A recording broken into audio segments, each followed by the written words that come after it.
Yo, it's your boy Ryan, Northwest Sports Fanatics, back at you with a new video. Today is Saturday, July 30th, 2022. With your boy Ryan, with your boy Preston, and the Northwest Sports Fanatics. Make sure you guys subscribe to the channel. Smash that like button either now or on your way out.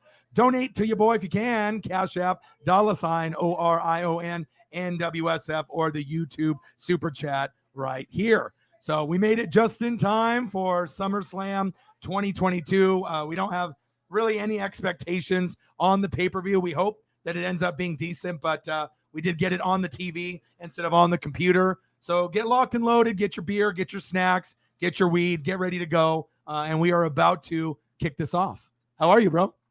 Sweet. Let's go. Let's go. Let's go. And I only usually see Preston a couple times a year. You know, Blue Moon. all right, we'll do Colts games, maybe Monday night, Thursday night, Sunday night, occasionally WrestleMania, SummerSlam. But this one was too good for us to be able not to pass up. So we'll probably get a few people coming through. I would assume in the next 5 minutes, they're probably trying to get everything set up. And I appreciate you guys. Sarah, the lead mod, is in the building. How are you? And like I said, it took a little while to get prepped, but yeah, we're gonna have some fun. Dog. Yeah, we're here. We're here. And then obviously we know that we have this coming up very soon. We got Jags versus Raiders, obviously, next week. And then the slate of matches. Roman versus Brock, predictable. All right, Liv versus Ronda, predictable. Bianca versus Becky Lynch, predictable. This one might be a sleeper. This one seems like it would be pretty good. Street Profits and Usos are both really talented. I'm looking forward to this one, actually. This one, no one will ever remember. If Theory cashes in on Roman after he wins, he'll lose. Predictable. This is probably the sleeper of the whole pay-per-view because Pat McAfee is Pat McAfee, okay? Logan Paul, he actually is a little bit more athletic. This one could be a showstopper like this one. And then this one, we'll have to wait and see. So, yeah, so I'm thinking this match right here and then this match, those will probably be the ones that shine a little more than maybe some of the others as well as this one, but you never know. But, hey, you guys go get your beers. I'm going to see if we can get the dollars, and we'll be ready to go. And I'm excited. Let's get it. Let's get it. That was a bomb rip sound. Yeah. It's good to see you, bro. Never done one of those before. It's good to see you. And then no new news with Ryan Jensen, obviously, with the injury. So we obviously know at some point they're going to be like, he's out for the year. So my Super Bowl chances go down to 0. So my season's fucked now since Jensen is gone. But you guys enjoy yourselves. Go grab your tacos. Go get your ribs. We'll be good to go. And it's always new world order. Sweet. For life, brother. Oh, yeah. And hopefully we don't have to give anyone the big boot because we might have to give some people the boot. And the champ is here. So you haven't seen it like this. I've definitely stepped up my production, obviously, in the game. So yeah, your boy's ready. Whoa. And we got a lot of people messaging. We got some donos already in the building. We got Megan from Australia, 12th man, 12th woman. She says, I'm going to take a shower. I'll be right back. Michael is in the building. Yo, NWSF gang for life, brother. We're just too sweet. She's in the building. Sarah is in the building, lead mod. She says, let's get to 100. Let's get it. And donos. Let's get it. Baby. Matthew Sanchez, he said, bro, I hope Austin Theory doesn't cash in because I feel it'd be a waste. Well, we know he is. More than likely, he will cash in. This is my house. Okay? And we'll see what happens. Don't say whose shirt this is. Yeah. If anyone knows whose shirt this is, WWE-wise, throw it in the chat. Yeah. Well, there'll be a few. Sarah will know. Obviously, Hopefully. if you know catchphrases and you know wrestling, there'll be a few. But I predict Theory probably will try to cash in after Roman ends up beating Brock, more than likely. Theory cashes in. Theory loses. But unless they have a special guest, do we get Seth Rollins? Even though he was supposed to go against Riddle, I don't know if it's going to happen. Any type of special appearance by Seth is probably not going to happen. But him and Riddle would have been awesome outside. If you remember Seth and Randy Orton in the outside venue like this a few years ago. Maybe we get Bray Wyatt tonight. Maybe we get a surprise from Triple H and Stephanie. I don't know. But at least Vince's fingerprints are still over this SummerSlam. But after this, we'll see where it goes. Air Whitey, my boy, Brewers, Bucks, Packers in the building. How are you? Lenny D, my wrestling aficionado. He got this t-shirt that I'm wearing. Obviously at SummerSlam in Texas this year. Sent me the Undertaker shirt. I cut the sleeves off because I don't like sleeves. Lenny D in the building. Hey, he said, Swaggy P. Swaggy P is in the building. Oh, all right. Holly Hundo in the building. Obviously, we know how great you are. You are fantastic. We love you. How are you? I think my favorite match is going to be the Street Profits from the Usos. I agree. And then we're already starting it off. Big time backs. Obviously, yeah. She obviously, it's funny too, because when we were talking about wrestlers a long time ago, I told Preston that even though this is the probably least athletic, maybe not the favorite compared to Sasha Banks and Charlotte Flair and, all the others, Bailey, she was the least likely one to hit fame. But I had a weird feeling that you didn't like her at all. And I was like, I said, I like her. She's gonna be pretty big. And even though, because her mic skills, and I just had this feeling, and then she got punched in the face by Nia Jax, turned into the man persona, and now the rest is history. But they should have never did cut the hair match, because now they have her dressing weird, and obviously, she looked a lot better with the longer hair. It'll grow out, but her and Seth are the power couple in wrestling, and that is big facts. I hope everyone is having a fantastic day. But Matthew Sanchez, go Ducks! I definitely agree. Street Profits and Usos, I feel, is going to be the best match as well. Air Whitey, bang, bang, bang, $5 holla. It's my boy. Drop in the dollars, and guess what we say to that? Bang, bang, baby. We already know it's Cactus Jack. Cactus Jack, he loves money. Bang, bang, bang, bang, bang. Let's go. Thank you so much, bro. Appreciate you. $5 holla from my boy Air Whitey. Let's get it. And then we're here. We are already here. Bro, you got to get some cough drops. I know. Well, dude, when you do 5, 6, 7, 8 hour streams, You're an animal, dog. dude, 5, 6, 7, 8 hours a day. I haven't missed a stream all month. There's nobody that's going to do it like me. Often imitated, never duplicated. It's the best in the business. It's the NWSF. Your internet is acting up. Well, I hope you get it fixed. You can watch it on your phone. You can watch it on TV. You can watch it on the computer. Forbidden. You got to be able to watch this pay-per-view. You got to drop that T-Mobile. Bro. Yeah. Let's go, baby. Sarah with a $5. Swaggy P, Colts Nation. Baby, Matty Ice. Let's go. She says, I want Liv to retain. Let's get it. I got a Matt Ryan photo. I had one up here. Let me pull it up for you. And anyone, obviously, we got to make sure we represent the fam. And, even though this will be a wrestling stream, we'll talk about everything here. So this will be a little bit of everything. So where's my Matty Ice at? Right here. All right, let's throw up a little Matty Ice love. Yeah. All right, here we go. This is for Preston as well. Let's see if we can get it. Oh, here we go. Hey, that's what it's about. You got to make sure you represent and take care of the fans that take care of you. Sarah Small, Colts in the building. And I'll even go one step further. We're going to even go on top of that, and we're going to do Darius Leonard, my favorite player on the team. And he changed his name to Shaq or Shaquille, which is his middle name. A little too late for that. I mean, it's like Giancarlo Stanton, your favorite, going from Mike to Giancarlo, but give it a year and it'll catch on. So let's see here. Let me get a nice Darius Leonard photo. Ooh, baby. And I only do HD. It's only 4K HD. And oh yeah, look at that. Let's go. $5 holla. Appreciate you. Looking good, looking fresh. And now we are here. Big Time Bex versus Bianca Belair. Let's get it. Let's go. Drop in the chat who you guys are looking forward to seeing the most. Yep. What match are you looking forward to seeing the most, and who do you think is going to win? Yep. And you might have to get closer to the mic too, depending on how. McAfee match, McAfee winning. That'll be my favorite. Yeah, and let me know if you can hear Preston. I'm a loud motherfucker, so if you can't hear him, let me know, and you can always scoot the mic a little bit forward if you want to get it, but you have to. I got it up pretty high, but self-proclaimed loud motherfucker. I am a loud motherfucker. Okay. Oh, let's go. Yeah. And my voice is going to be raspy. And the cool thing is, as I set this up for me and Preston to actually watch this on the TV in the studio, every time we've watched a pay-per-view, it's always been on the computer. And the screen was too small. So I had to reconfigure the account. We got it go. We got some baseball cards that we're going to open up here later on. This is true. He's got some pizza on the way. So we're good to go. Show him what we got to rep today. We got some retail top series 1. Let's go.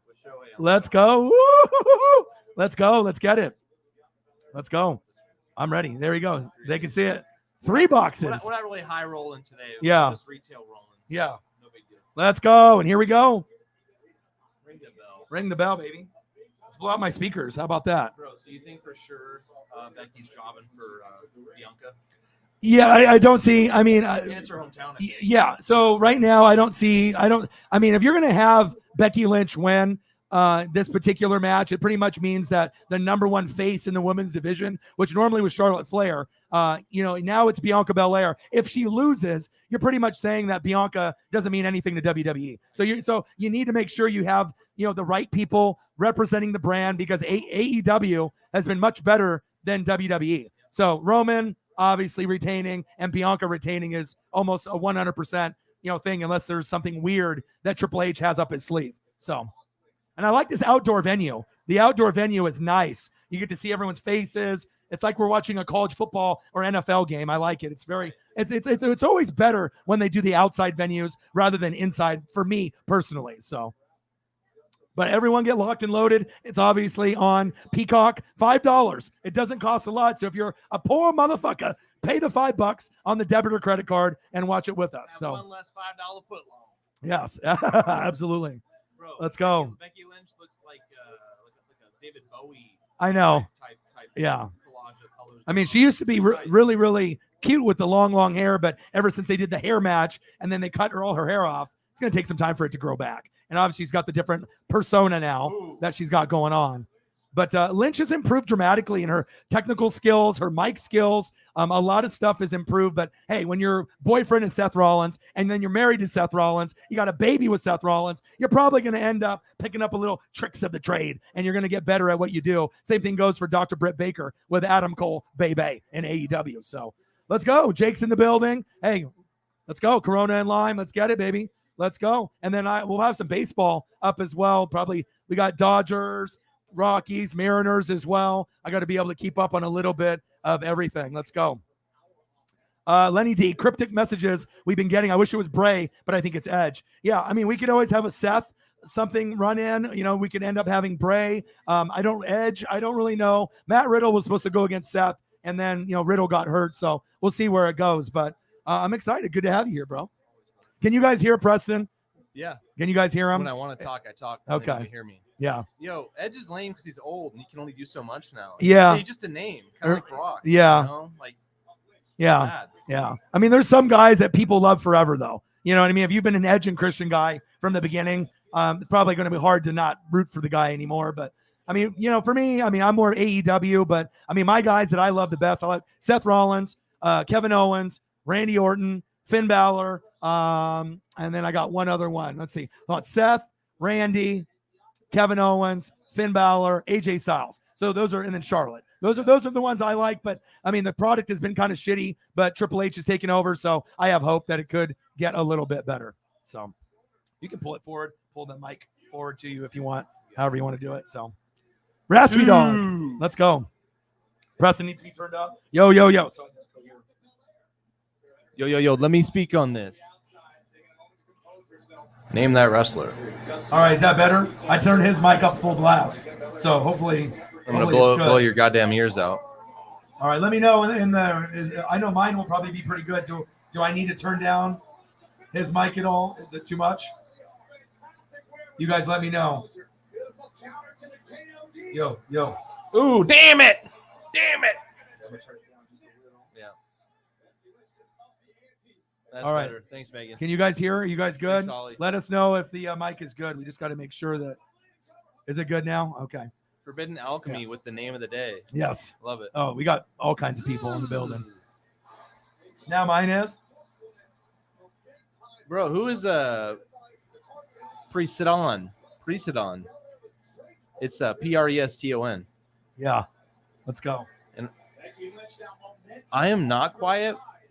I'm just hungry, and when my food gets here, I'll be revitalized. All right, let's go. And then I'll be in. So don't. All right, so let me know if mine is good, and then obviously if Preston is good. Always, I'm still alive, man. I definitely want Bianca, Sarah. I'm a Bianca girl, or Bianca's my girl. I'm a Bianca boy. Yeah. Well, I think everyone is Bianca at this point. Yeah, you're a Becky boy. Well, I just said that I thought that time Yeah. she wasn't my favorite, but I just told you my ESP. I was like, this she's gonna be something. But is she the most talented in the ring? Hell no. Is she best on the mic? No. But you know what I mean? Like, she's one of those people that overcame. You know what I mean? Like, she had the least likely chance to probably be like champ and have a big name, and it all came together at the right time. But I still think Charlotte Flair and Bianca Belair are the two most talented in the business. So those are, you got to be high flying, you got to be good on the mic, you got to be technical, and you have to win over the crowd. And obviously, Sasha Banks, she used to have a little bit of that, but we'll see if she comes back at some point. But Megan, good to have you, man. Yes. We are super big into wrestling, and Orion's getting really back into it through AEW. I'm not so much. I'm a very casual fan now, but man, when it was like Seth Rollins winning, did he win the 2 belts? Or no, he lost the IC belt and then he won the big belt like 5-6 years ago. Yeah, they haven't. Something like Seth that. has the most losses out of any superstar. He's got like 30 losses in the last year or a year and a half. So it's kind of crazy. Yeah, Paisley's here. Come on, Paisley. Dogs love to do one thing, and that's smell your balls. They love to smell your nutsack. It's weird.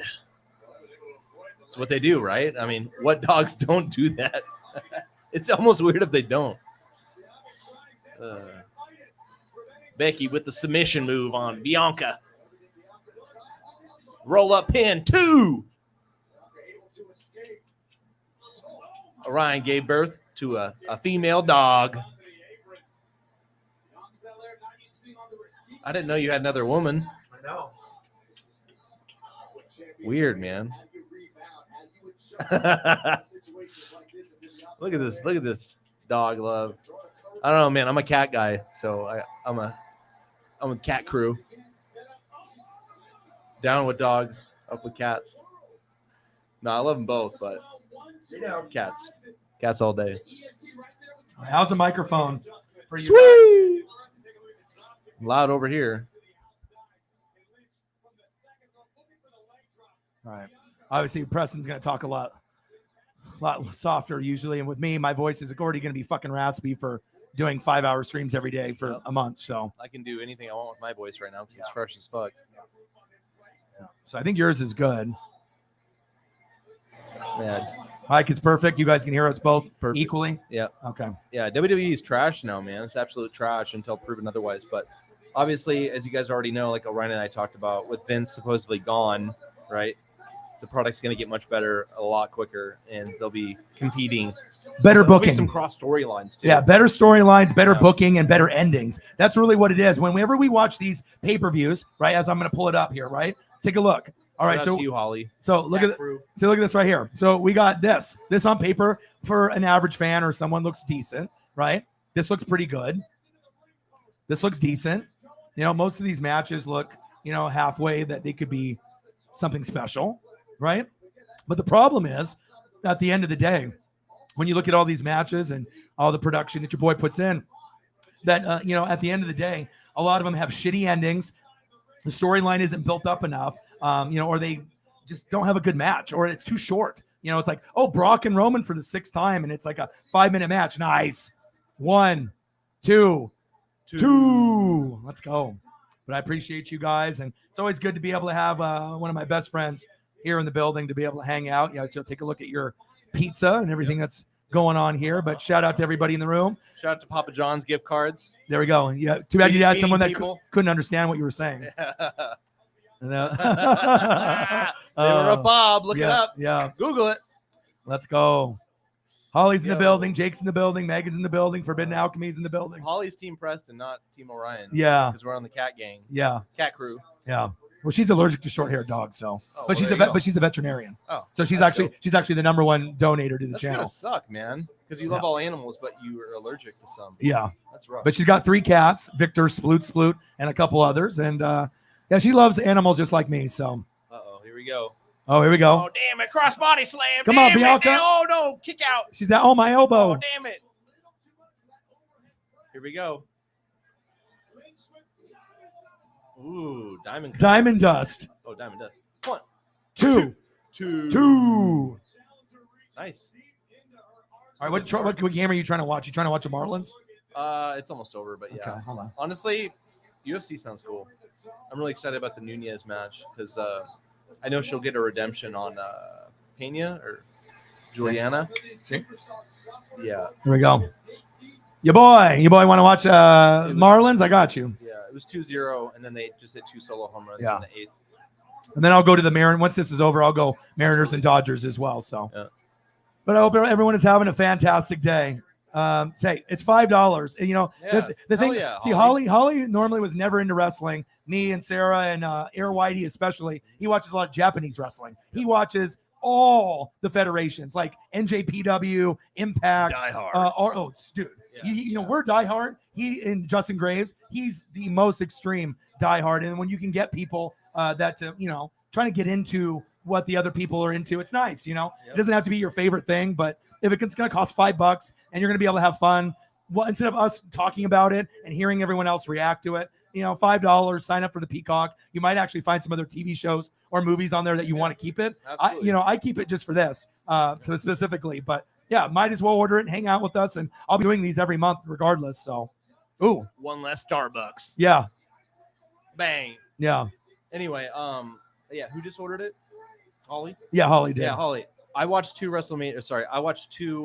WWE pay-per-views a year religiously. One's WrestleMania and the other is SummerSlam. So it's nearly every 6 months-ish. Roughly. But it used to be where we used to watch like everything. Because they were really tight. Tightly woven stories that kept you also in. Better wrestlers. Yeah, Hall of Famers, NWO, DX. That was when wrestling was at its peak, when you collected, I collected, and a lot of people appreciated it. But it's definitely gone downhill. Yep. But with AEW coming back, or coming, to the scene, at least it's a little bit, it gives you an alternative to watch something, because WWE's been crap for about 2 years. So it's, hasn't been too good. But no, I mean, I'm still going to watch though, regardless if, it's crap. I'm going to watch and complain, I guess, and just hope that it ends up being something good. So yeah, one thing I got to say, I just remembered Orion and I had a conversation a long time ago, and he was saying, man, we all hate Cena, but the day where Cena's no longer there, you're going to miss him, because you fucking need a guy like that to hate or for the kids to love. And he at least is credible, right? You may hate him, but at least he's a good guy you hate.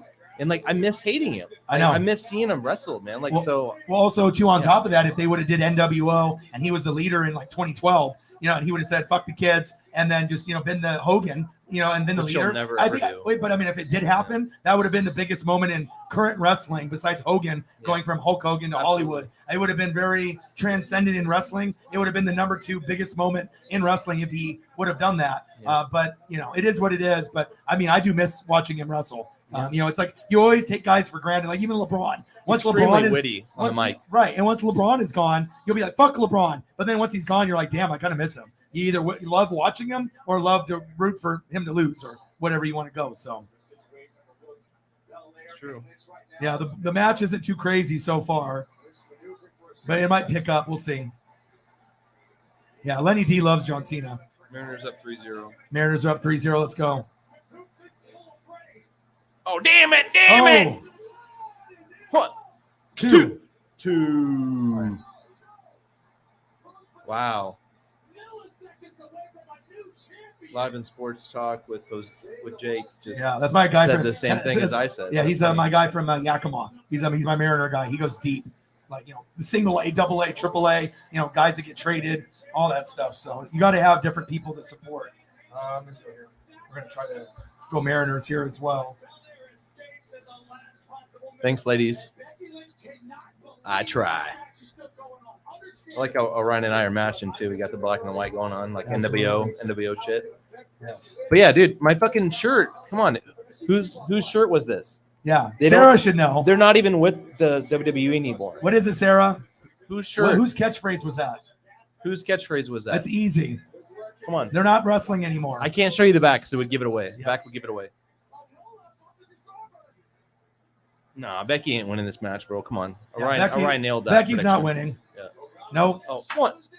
You have to know the psychology of wrestling, and that's why I'm so good at predicting championship games, Super Bowls. I got Warriors, Celtics in 6. I didn't watch any NBA. I even got hockey right. And Let's go. That was an oh moment. See, normally Wow. you don't get too many. That was good. You don't get too many oh moments. Ooh. Oh, here we go. Here we Finisher. go. Bye. Damn it. Bye. Bye, Becky. We should kick out. Bye. One, Nope, she's done. 2.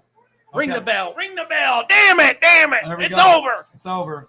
But yeah, you have to know psychology of wrestling. And for people like us that have been watching since the 80s or the early 90s, you're going to have surprises once in a while. But if it's a big event, you're not going to have the face of the company for a female lose to anybody. And if you were, it would be Charlotte Flair, because that's another face of the company if they decided to go that route. So anyone that's not Charlotte, you can almost book it. That's a loss. Yep. So. Yeah, Forbidden Alchemy. I can't do more videos, man. I got a lot of stuff going on, but when Colts are on, yes, Orion and I will do more baseball in the coming future. Hopefully, if wrestling gets better, more pay-per-views, AEW and WWE. Basketball, maybe we can try to do some Blazer games every once in a while. Yeah, I'm gonna do basketball, baseball, football, World absolutely. Cup. I mean, shit. If I started doing NASCAR, even I'm gonna do everything. I'm full time. Since January, so nothing is really off the table. So whenever you can come, we can open up boxes of cards. Yep. We can do basketball. We'll do baseball. Order pizzas. Order pizzas. Go to the restroom. We can do that. Drink water. Drink all the water. But if you want to come over for a Marlins Charge game, my phone. we can do whatever. So people love you. I usually don't have too many guests. I tried to get Justin Graves, my road trip buddy, with this guy, but he's too shy. He just likes to eat gummies, get high, and play MLB The Show or watch wrestling. And the funny thing is, he's such a quiet dude, but when he drinks a little bit, he definitely gets a little bit more funny and more outgoing. But That's right, Sarah. Paige did it. yeah, This is my house. right, Paige. Holly with the 10. Yes. The tenor. The tenor. There we go. I do. I see it. P. Swaggy P. P-Dog. Holly Hundo with the tenor. Appreciate you. Thank you. Oh, dollar bill, yeah. Hugs. Bro. I'd say I want to see a low blow here, but I don't Yeah. think that would be as effective considering bang. they're females. Yeah. I love it when they hug and shit after big build-ups and the Yeah. match is over. It just reminds me of the old school early 90s handshakes with like Hulk Hogan and Ultimate Warrior or Macho Man. Yep. Really, really good shit. And we always discuss things like mental health on the channel. And I got this really good quote that we read off on every stream. And it's actually from one of my favorites of all time. It's from Jim Carrey. And he says, for the people that have depression and obviously anxiety, he says, I believe depression is legitimate. But I also believe if you don't exercise, eat nutritious food, get sunlight, get enough sleep, consume positive material, listen to music, surround yourself with good support, you aren't giving yourself a fighting chance. So for people like me that have had depression and anxiety, have gotten fired from jobs, and have been in a dark place before, you got to make sure you're keeping yourself held accountable and stick to a good routine, and things definitely can get better for you. And a lot of us in the room have gone through some ups and downs, and it is almost like a support group here. So keep that in mind. And obviously spending time here will help uplift your mood overall, and that's facts. Remember the Patty the Batty interview? Have you watched that yet? UFC? Oh, yeah. The recent one? Yeah. Bro, Yeah, because he's you talking. gotta speak on that. You got to speak up because That was some real obviously shit. Patty the Batty, obviously UFC. Patty Oh, look Pimlet. at this Bailey. Oh shit. Are we gonna get Bailey to be the new feud? Is she gonna low blow her or whatever, or hit her in the head, or The something low there? blow is never gonna But work. Patty said on UFC Yeah. that men don't talk, and that's true. I'm one of those people. I feel I'm a mental health advocate now since I'm full time. I love the animals and I love obviously talking about mental health, but a lot of guys are embarrassed or they just push it deep down, and then they try to push it down so deep that eventually they blow up on the wrong person, or they hurt themselves, or commit suicide, or do something that they shouldn't do, feeling that they're alone. So you got to be able to speak up. And I think a lot of times when I talk about myself here, a lot of you guys feel comfortable about opening up, and it is a thing that you need to talk about. Girls can do it, and they still have a hard time doing it. But I think especially for guys, most guys are reserved. Most guys are closed-minded. Toxic masculinity in society. Yeah, and for me, as a whole. like I have more of a female brain rather than a male brain. I got a lot of empathy, sympathy, and I don't have a problem talking about crying or my feelings or me getting fired from a job, and you know what I mean. We all go through ups and downs, but the more comfortable you feel, talking about what's real. And that's why people fuck with me on this channel. It's about being genuine, being real. Yeah, you can love it when I call NFL games, or you can like the energy or the passion or the dedication or the 5 to 8 hour stream love. But really what it comes down to is the favorite part of my channel is being able to be genuine, real, and talk about real stuff, real life, and being able to connect with you guys. And the connection is everything. You can always find someone that's got better thumbnails, better editing, all that. But really what it comes down to is the connection with the fans and being able to be real and open. And that's why I feel this channel has really taken off, because we literally can go from talking about preseason Jags versus Raiders next week, right, to maybe Alex Jensen. No, Ryan Jensen getting injured. Then maybe we go from tacos and then the number one receiver next year in Justin Jefferson. So that's the nice thing about the channel. We can really bounce around from any topic. And, it is true. I mean, Patty said it well, said it best, depression and being able to talk and open up is a difficult thing. And we definitely got to be able to be there for each other. And that's why you're here. Absolutely. And that's why we hang out. So you know why? Yeah, because we're just too sweet. Let's go. That's why. Also, that wasn't a good one. Yeah. Sweet. But also, I make time to hang out with this guy, and we try to hang out once or twice a month, shoot hoops, play catch with the baseball, throw the football around, and you would be really surprised on doing something simple that costs no money whatsoever. We can just bullshit, talk, throw the ball around, shoot some hoops. I have never felt better besides putting in the effort with you guys here. Now, it's just good for the mental health. You feel great. You're hanging out with one of your best friends, and you can just shoot the shit, hang out, get some sun, and you need to be able to get out and do those things. And now we got some more ladies coming to the ring. So is it going to be a beatdown or a congratulations? And we haven't seen Bailey in quite some time since the injury. So one thing I'll say in response to what you just said is, I think it's fortunate that both of us don't have as big of an issue speaking to one another about our problems, right? But as a whole, right, the toxic masculinity in society for the majority of men, especially with Patty the Batty saying, him and the UFC fighters and that realm of people have an even harder time getting through that barrier of speaking their minds on things because when they have weight on their shoulders, right? And they just want to internalize it, and then they end up taking it out on everyone else around them, the ones that they love, which is the most hurtful thing to hear. So getting therapy, right, has been the best thing that's ever happened to me. I mean, I'm sober. I don't even remember how many years now I've been sober. It's been that long, but I could have never got there without the therapy, right? And I wanted to get the help because I knew I had the problem. But you have to admit you have a problem to get help. And for a lot of males, they can't even get to that first part. That's true. And that's why I'm so proud of you, dude. A lot of times when people, if they, have issues with alcohol or drugs or depression or anxiety, whatever it is, it's difficult to ask for help.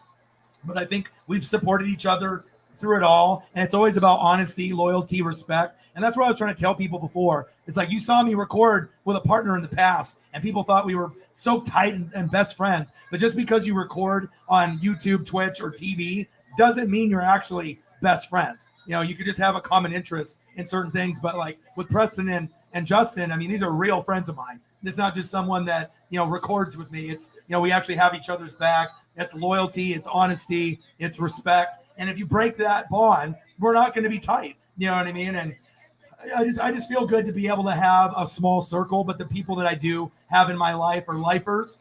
For life, brother. Oh yeah. It's like a triangle, not a circle. Yeah, true. It's pretty small, Yep. But I don't have too many. It's you and it's Justin, and then a few people like Marcos, Jake, then Arizona. Not even a handful, right? Yeah, that's all I need. I'm less than 4 or 5 people at that. So, but it's definitely something that I think that we bond that way. And like I said, we need to be able to stick together, especially when things are so tough. But I talk about mental health and just helping with tips on how to be able to improve things, because people need to hear it. Absolutely. And a lot of people don't really talk about it or pretend it's not a big deal. And then if they do that, then it might be too late, and your friend might not be there, the next day. So you got to keep that in. So shout out to Patty the Batty. I'm gonna go check the door. Okay, check the door. You go this way. You're okay, baby. Too late, dog. Yeah, you're all right. It was okay. I'm not sure if that was as good of a match as I was anticipating for. I was actually hoping that the match would be a little bit better, but Holly Hundo with a 10er. Appreciate you very, very much. See if I can get a little bit of Tommy action for you here. Tommy. I got you. I mean, it doesn't matter if it's a wrestling stream, baseball stream, wrestling stream. I'll still make sure I give you guys the appropriate love. No, not here yet. Sure, before the end of the next match. You're okay. Lay down, baby. Lay down. Lay down. Yeah, Holly, I'm glad you like the $5 subscription so far. I mean, it's definitely worth it just for the pay-per-view. But Yeah. you can take advantage of it and watch all the other shit they have on there. Yeah. Like, I don't know. I can't remember if that network, do they have Yellowstone? I think they have Yellowstone. If you know what that is, definitely check that bitch out. Yeah, Yellowstone's great. That's some high-end TV show watching with your partner. Yeah, you don't even your have. husband would love it. Yeah, you don't even have to. You don't even have to enjoy cowboys and stuff and whatnot. So, to really enjoy it. Holly with a tenor, I appreciate you. And this is nice because he hasn't been here since the whole, obviously with me doing the whole, on the fly editing and everything with the show. So tight, dude. I mean, the upgrades are huge. I put in a lot of work, and a lot of people will come here just for the pictures. So they'll donate, or they won't, or we'll talk about something, and then I'll go through my 10,000 files or whatever, and we'll make the stream even better. So Sarah said, "Hey, we're at 20. Let's get to a hundo. Let's get it." Let's see here. You guys think Bray's coming back tonight? We hope so. We hope so, but I highly doubt it. But I hope so. So Bailey's back. We saw that. We haven't seen Bailey in quite some time. Dakota Kai, obviously Dakota Kai. Io Shirai, you got to see Io there as well. We haven't seen a lot of those people. Lenny D's freaking out. So at least we got that surprise. I was never a big Ultimate Warrior guy, Megan. I'm sorry. Yeah. I never a big Ultimate Warrior guy. Yeah. Well, also that was probably more my time than yours. Because how old are you? No. I was a Hogan guy. Yeah. So fuck Warrior. Right. It's all about Hulk. Yeah. So you're 30. 36. 30. So you're 4 years younger than me. So the era is close, but there's going to be stuff that I watch a few years before you. Because your era is more like Attitude Era. With Rock and Stone Cold. I mean, dude, I still watched it when I was when I was fucking 4 or 5 years old. Yeah, me too. Dude, really quick story. I was walking on my dad's back when I was like 4 or 5 or 6 or something, because I used to like crack his back, right? Yeah, me too. And dude, I was watching wrestling on like a Saturday or Sunday, and I jumped up on the couch from his back, and I jumped on my dad's back from the couch, and he had no idea it was coming. And I have no fucking idea what I did to his back. All I know is that he ended up having to get a back surgery. Oh, my God. And it was like, I don't know if it was just because of me or like complications due to. Yeah. Because my dad was always kind of a mover, but I think he aggravated it after I jumped on it. But, dude, yeah, I was never more scared in my fucking life, dude. My dad just yelled and he slammed his hand on the ground. And I fucking just sprinted off to my room and shut the door. I bet. I literally thought he was going to fucking kill me. Yeah. Now it's funny, too, because if you do have a dad, I did the same thing. My dad would be, but the thing is my dad would be sleeping on the couch. Yeah. I would get on the back of it and I would do Macho Man elbow drop. And while he was sleeping, or he wasn't paying attention. Yeah. So when I did it, he didn't really get mad like your dad. Yeah. I didn't jump on his back, but I would do the same thing. If you're a wrestling kid, I mean, you would always want to beat on the dad, little punches. I didn't know any better. We didn't know any better. I was just doing what I saw on TV. Right. With the wrestling buddies. Yeah. You're like, oh, I do it to the wrestling buddy. I'll just do it to my dad while he's sleeping. Yep. Let's see. Seth Rollins wins. Bray Wyatt comes out. Well, I don't know. We'll see. We might not even see Seth or Bray today. But if WWE wants to get back on track, having guys like that come tonight would be huge. So, mental health is always important. So, yeah, and it can be difficult for obviously women too. But I think with women in general, they have a little bit more empathy and sympathy, and sometimes women can get catty. And they don't want to. They have more guy friends just because girls can be backstabbish and whatnot. And for guys, we're a lot more simple. As long as you're real friends. It's the simplicity of just basic. We don't need a whole lot to be happy. You know what I mean? And honesty, loyalty, respect is big. But I think it could definitely be just as difficult, if not more difficult. Every individual case of depression or anxiety. But I think the male ego for most people, where they don't want to talk. Females can at least talk to family members, their friends. But for guys don't even like talking to guys, let alone if they're going to talk to their girl, their mom or cousin or another female friend. I think it's just one of those things that's in society. It's, you just be quiet and you shove it down low. But here we got Tommaso Ciampa, Maurice. They're looking all sexy. I like the lime green. It looks kind of like the Oregon Ducks colors. They're very bright. I like it. Yeah, Yellowstone is fantastic. So, Shep in the building. How are you? I love you, brother. How you doing? Yellowstone is a 10 out of 10. And like I said, the cast is great. And it's not just about cowboy life, but Kevin Costner, it's one of his best performances in 20 years. And you get to see family, loyalty, the people that work, on the ranch for Costner, what it means to not sell out and to keep the family tradition there and what they're willing to do. There's killing. There's all kinds of other stuff that's going on. Miz just flashed some kind of card. I don't think it was Pokemon, but he's obviously dressing up as Logan Paul right there. But I'll have to get a close-up of what that card was to see what that was there.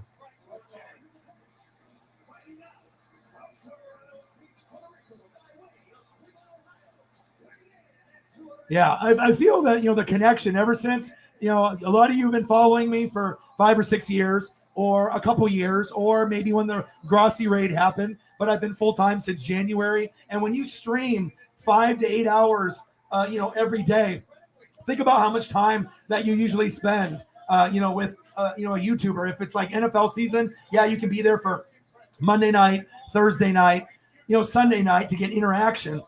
But most of the time, people do uploads, or you're not really getting someone that streams as long as me to be able to get to know the person. And obviously, if you do like reaction videos or comedy skits, you can't really get to know anyone because you can leave a comment, but it's not having that live interaction. But also, I take a lot of pride in getting to know you guys, and it becomes fans to friends to family. And a lot of you guys, I know where you're from. I know what your favorite teams are, your favorite players, your favorite wrestlers, who you love, who you hate. And that's really about the connection. And that's why we have such a great bond, obviously on this channel, that it doesn't matter if, we have 20 or less or more than 20, or if we get to 40 or 50 or 100, it's just about the bond. So I appreciate you guys very, very much. Yeah, this one is going to be good, obviously, because we already know right now what's going on. I don't want anything right now, but I'll get one. You eat first. But obviously, this is the matchup we have right now. And Logan Paul, just like Bad Bunny, is very underrated. Like, you can hate the guy on social media, but he's a social media genius. Okay. And the Paul brothers are social media geniuses. And obviously, if they're going to feed off kids that like it when people go eat Tide Pods and, do dumbass shit on TikTok, well, then he's going to feast. And obviously, he's been feasting off a lot of the younger generation, as well as people that are a little bit older as well. But obviously, the Paul brothers, the majority of their fan base are young kids. I mean, that's just the facts. But with that being said, he's a lot more athletic, and he actually takes it seriously. And I can respect that. Bad Bunny killed it. Pat McAfee always kills it. And Logan Paul takes it seriously, just like Jake in his boxing. And I like that. Because, I mean, if you're going to get signed or be a special guest, why not give it your all? You don't want to be known as the guy that, just half-assed it just for popularity. So the slime machine. I love the lime green. I mean, obviously with that. Robert World's in the building. What to do? Odin's son in the building. Shep in the building. Let's go. I'm good. Yeah, Maurice Maurice always looks good. Come on, dude. Maurice is, I mean, for the Miz, to be able to, be on Real World Road Rules, then to be able to be like on Tough Enough and, work his way up, and to be actually in the business for more than 10 years, one of the top 5 talkers in his generation. I put him up there right with Jericho. Like, he's very, very good. MJF is great. The Miz is great. Jericho is great. But you don't get guys that are as successful. And yeah, he did those movies that no one saw, but who cares? I mean, people are just hating. I mean, he's had a fucking very, very successful life for someone that really wasn't a true wrestler. He just was a fan of wrestling. And then he got the ultimate opportunity and he took advantage of it, worked really hard. And I've always liked heels, and I've always liked Miz. And I think if they ever need someone for commentary, if it's Michael Cole and something happens to Pat McAfee, they can always use Miz in commentary, but I'm not sure if he'll ever do it. But if he ever stops wrestling, the Miz could be on the announcer table, and he would be great. There's not a lot of guys that I would say that about, and that is facts. B Shady. Dwayne Johnson was spotted at a mall in Nashville. Well, Bianca Belair was there, obviously rocking the Jordans and her BB merch for Bianca Belair. So, well, obviously we know Roman and The Rock are going to fight, face each other more than likely at WrestleMania Hollywood in California and LA next year. So they're going to have Rock. It's already been kind of teased. I mean, he's my brother. Same birthday, 10 years apart.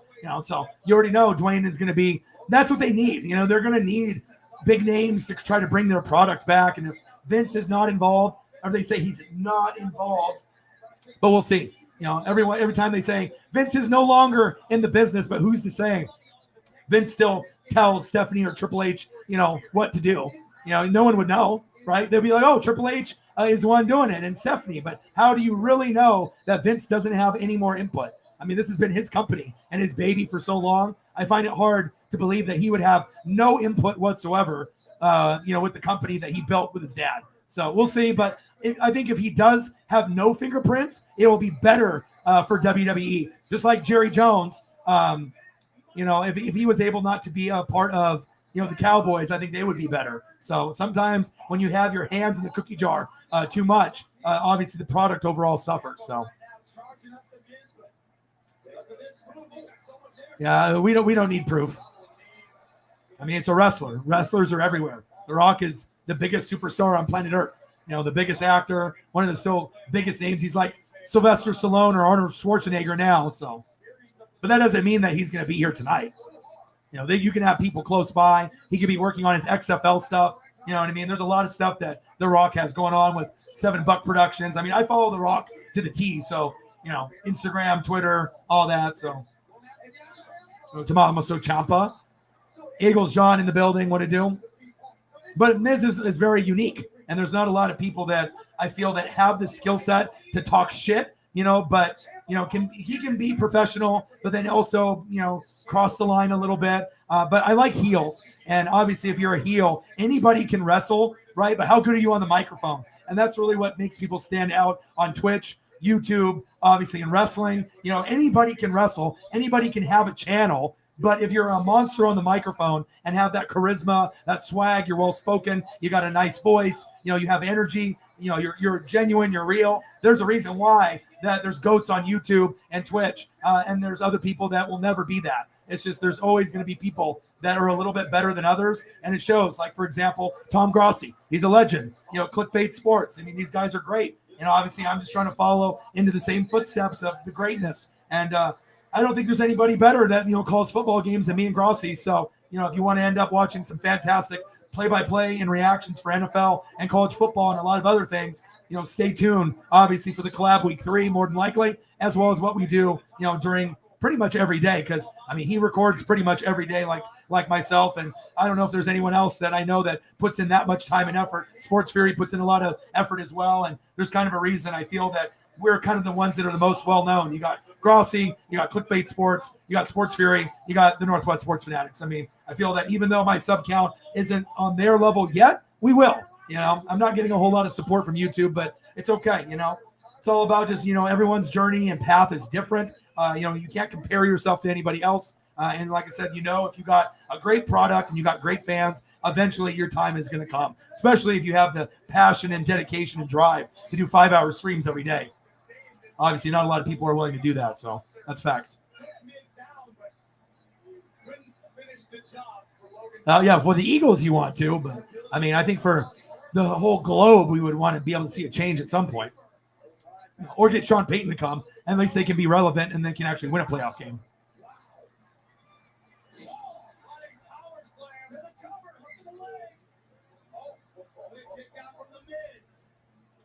Yeah, obviously you can have a belt around him, but it can't be the, universal or the championship belt. You know what I mean? They don't want to necessarily put that on him. But yeah, but any other belt or even including Intercontinental, you could do that. But I mean, the Intercontinental belt is pretty prestigious. It's not as prestigious as it was when I was a kid with like Macho Man and Scott Hall, Razor Ramon. But you could put the belt on someone like Logan for sure at some point.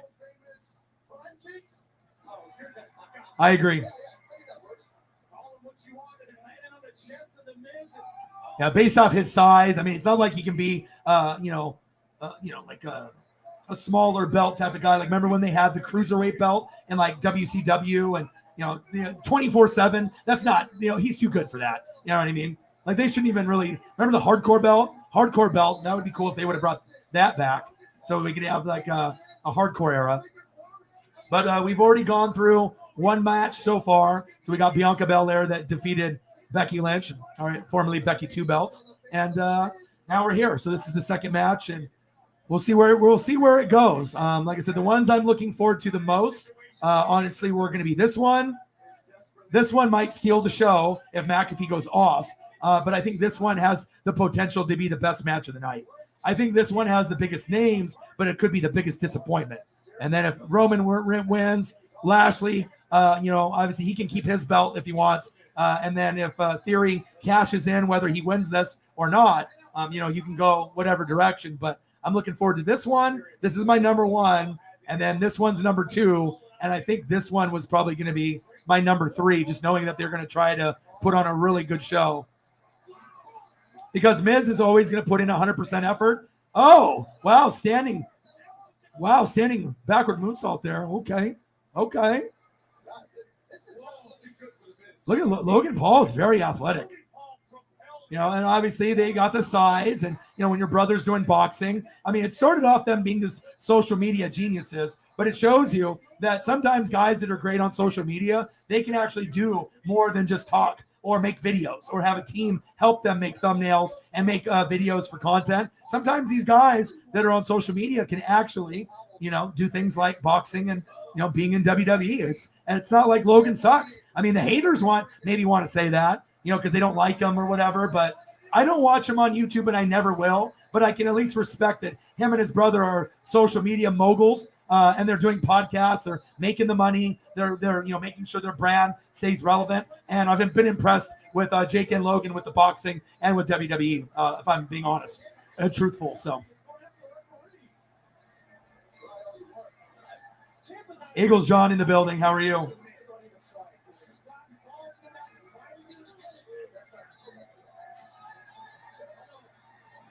And then I'll be doing NASCAR tomorrow. So NASCAR will be on, I believe, I'll have to take a look to see what the time is, sometime between 12 and 2. And looks like we got a Cash App dono, probably a long time ago. When did it happen? 5 minutes ago, not too long ago. $10 for my boy Eagles John. Thank you so much. You shouldn't be surprised because every match that he's done, he's showed out. Uh-oh, AJ Styles. AJ Styles music. What's going on here? There he is. Where'd he come from? Underneath the ring? And like I said, I like Seth Rollins. Okay.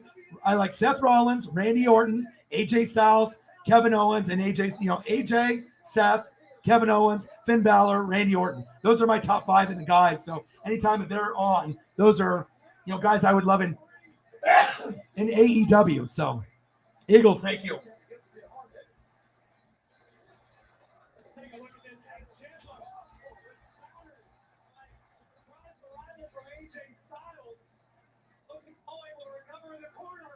Eagles John, thank you.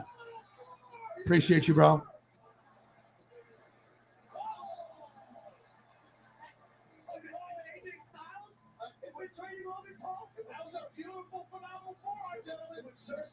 AJ Styles and Logan Paul, they're going to have them be together? Or is it just going to be a feud with The Miz? So is it going to be Miz and AJ Styles like in the next pay-per-view? Or are you going to have an alliance with Logan Paul? I mean, it doesn't get any sweeter for Logan Paul when you pair up with one of the top 5 GOATs of all time that's wrestling currently. Seth Rollins, AJ Styles, Randy Orton, Finn Balor, Kevin Owens, and then Charlotte Flair as a woman, and Bianca Belair now. Appreciate you, bro. Gang, gang, gang. Thank you.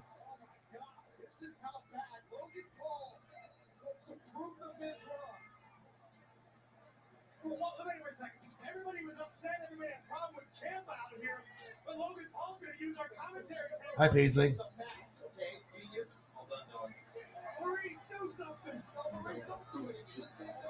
Lay down. So AJ Styles came out underneath the ring. Hell yeah. And helped Logan Paul. So maybe Logan Paul and AJ Styles will be linked. $10. Holla. Appreciate you, bro. And this is where we're at right now. Damn, Maurice is hot. She's always been hot, though. Yeah. The Miz is a legend. Oh, shit! Let's go! Let's go! See, when you got guys that even their social media people, if you look at Jake Paul, he's a great boxer, even though it might be rigged. Obviously he's got knockout power, and you can tell Logan Paul is athletic. He's a fan, and he's up for the challenge. Look at this, a little RVD, a little Eddie.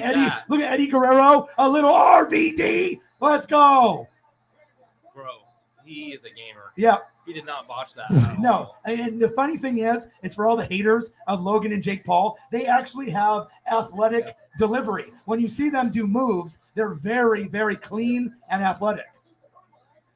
Maurice? It was cool how hello. It was cool how Miz made sure he was all right. Yeah. He instantly asked him if he was okay. Uh-oh. Miz with a roll-up. Damn it. Yeah. This is the card. He's got the card. Who is the card? Oh, it's not a Pokemon card. What is it? Graded card. Oh, almost hit Maurice. I don't know if it was what was the card? Did anyone see what the card was when they did the close-up? Skull crushing finale. 1, 2, 3. Ring the bell. Damn it. And obviously that's going to mean more for, you're promoting the brand. If Miz wins, what does it mean? Nothing. He's already won the championship. He's already been there, done that. But if you're trying to get fans, the little kids, you're trying to get Logan Paul, Jake Paul's fans to watch WWE, what's the better way for people to get invested in WWE that don't give a shit about WWE? You give this guy a chance to win on SummerSlam. So that's great marketing, not only by Logan Paul, but great marketing by Triple H, Stephanie, and Vince. Look at the height. Is that Eddie Guerrero? Is that RVD? That was clean, bro. That'll be a replay that we remember. And I was hoping that we were going to have at least a couple memorable moments. That's the first one for me. Absolutely. All right, the Bianca Belair match, nothing really too special about that one. But then at least we had that nice 5-star frog splash off the top.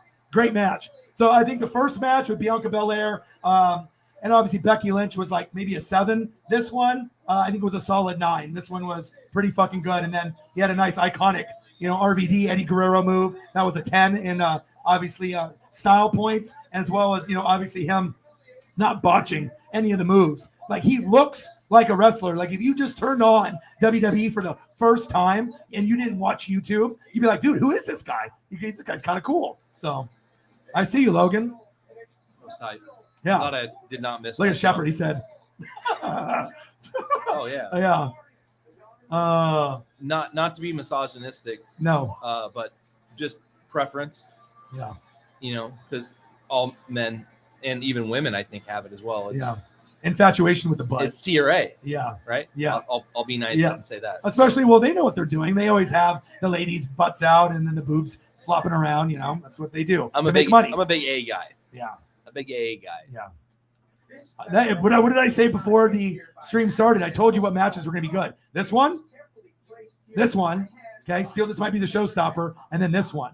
Now, anything that we get out of this match, which I don't have any expectations for. That'll be 2 minutes long. This one, no expectations. This one will be forgettable right when the bell rings. Hopefully this one ends up being decent. But really the pay-per-view is this,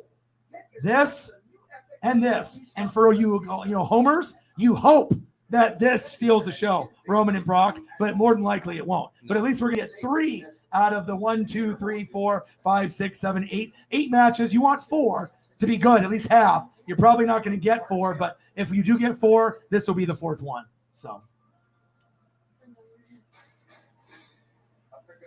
P1 Cav, really great match. I agree. That was a solid 9.5, and that was better. And sometimes it doesn't have to be the biggest names, but if you get guys that are good on the mic and they're athletic and they're good talkers, they built up the rivalry, tagging together. Now, instead of being a tag team, now they're, obviously going to go one-on-one. Definitely love that. All right, box number 1. Starting it right now. Oh, Topps Baseball. Let's go. Starting it right now. Let's go. Because there's an intermission. Let's go. I appreciate you guys very, very much. Let's see here. See if I can get this to pop up. Just to take a peek at the Dodgers or Mariners. See if my... Okay, what is the Dodgers score here? What do we got? 3-2 Dodgers. Okay, and let me see if I can bring up the Mariners also. Let's see if we can just push my internet to the limit. Let's go here. So we're gonna watch SummerSlam, the Dodgers, and the Mariners.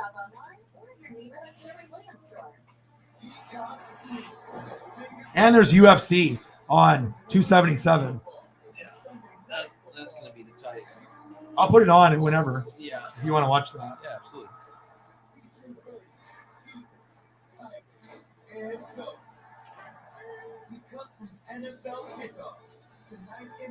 I'm not busy. She's confused because she never has anyone here. But she's being pretty calm around you. She knows good vibes. Well, So I mean, she's met me before, but yeah. Bro, who are these guys? What? It's Amelie and Vanilli. Bro, who the fuck are these people? Who? Is it their new gimmick? Maxo Manso? Maxine Dupree?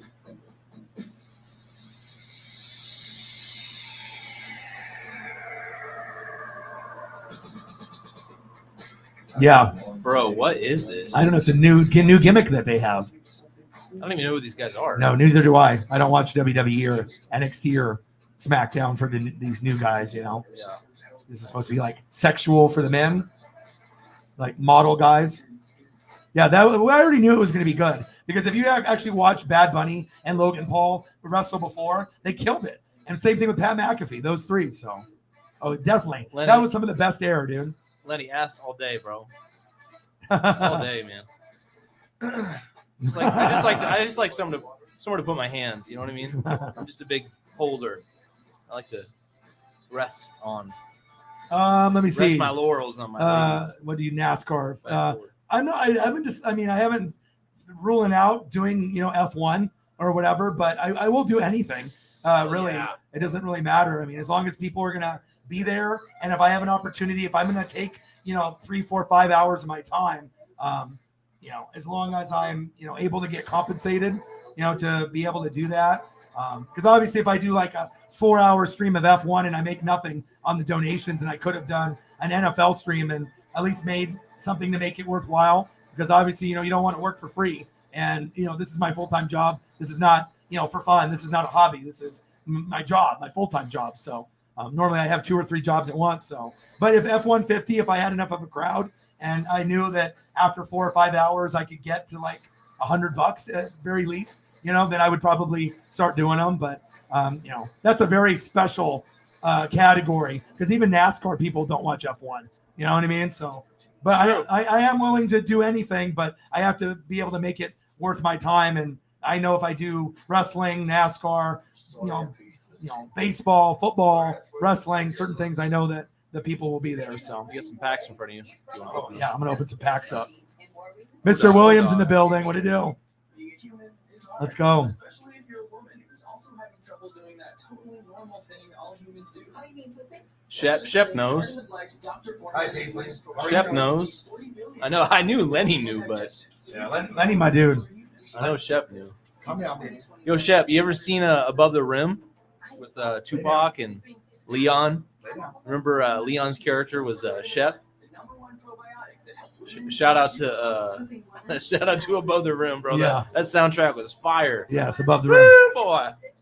Man. Yeah, the male model Shit. storyline, but they have to give something for the girls. Do you see where they're going? Triple H and Stephanie, it's like they're doing it based off social media. So they're basing it off people that are famous on YouTube or Twitch, giving people push for the younger generation to try to get people that have fans somewhere else to go to WWE, which is actually smart and brilliant marketing. Pat McAfee, you got a lot of people that love football, right? And they like wrestling, but they never would go watch WWE. But Pat is announcing on SmackDown. Now he's wrestling. So maybe you're going to get some people that are going to watch just because of his fan base on his show. Same thing with Logan Paul and obviously some of these others they got. And, if they want to go for a male model look, because I mean, if they did it with the girls, then you're going to get, Karens and people upset. They're like, oh, they're over sexualizing the women and pouring water all over their bodies. And, but for the guys to do it, obviously it's kind of a different thing for us wrestling fans that normally don't see that. You know what we call that? The closest thing we saw to that was Goldust as us as kids, so. That'd be a double fucking standard. Yeah, double standard. Fuck them. Yeah. Odin's son in the building. I don't mind F1. What is the one that Jimmy Johnson is in? But I know that he's probably not going to come back. But is he in F1? I've seen some stuff on Twitter, so I'm pretty sure that's what he's doing. Oh, here goes Orion's favorite. Austin Theory. This is Vince McMahon's true son. He's got the kind of look, of a John Cena. If you really look at him, he's got kind of the charisma. He'll never be John Cena, but you could tell Vince McMahon wanted to put this guy in the image of John Cena 2022. It's clear. Yes. And we got fans like Eagles John. Some people are Eagles. younger, and we got some older people like our age or a little older that get it. Eagles John? Eagles John, yeah. Yo, shout out to Eagles John. Yeah. Man, he knows. Yeah. That motherfucker And knows. John You is... know. If you know, you know. Yeah, John is like Philadelphia slang. So they call people that. Oh. So John is like, like, what's up, bro? But they have like these words that they use in Philly for their catchphrases and their lingo. Use it in a sentence, Ingalls. Yeah. Use John. Yeah. So Like joint. yeah, you'll see. Like Yeah. But John, like Colleen Wolfe, and anyone who's an Eagles fan knows what John is. And obviously, I'm in the NFL circles in the culture. So I've learned and I read and pay attention. So Josh in the building. Val Venus? Hello, ladies. Oh man, god damn it. Where's Lenny at? Lenny's the one, right? Hey, it's Lenny. hold on. We gotta do it in sync. Hold on. Hello, ladies. She'll be moaning in Tacoma. Good stuff. And then Big Balboski. Big Balboski. Bro, don't even get me started. God damn it. Especially if you grew up in our era. I'm 40, he's 36, so I was born in 82. I believe you are 86. So a lot of us have watched 80s, 90s wrestling, and there's nothing better than 80s, 90s wrestling, period. And any of those guys, of course, we definitely remember. Hello, Swaggy. And you have to understand, too, that he might have not been the most popular, right? But he was memorable. Middle card guy. Great middle card. Push the boundaries with the sexual shirts and and then they had the music and the the video for the music. Yeah, it was like a male porn star pretty much was Val Venus kind of thing. Like the rocket ship going on. And then you had the Godfather who was pimping hoes. Bro, I love it when we talk about this. On WWF. Everybody board the Ho train. I mean, WWF got away with a lot that they cannot get away with now. Do you remember he throw him against the ropes and then you do the fucking you just slowly run. Yes. Oh man. Goddamn, fucking legend. Oh man. Fucking legendary. Yeah, Lashley is the most boring superstar to watch in matches. Yep. Everything he looks does. cool. Yeah, he's got the look. He's a poor man's Ahmed Johnson. Remember Ahmed Johnson? That's what this is. Yep. Except, I mean, he's probably better than Ahmed, but I mean, he's got the look, but your mic skills stink. And if Vince likes guys that have the roid look, Bobby Lashley, boring. Brock, Roman, you know what I mean? I'd rather have the belt around a guy like AJ Styles, Randy Orton, Seth Rollins. Shit, even give me Kevin Owens. Give me someone that's good on the mic, you know what I mean? And they don't have to be the big, steroided, freakish guy. Give me someone that's mid-level, you know? You don't got to be a super heavyweight, you know? But I guess it is what it is. That's why Adam Cole, they didn't want to keep him around because he was supposedly too small, so. Yanks or Cardinals are going to land the pitcher from Athletics. I think that's who Montes is from. Yeah, there's all kinds of moves. The Mariners got one last night. I saw Luis Castillo. Yeah, Castillo. He's actually decent. They overpaid, but I'm glad they got him because we need pitching. They got to make a run. We have to get the wild card. Yeah, we have to get a wild card. Yeah. A male stripper. Yeah. If you go back and look at all his, Marty Jannetty and Shawn Michaels, the Rockers, and you look at his progression. I mean, I followed Michaels for the longest time. I'm more of a Bret Hart guy. You're more of a Shawn Michaels guy. 99% of the world is a Shawn Michaels guy. DX, but I like heels, and I thought it was always cool that Bret Hart gave his stunner shades away, and he just was technical in the ring, and he wasn't as popular as Shawn Michaels, but I liked the bad guys. So if you're the badder you are, I'm going to like you. And, besides maybe Legion of Doom Road Warriors, maybe that's the exception, but. The best there is. The best there was. And the best there ever will be. All right. Bret Hart. What'd you get? Did you get any good cards yet? Sid Vicious, a.k.a. Psycho Sid. I got a figure in the other room. I got some loose figures of guys like that. sneaks Are you trying to get an autograph card? What are you trying to get there? I don't know. This is how you Miss get- Kitty you showing get- her puppies. You Yeah. get one of these per box. It's like a player jersey number You got Pete Alonso? medallion card. Oh, Yeah. shit, bro. But you get one per box. Oh, They're dude, not look at that this. Pete Alonso. rare. Yeah, polar bear. That's cool. Yeah. O-Dog's got a couple packs here he's got to open. That's neat. Get It would on be that. better if Get it was on a jersey piece autograph, No. but, you Of know, course. yeah. Not bad. A little insert card. Heels is where it's at, and I've always liked heels.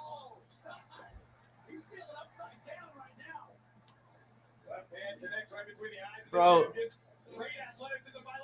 shout out to Sid Vicious's leg when he did that jump off the top rope. Fucking terrible idea, Josh.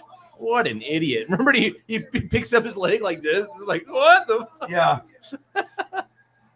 That's probably the best botch of all time. That's probably my personal favorite. This is my Mariner guy. Let's see what he says. He said, no, they didn't overpay. He said he's really 10 to 15 prospect. Though Roy had been struggling first started, they think Roy wasn't going to turn out. And this guy's Mariners everything. He's like you, and like me now, because I actually follow like baseball. I've never followed baseball as closely as a little kid as now. So it's like I'm watching every day, and to watch over 100 games a year now, and going through all the websites and the beat writers, and you do a little bit more research. But I didn't necessarily like giving up some of the prospects that we gave up. But if we're trying to make the wild card and break the biggest slump in the four major sports, MLB, NHL, NBA, NFL, it's been 21 years. Someone needs to break it. And Julio is a good start, but our pitching stinks, especially against the good teams. So it's normally good, but when we go against the Yankees, Astros, top tier, you can always use more, pitching. So I mean, that's your guys' opinion. You're entitled to it. I disagree. Yeah. But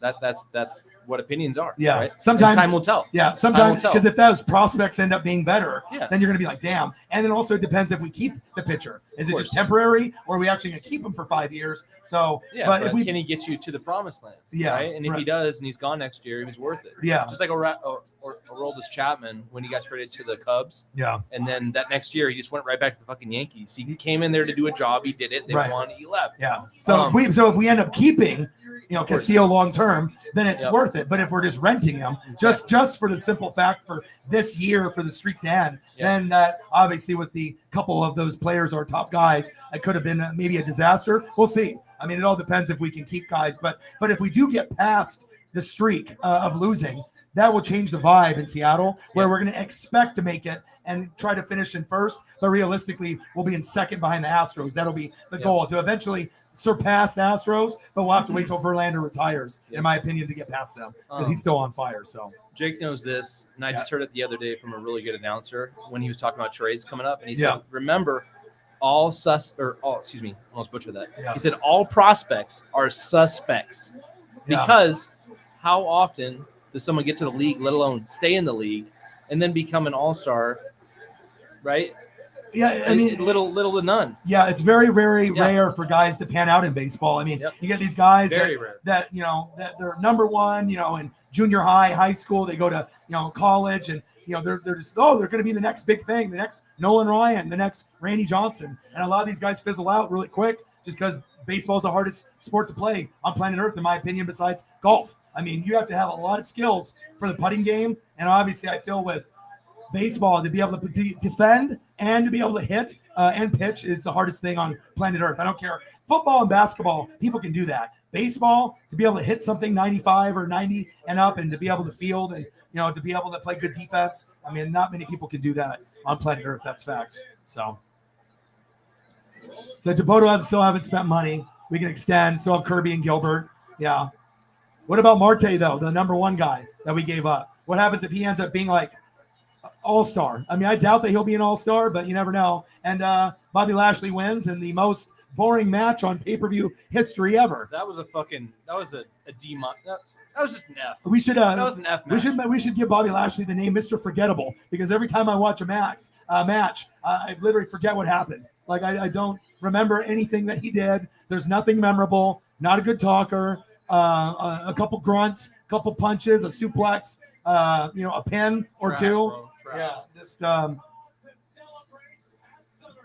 Mr. Unrelatable, Mr. Forgettable. I mean, if you want to give him points based off his look, yeah, he looks like a 10 out of 10. But, I mean, it's just boring. You know what would benefit him, honestly, is a tag team partner. If he had a tag team partner like Montez Ford, then, or if they did a trios with, the Street Profits and him, maybe you could gain him a little more. But it just, like maybe recreate a new day with Street Profits and him. But him as a singles, it's just, I mean, maybe the little kids like it, but for me, it's the most boring shit ever. It's like a fraud belt. No one cares. I mean, when's the last time you guys remember a Bobby Lashley match? Ever? I mean, I got hot takes, but I mean, it's boring. It's not good wrestling. Maybe you could get away with that in the 90s against a jobber, against Jack Smith, or Mike Evans. Jack Swagger. Terrible. Straight terrible. Terrorizing. So terrible. Terrorizing. Yeah. Oz. Vinny Vegas. Fuck out of here. Vinny Vegas. Yo, I'm gonna go on a rant real quick. Yeah, rant it. I'm happy to fucking be here. I don't know about you guys, but I gotta be here with my boy O-Dog. Ho ho ho! And it is just too fucking sweet. The thing I wanted to show you is production value, bro. I got it. Hell yeah. Dude, I mean, you're gonna get MJ. Bro, I'm gonna give you all the business. So Hey-o. yeah, and then we'll do a little Griffey, and then we'll do a little Randy. Is that Mount Rainier? Yeah. Is that the big unit? There we go. Son of a bitch. Damn it. There's no pigeon at the end of that one though. Little Edgar. Oh, And sometimes we go in the E-Dog. DeLorean. jump in that DeLorean. Flux capacitor, Yep. right? Maximum capacity, 88 miles an hour. And then we'll go nostalgia mode and we'll talk about 80s and 90s. Yep. And then sometimes I'll throw up a photo like this one and you guys will be able to reminisce if you guys are born in the 80s or early 90s. And it'll bring you back because anytime I see something like this, it's crazy. Here we go. You ready? Hell yeah. When you see like an old school photo of like Jose Canseco, you either know or you don't know. It's like you either were the part of this era, or you have no idea what this is. But it was a crazy time in baseball, the Royd era. But some of the coolest, collectibles, they were mass produced at one point. But, That was pre-Royd. yeah, You can tell. yeah. This is in like 1986, 87, 88. It looks like, and then obviously he started roiding up. But yeah, man, it's just nice to be able to flip it. We can go there or we can go your Colts with Darius Leonard, Shaq Leonard. O-Dog. But I am excited for this next week.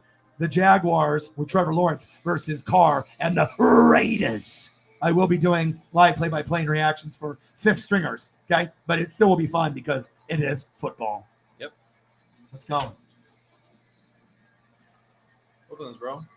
Show the people. All right, O-Dog's going to open up some Top Series 1 Okay. baseball 2022.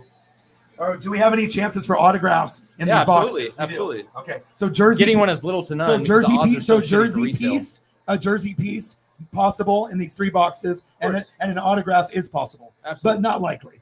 But Yeah. but maybe we get one. Yeah, Okay. you can get a 1-of-1. I mean, the odds are just So if astronomical. we get a 1-of-1, Julio Rodriguez or Trout or Ohtani, I own it, right? Instantly on eBay auction. Yeah. Wow, look at these individuals. This was the group that Edge formed. So Edge formed the group, right? And they actually are really heelish. I like it. You got Damian Priest on the far right, It looks Ripley in the middle, and Finn Balor, right? So these guys, Judgment Day, obviously it's kind of like the Undertaker kind of vibe. And Edge was, Yeah. kind of old, so he can't wrestle that much anymore. So he was a leader, and then they kicked him out. But I do like this faction, dark vibe, and all three are talented. And Damian Priest is unique. I think that he's kind of slept on. He's like one of those guys that's got a cool look, and he's very original, and I like that because so many people are copied. And I like Ripley too because she's not like the traditional, I'm a blonde model with big boobs and I look like Mandy Rose. Like I look like I'm a rocker, goth, badass, and I like that. Sometimes it's about the wrestler, not by just the looks. Give me someone that gives me something different. Yeah. And she has I like her. the unique I like her. look. It's like also why we like Paige, it's absolutely. because she had the unique look and she was different, and different is fine. And I honestly like her a lot. So we'll see where this goes. And Finn Balor is a top 5 for me. So definitely love me some Finn. Bullet Club. I feel the complete opposite way. Not a Finn fan. Anti-Finn. You don't like Finn? Nope. What's there to not? What do you not like about Finn? First of all, yeah. Damian Priest looks like Hellraiser right now, and I'm loving it. Yeah. I'm loving it.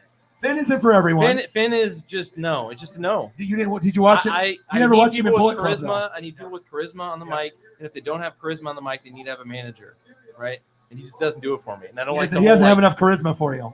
He does have crowd pop when he goes through the intros and puts his hands up. I mean, he's not over like Bryan Danielson or Moxley, but I mean, he's decently over with the fans. It just depends if they make him a face or a heel. You don't think so? When he comes out, this is what happens to me right here. Look, yeah. Like, okay, but what do you think about the rest of the America though? Rest of America thinks he's a top 10. You might not like him, right? You don't. He's not your favorite. Okay, but you know, like, well, okay. What about? Finn Boo. Okay, so he says Finn Boo, Kevin Owens. Yeah, you like Kevin? Unbelievable. Okay, Randy Orton. Absolutely. All right, AJ Styles. Absolutely. Seth Rollins. Yes. Okay, so it's just that one. Hello. Okay. Yeah. All right, and then Brock. Finn, lame as fuck. Brock or Roman or neither. Hold on. Are you anti-Finn or team Finn? Yeah. In the comments, team Finn or anti? I think we're gonna get everyone saying team Finn because I've never Thanks heard. for bidding, Arby. I've never heard anyone say that they didn't like Finn Balor. Like if you watched him Bullet Club, you know, back in the Lenny day, D. you know. Damn it, Lenny! Yeah, Damn it! Lenny. Hello, Finn. But you know. Hello, Demon. Hello, Lenny D.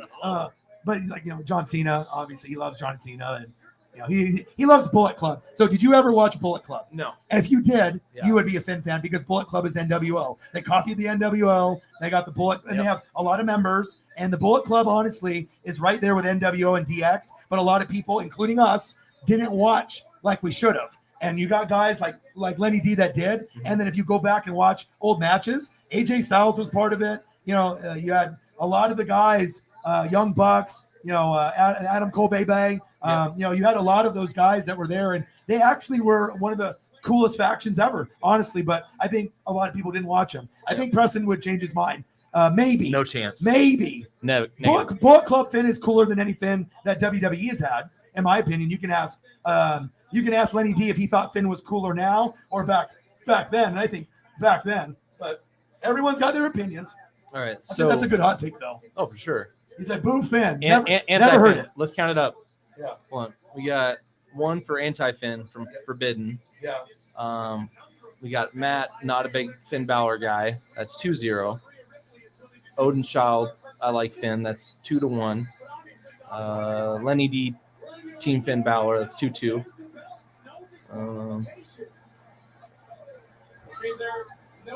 Dude, I got a Jeter.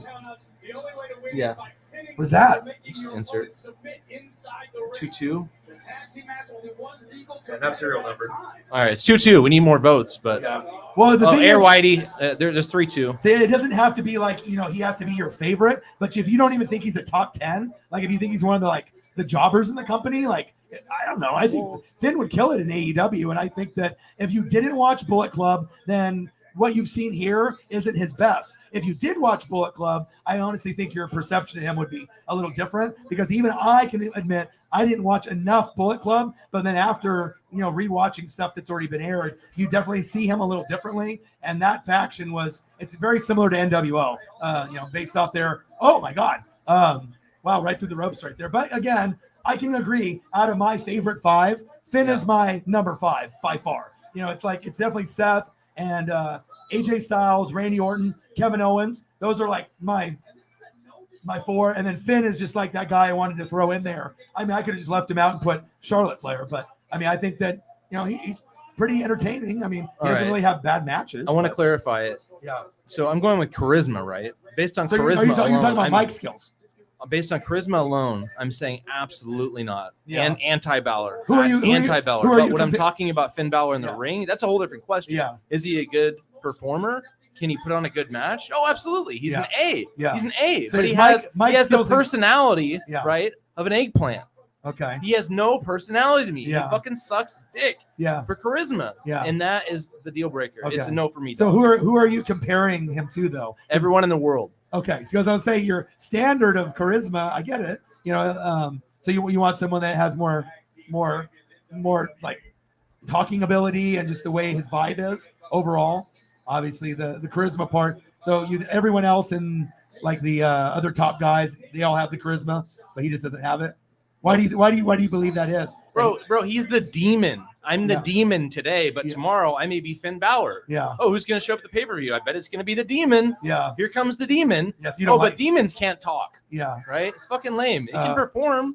He's a great guy to watch in a match and lose. I'm happy. So disappointing, just like the character. I need personality, goddammit. Okay. I'm huge into You think that. it's more Vince? I need how character development. Yeah. Like with words. I need Right. quick wittiness. So I need do you think that sharp if he could do his silver tongue. if he could do his persona that any way and there was no restrictions for Finn at all and he could do whatever he wants, say whatever he wants, do you think that he could like gain your respect then, or there's no coming back from Hold on, that? say that again. So if he had creative control of Yeah. his character, Finn Balor, Oh, and yeah. he can say whatever he wants and do whatever he wants, and there's no Vince saying you can do Yeah. this, and he can create a brand new persona Yep. with his personality to the limit. Could he be one of the guys at that point I for would you? need to see it. I'd be So, open-minded. Okay, I'd be absolutely open-minded. but not confident. You're like, okay, I got to see it. I just to gotta believe it. see it. Yeah. Yeah, I Okay. gotta see it. Yeah, I agree because out of my top 5, he's the least likely one out of the 5.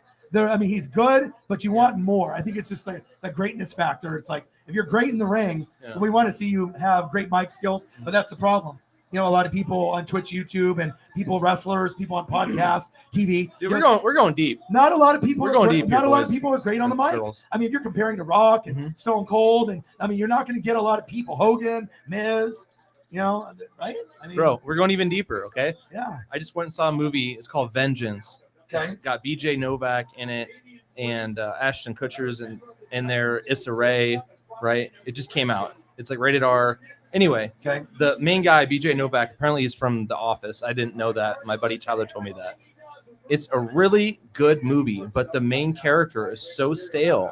Yeah. It has so lacking of facial expression and just like the silver tongue that just is like a Jim Carrey effect, right? And no one's Jim Carrey except for him, right? That's not really fair. one of But one. that's what I look for. I look for just unique personality, someone who's just not lame as fuck with dry sense of humor.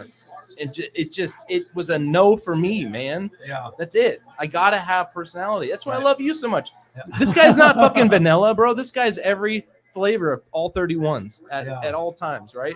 So I like motherfuckers like that, and you guys would agree with that Yeah. because dog You already know. too sweet. Yeah. Well, like I said, some of us, if you like football and you like wrestling, we're probably going to be really good friends. Because I mean, just me being the kid that played with wrestling figures like this guy and Nintendo and Genesis, right? But I would take a lot of time looking on the back of football cards, baseball, basketball. We were both hardcore into collecting, but I took it to another step. When he was looking at the front of the cards, I was looking on the back of the cards. He was looking at autographs and rookie cards and serial number stuff, and I'm looking at 6'2", 200. He's got 47 tackles and 10 sack lunches. And this was me at like 7 years old. So I already knew, me being a stat guy, analytic guy, a guy, obviously following a lot of things. But also when you end up meeting Griffey, that'll do it too. And obviously you guys know how I feel about that. Oh, hey, Dad, you want to go meet Ken Griffey Jr.? Oh, O-Dog. Let's meet O-Dog with hair. And then let's go meet Sandy Koufax. Oh, hey, Sandy. And then after you meet Sandy Koufax, and then you meet Ken Griffey Jr., life does not get any better than that. Yeah, show me your eyes. Anyway, You're in space. bro, I can't recommend that movie. I can't. Everything was dope about it, and I loved the plot. I love the script. I can't recommend it because the lead character, which I think helped create, direct, produce, all that shit. Yeah. He was so fucking lame. Yeah. He just did not do it for me, Yeah, man. some people are out there and they just don't got the talking ability or personality. Also, people copy each other a lot because they are afraid to be who they are. So Yeah. I think the people that are genuinely funny or they have a good personality, outgoing, it's just, you're comfortable with who you are and you don't have to be anyone like someone else. You just, accept who you are, your flaws, you're good, you're bad. And those are the people that excel. Those are the people that can connect with people for sure. And that's why I like you too, because I mean, there is guys that are a little vanilla. And I'll be honest with you, you do have a point. Out of all the superstars, right, the guy that's got the most potential to kill it, to be one of the top guys in the world in the ring, but does come up a little flat with personality and talking shit on the mic. Yep. It is him because I mean, if you have a standard of like, who are our favorites? Rock, Stone Cold, Hogan. We have a lot of the similar guy like RVD. I mean, Dylon, and Dylon. All of them, right? Shout out to Dave. So top five wrestlers all time. Go.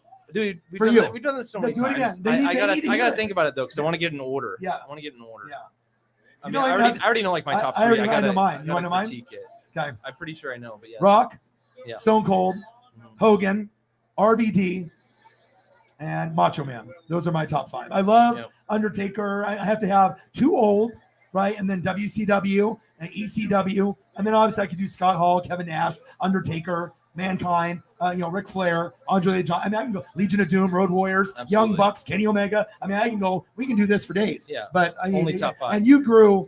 So you were 4 years younger. So you're 36. So yours are going to have some of my names, but you'll have some probably that are not mine. So I don't know. Honestly, it's tough. I can try to go in reverse order. Yeah, but do it. I'm not. It's gonna go easier to reverse do order. it just off the top of your head because you're not going to be able to do 1 through 5. It's too complicated because Yeah. our brains don't work that way. Wrestling greats are greats. They're goats. It's hard to put people at 1, 2, 3, 4, 5. Yeah. I mean, it is easy, right? I mean, I hate to copy Orion's list, No, but do it. we're in the same era. Like Yeah. 1, 2, Yeah. 2. Yeah. Anyway, yeah, it's The Rock. You know, my first favorite Rock was it was before Corporate Rock, but Corporate Rock probably number 1 to me. Yeah. When- Heel. when he first went with McMahon to get the belt, and then he started to turn his back on the people, and they started calling things like the corporate elbow, Yeah. and then he would go to do the elbow, and then he would like go to take the elbow pad off, and then he wouldn't. He flipped the crowd off. Like, Yes. oh man, Yeah. peak Rock. Because they went from Peak Rock. Rocky Maivia, Yeah. didn't work. Did the blue with the straps, like, Yeah, like Die Ultimate- Rocky Die. Yeah, Ultimate Warrior look didn't work. And then once the Rocky charisma, sucks. the charisma came out and the personality, like you just certain people have it. Yep. And then you just shit talk like you're shit talking your friend, except you take it to a level times 1,000. You just Yep. do it to everybody, and then you become that person, to a certain degree. So, but yeah, that's a good one. So that's Rock is number 1. Rock's number Yeah. 1, 2, 3, 4, 5. Yeah. I love that motherfucker so Me much. too, Dude. me too. It's not even funny. Yeah, He- yeah. And I can So many timeless. And I can attest to his things. love for The Rock because when I went to go buy figures or trade figures from him, because he's the only guy that I knew that had more wrestling figures than me growing up. And when you're a collector, usually a guy will have 1 or 2, maybe if their parents were cool, 6 to 10. But most people didn't have 20 to 150. Ooh, cool. Look at this. And this guy had over 100 to 200 loose figures. That's a lot of dedication and a lot of time and lawns mowed and cards hustled. This is cool. A little flames. Edge, we figured. And he was obviously the leader of this, the group. So am I surprised right now? No. This would have been much cooler if it was Bray Wyatt. All right. And the Fiend comes out. Absolutely. So Rock number 1, 2, 3, Yeah. 4, 5. But you got to add 4 other guys. Of course. So I mean, who are the other 4? like I said, it's pretty much copying. It's Rock, right? Yep. It's Hogan. I mean, everyone in my era grew up a huge Hulk Hogan fan, and then they got even better when he went heel in Hollywood Hogan. That was the most And then turning when- point in history in wrestling. Yeah, absolutely. Period. Yeah. Number 3, I mean, I guess just on sheer impact on like what he did for wrestling, and when you heard that glass, you knew it was your ass. It was Stone Cold. Now number 4 and 5, I got to think about it. Yeah, when I did my list and we had the first 3 the same, I did RVD based off. I saw RVD in his prime in ECW, not the old RVD in WWE. Yeah. And he was the most athletically gifted wrestler that I have ever seen in my entire life. Van Daminators, Van Terminators, chairs to faces, jumping from side to side and doing moves that you never seen before. Top rope, into the ring, backflips, him and Sabu. I mean, I had to throw someone like that in. Obviously, Sabu's one of my favorite too, but RVD was special. And then Macho Man, just the charisma, whether he was on drugs, on the yo-yo, doing the promos, but no one does a promo better than Macho Man. And there's certain people in my life that I imitate, that I love, and I'm always going to talk NWO. I'm always going to talk Macho Man. There's always going to be Chris Farley, Jim Carrey. I'm always going to have the Will Ferrell. There's just certain personalities that you gravitate toward, and obviously, on the mic and in the ring, Macho was one of the most underrated because he was on Hogan's shadow. So if Hogan wasn't there, maybe there's more world championships and more love for Macho Man, but then they, obviously tagged together, superpowers, and then NWO together, Wolfpack. So yeah, that's the reason I went there because of mic skills. I like Mic skills are really important for me. If you're not good on the mic, you're not in my top 5, and you're nowhere near. Hey, everyone, remember what he just said. Mic skills. See what I'm saying? Sorry, Finn. Anti-Finn. Anyway, number 4 should be fucking like number 2, to be honest. And that's Big Papa Pump. Dude, that's so Big Papa Pump. That is so creepy. You said that. He's top 5. You know what's He's creepy? top 5 I know for it me. was like ESPN stuff. I haven't seen anything Big Papa Pump in like 4 or 5 months. Bro. Literally this morning, I saw a picture of a girl and Big Papa Pump, and it was on Twitter. And I haven't seen anything in like 4 or 5 months. You're a creep. That's weird. That's my guy. That's dude. weird. Yeah, Big Papa Pump. Holla if you hear me. That's okay. good stuff. Dude. Number 5, man. I got to get real crappy. Okay, so for Big Papa Pump, obviously Scott Steiner and Rick Steiner when they had dark hair, right? But as far as technical wrestling and doing moves in the ring, very underrated. Then obviously when he went with persona change, went blonde, and obviously went to Big Papa Pump. Yeah, so when he turned his back on his brother, and then that was it for me. went heel. That was the shit. And then what did you like more about him? Him talking to the ladies and on the mic, or his wrestling in the ring? Are you kidding me? you can't touch him in a promo, dude. He okay. First of all, he could say whatever the fuck he wanted. Yes. Right. Not just because he had a mic, because you couldn't do anything about it. What are you going to do to him? Big Papa Pump He could say anything. He was the most. He was the Brock. kidding me? He was the Brock Lesnar back then, but more intimidating. Yeah. Right. More Bro. intimidating back then. He had the biggest like muscles out of anyone in every out of every federation. Was he the biggest? Maybe not tallest. No. But I'm saying like muscular. muscle-wise, Like you don't fuck with Scott Steiner. Like I don't know, dude. and Probably I know, top 3. and top 5 I know all he's a time. dickhead because I've read stories that with his friends, he's a world class guy. But if he don't know you or you're like, you might not have a good vibe with him. That's crazy. Scott Steiner. He used to shit on Flair so much. I would have never thought you would say. I would think maybe Steiner top 10. But top 5, okay. Fuck out of here. Steiner recliner. Fuck out of here. And then you get to see his muscles when he pulls them back. Yeah. And then he doesn't let go. The ref's trying to get him off, and he just keeps and punching also him. NWO Steiner is different. Oh, yeah. I mean, when you're Yeah, buff the stuff out with him. Yeah. Come on, bro. Do you know what's crazy? Buff Bagwell's in this scandal right now where him and he had this. He's got Buff Bagwell, NWO, has got a Twitter account, Gigolo. right? And he was like, I'm selling my merch. I'm selling my autograph stuff. And then the people wouldn't get it. And supposedly, like someone, fucked up. and someone was like, "What the fuck, Buff? Like, I spent $400. Where the fuck is this autograph belt that you're supposed to send me?" And then he's like, "My agent or friend is handling the Twitter, right?" And then he's like, "Oh, there's a miscommunication." So hopefully, he doesn't rip people off, But the Buff has been in the news for that. So Here, go ahead and read the comments. I know, we got on a lot. that, and then I'll think about my 5th. Okay. But so far, again, Rock, Hogan, Stone Cold, Big Papa Pump. Okay. I got number 5 coming up. we got to get the bots out of there. We don't want the stream to get. We got to get them as soon as they're in there. Got to get rid of them.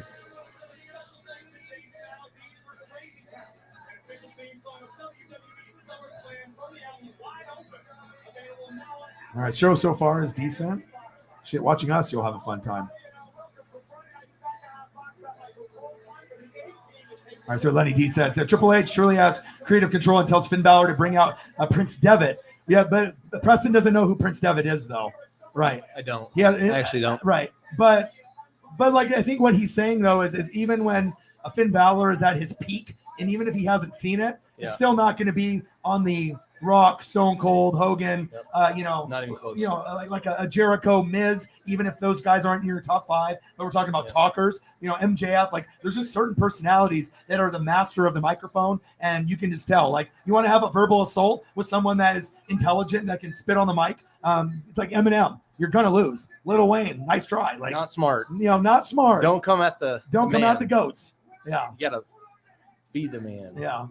Beat the man. Preston doesn't watch college football. I was just about to say that. Yeah, see, I got ESP. I do not. Right, so I answered it for you. I don't watch college sports. Yeah, I legitimately don't. See, I watch way too much baseball and basketball. Yeah. ESP. As soon as I knew you were in it. Yeah, like professional NBA and MLB. Chef says, I just thought something. What if the Fiend joins Judgment Day? Well, obviously, if you're going to join, you want to join something dark, right? You're the Fiend. That makes sense, right? That's what you would want, but they should have never fired him to begin with. If they would have given him the belt, WWE would be soaring right now. Instead of having Roman, you have someone that you can sell the merch to. People are buying the lanterns. People are buying the masks. The kids loved it, and the adults loved it. It was a win-win-win. And then you're dumb, and then You know, It's like a waste. it's like it was the coolest original character since Undertaker to me. I think Undertaker was a very brilliant idea, number one, and obviously we know the legacy, but I think that one could have been, it could have been something. And I know I got packs to open. Oh, money to. This one open? I What was the opened one this you one. opened? I opened this one. Okay. This pay-per-view is a Grand Slam. This has Triple H all over it. Well, it doesn't really have a Vince feel to it, but it might have some Thanks, Air fingerprints Whitey. still, Air Whitey, thank you, bro. Brother. $35. Let's get to $100. And then $200. And then $300. Rey Mysterio, of course. Yeah.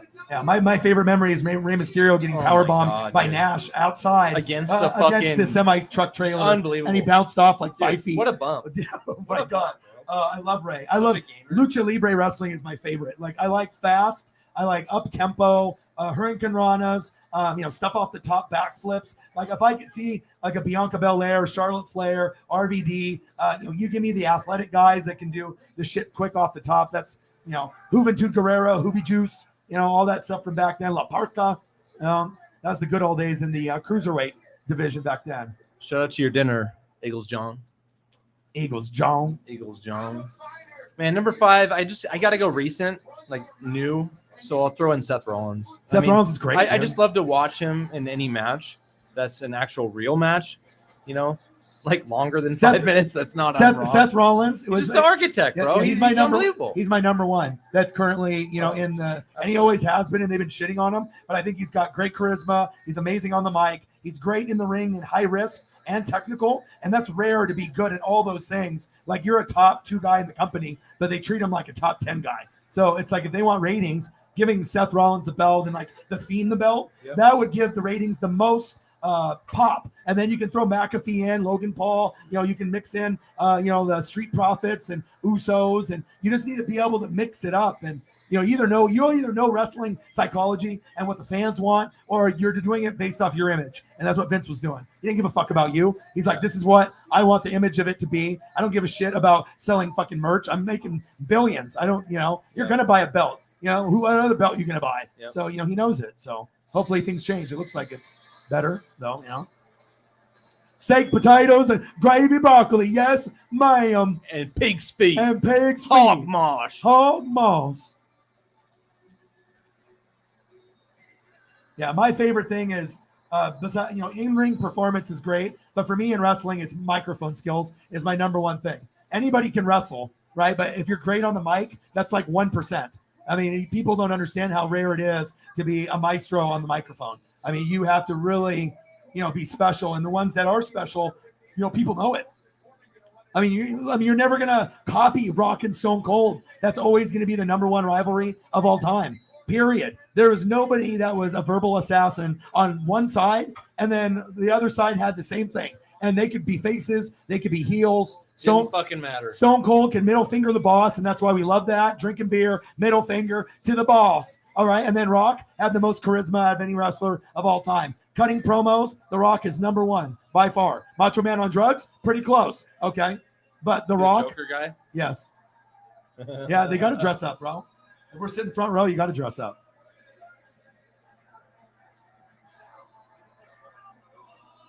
What's going on here?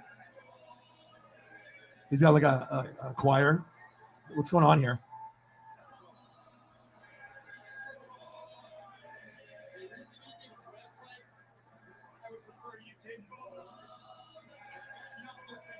No, nothing on there besides the 10 from earlier, but we'll get more. Wow. Nice. That looks good. What am I watching right now? I don't know, bro. Baron Corbin. Baron Corbin is like a saint or a pope. Like he's a religious wrestling figure that is above everyone else, and he's gonna get the Lord and everyone and the sports gods and the wrestling gods to support him to the end. Did you get something big? No, but it's really cool. Yeah. So they have these cards, right? Yeah. You get to pick the game that a player hits a home run, Uh-huh. and if they hit a home run that game, Yeah. You get like a you redemption get a card. special, exactly. Ooh. But who do you think I just got? Who is the best one to get? Aaron Judge. That's money in the bag. Dude. All that means is I need to look for when he gets a right-handed hitter or a Yeah. right-handed pitcher. He's at 41 homers, I know, bro. bro. And we're gonna go watch him. He's got What if four. we- He's got 4 in 3 games. What if we get an Aaron Judge ball? Like somehow, I don't know how that would happen, but foul maybe a ball. foul ball. Foul ball. That's what I'm saying. What I That'd be mean, dope. if I got a Julio ball already, I've already got 2 balls in like 4 years. So 2 balls in 6 games is pretty good. Wow, that's a really cool card. Yeah, that's awesome, dude. I got a McAfee, let's go. This is the one guy. All right. Famous birthdays in May 2nd. The Rock. All right, Pat McAfee, May 2nd, and your boy O-Dog. All right, there's a reason why we got the personality. All right, The Rock. All right, Pat McAfee, your boy O-Dog. Every one of them is May 2nd. All right, if you're a Brahma Bull, we are built fucking different. absolutely. All right, and then if I could have 2 people to have my birthday, Pat McAfee and The Rock. Are you kidding me? And that's where you can see the swag and the personality comes from. If you were born as a Brahma Bull, they can say you're stubborn all they want, but a lot of the Brahma Bulls are fucking incredible people. They are incredible grinders. They are incredible performers, and you're not going to be able to duplicate a Pat McAfee. And what makes it so sweet is that he was on the Colts, and he was a fucking punter. You know, it shows you if you're real, you can be a fucking punter and dominate the global scene. The best podcast on planet Earth, the Pat McAfee Show, because he's real, he can swear, he can be himself, and he's got friends that are just like regular dudes, you know, so we can relate. Get it, Pat? I love Pat. I only watch Pat McAfee Show and The Herd. You know, I used to watch Good Morning Football, but you know, Peter Schrager started stealing my catchphrases, and I said, no. Pat McAfee, baby. Also, another May 2nd birthday, David Beckham. Bend it like Beckham. There's a lot of greatness there. McAfee. I don't know what it is, man.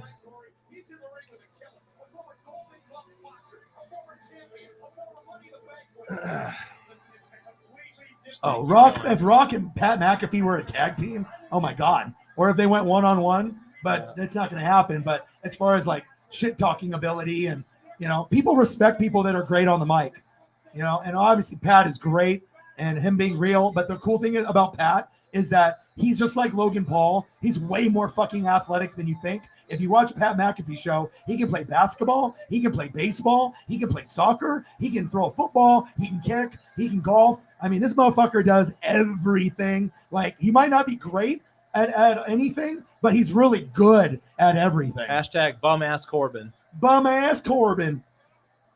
Happy Corbin. Sad Corbin. Bummy Corbin. Depressed Corbin. Oh, damn it. Oh, he's staggering. DC Don Corbin. Oh, no. Damn it. Sneak this. Oh. Woof, woof. Yep. Big up. Woof, woof. All right, let's do Air Whitey. What's he got? Rock. And he's got Japanese people, obviously, in there, too, watching all the federations. Okay. Hakoto Toyota, Stone Cold, Undertaker.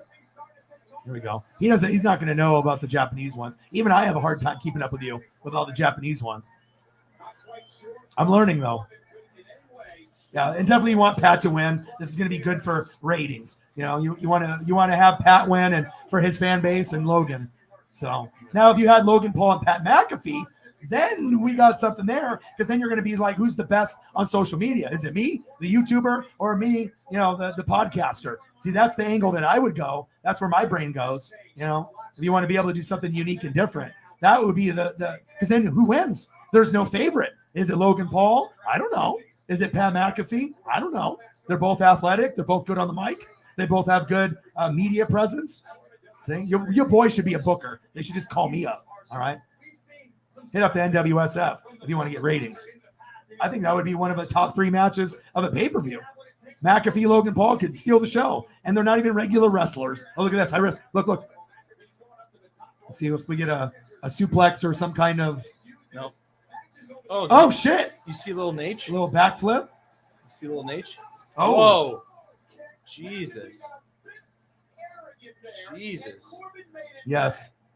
He didn't even, I told him about Corbin, but obviously, you know, unless you're a nerd like me that like deep dives in wrestling nerd information that no one cares about besides me. I told him about Baron Corbin being on the Colts, and we looked up a picture before the stream started, but I don't know, unless you watch Corbin a lot or you're watching WWE all the time, that's not something that anybody would just know unless you're just a psychopath like a lot of us that watch wrestling like every day. But I don't know about you guys at home, but my back is fucking killing me leaning in like this for fucking 2 hours. yeah, My neck, my back, my neck and my back. yeah. Name that motherfucking movie. My neck and my back. The doctor says I need a Becky out of me. I want $20 million or something like that. Yeah. But I settled for a fucking $40 and $5. Yeah. Or something. Like something like 350. Yeah. Tree fitty. The word of the day is job. J-O-B. Go get a snack. No worries. Go get a snack. Come on. How come when I'm in the kitchen, you in the kitchen? Eating up all the food. Yeah. Come on. I know you know. I just want to make sure. Keep you on your toes, guys. Oh, Lenny, was it Friday? Bro, my fiance, bro, she'd never seen a Friday movie. So we instantly had to watch Friday, next Friday, Friday after next, all in a row. I just made her one Saturday or Sunday. And dude, I was fucking dying, man. I turned over and looked at her. She looked at me. She looked at me like I was special, dude. I was like, how is this not fucking funny, man? Like when Ice Cube gets high and that girl comes over and they're sitting on the couch and he's tripping. And he just, oh man, it's fucking classic, dude. Absolute classic. And then of course Smokey. I mean, shout out to Chris Tucker, untouchable. Dude, people don't fucking understand, man. I'm gonna go on a rant right now, and you guys will agree with me, but people don't remember how big Chris Tucker was. And the reason why he stopped being it is because he just made enough money and he went and kicked it for like a decade or like 15 years. After he made that money from Rush Hour 1 and 2, he just did his own thing, man. Fucking love it, dude. He's a comedian, you know, he worked his ass off. He made it. He got the 20, 30, 40 million dollars and he went and chilled. You know, shout out to Chris Tucker for doing that. You don't got to keep grinding away when you made it. Just enjoy it. And then come back later when you want to work again. It's not just all work and no play, you know. Fuck, dude. Chris Tucker, man. Shout out to Chris Tucker. Name your favorite comedian right now. Who's your favorite comedian right now currently doing it? And if anyone says Kevin Hart, you're getting banned. All right? No Kevin Hart. I repeat, no Kevin Hart. That is not an answer. It's like, I love ice cream. Name your color. Name your flavor. Excuse me. Did you pull anything good? You gonna get cards? Yeah. I just went and saw Bill Burr at Moda Center, and he absolutely killed it. He was probably 30 or 40 shows into his tour, so he was super on point with his timing. Yeah. I mean, number one, it's got to be Dave Chappelle for me as well. It's funny you say that. I saw him as well at the Moda Center. Right now, you though, spend money on tickets, though. Yeah, like of course. you actually go spend money. Yeah. If it's a good comedian, Absolutely. you're going to spend I went and saw both. $100 to $400 and get a good seat and enjoy it. and Jeff Ross. Right. Jeff Ross, Dave Chappelle, Bill Burr. Probably top three. Most people don't do what you do. People spend money like that sometimes on sports events, but if the comedian is good enough, it is worth it. But it just depends if you have the money to do it. Yeah. But then it gives you a different perspective than TV Absolutely. show. It's like it's not the same when you go in person, right? Like it's incredible, right? It's better when it's at a smaller club. It's more intimate and it's much cheaper. So it's Yeah. about, shit, 150 is 90% off. Yeah, well, 150 is a lot better than 450. Exactly. You know what I mean? So Yeah. You know what's funny? I don't really know Jeff Dunham. I think Jeff Dunham, is that the guy that has the puppets and shit? Yeah. Correct me if I'm yeah, wrong. Jeff but Dunham is the guy that does the See, puppet thing. I don't that's know. That's not really my type of comedy. Yeah. No. I don't think there's anything wrong with it. It hasn't really been introduced to me in the way that the other ones had. But I definitely know it's very popular and very, very witty. I'll say that. I think he's got a tight set. If I was gonna watch that, I'd rather watch like Jeff Foxworthy and do like redneck jokes. Yeah, and stuff. it's like about the same group. Well, but I think Foxworthy would have been a more like if you were gonna watch him, 5-10 years ago, or when he was still doing his thing. Oh, Pat! Oh, he almost fell. Oh, Pat almost fell. Shout out to D'Elia. Shout out pretty good. to Jobber Corbin there grabbing him. That could have been bad. Yeah. He saved him from a botch. Let's go! Yes! Wow. Let's go, Pat. Wow. But Pat has a ring. Superplex. Yeah. Damn it. Pat's got his own ring. Pat's dedicated. Two. So you I already didn't know that. Yeah, Pat takes it serious. I mean, if you watch the Pat McAfee show, I know some people watch it, some people don't. It is a good show. He's got some of his friends that are goofballs on there, but it's informative. They got great guests, and he's just real for 3 hours. And I can appreciate people that are real. genuine, real people that are allowed to be themselves and not be corporate on ESPN. Much better. Real, recognized, motherfucking real. If Pat was on ESPN, it wouldn't be as good. You got to be able to say fuck and shit and bitch and wear Right near the beach. right the beach boy. Boy. Oh, you got to be able to wear cutoff shirts. You got to be able to be yourself, not it's just shirt and tie. Samson, Simpson. I stick to my story. Yeah, we can quote movies for days. It's all about the movies. Yeah. Half baked. Do that with Yeah. our eyes closed, bro. Yeah, I have so many Super Bad, Dumb and Dumber, Ace Ventura. I mean, I got movies on days, dude. You're not gonna open these. Yeah, open them, dude. I'll host. You don't like opening packs? No, I do, but I don't know. I'm just used to Just hosting. show the people. Show the people what you're pulling. Yeah. All right, I'll open one. Yeah, I got some trading cards, so we're opening up the packs. I cleaned up poop 2 minutes ago. Long one. O-Dog licked it up. No, it was a long, dude. Streaky. Log. It was like those Lincoln logs when you were a kid. Uh-oh. Basically, yeah. Sometimes you got to watch out. It's been like 100 degrees for like 7 days, so I keep the windows closed and the doors closed. So This is a weird thing to admit, but for baseball, I'm a Miami Marlins fan, and I don't know if you guys know any Marlins fans, but now you do. O-Dog Mariners. yes. Motherfucking Mariners. All right, and I also wanted to know. So you had Mariner jacket, right? There's some Mariner. You had Mariner like at some point, maybe not love, or maybe you never did. All right, so you never did. What was the reason that you never connected to the I'll Mariners? tell you that story. Okay, I Tell got me the this story. jacket, right? This like starter jacket. It was super dope. But they had a Yankees one and they had a Mariners one. But the Mariners one was my size. The Yankees one, it was either way too small or way too big. I think it was way too big. Like it just wouldn't have worked out, man. Like it was like fucking double XL, and then the Mariners one was large. So I got that because it was like a super duper discount. I think it was like $40 or $30 at like a discount place in Iowa when I was on vacation. But I did wear it because it's a cool jacket. But I didn't Throwback love look. But you never had a connection with the Mariners at all. But nothing like that. nothing. So no connection. So what was it? Just no players that you liked? Like what made you connect to the Marlins as a baseball team? What was it? Well, two things. I went and saw the Marlins versus the Giants in San Fran in I think 2001 when they had like Cliff Floyd, Ryan Dempster, Preston Wilson, right? And You fell in love with those guys? yeah, but the thing was is that I went pregame because I love getting autographs and shit, right? And I looked at the Giants side. You know, they had Barry Bonds and fucking Jeff Kent and all that shit at the time, Rich Aurelia, so on and so forth. And dude, everyone and their mother was on that side getting autographs, and I was like, "Fuck that bullshit." And then I looked over the Marlins side. There's maybe a dozen people over there.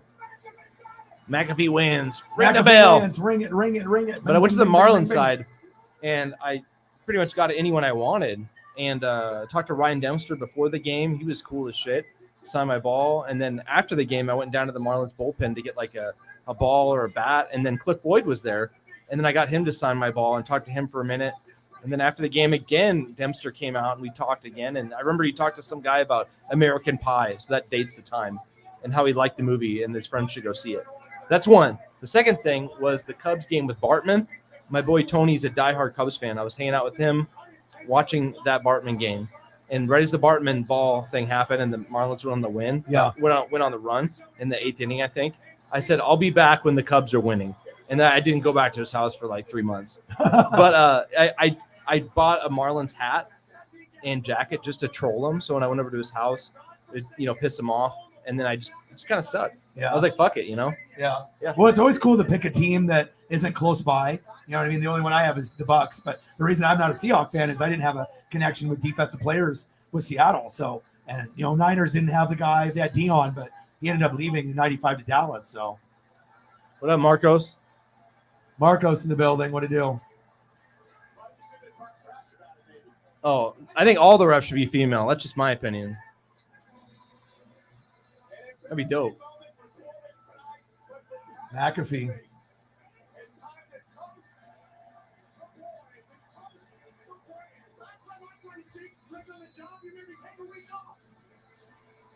They let Pat drink the beer like Stone Cold, but it's not as much. Damn it. Well, that's good so far that they're marketing the people that are big somewhere else that are in their business. So when your business is failing, you can rely on popular people somewhere else that can help keep the brand afloat until the booking gets better, and then you won't have to use them as much anymore. But that's good business. At least the WWE might have not been that popular, but dumb they haven't really been. They've always been ahead of the curve. I mean, especially if Vince ended up buying out WCW and ECW. Yeah. But I wish they would have kept those afloat. Personally, I think Shane running WCW, Stephanie running ECW, that could have been keeping wrestling afloat at that time would have been awesome, just to keep those brands going. But Vince is like, nope. Lesnar and Reigns is last. Yeah.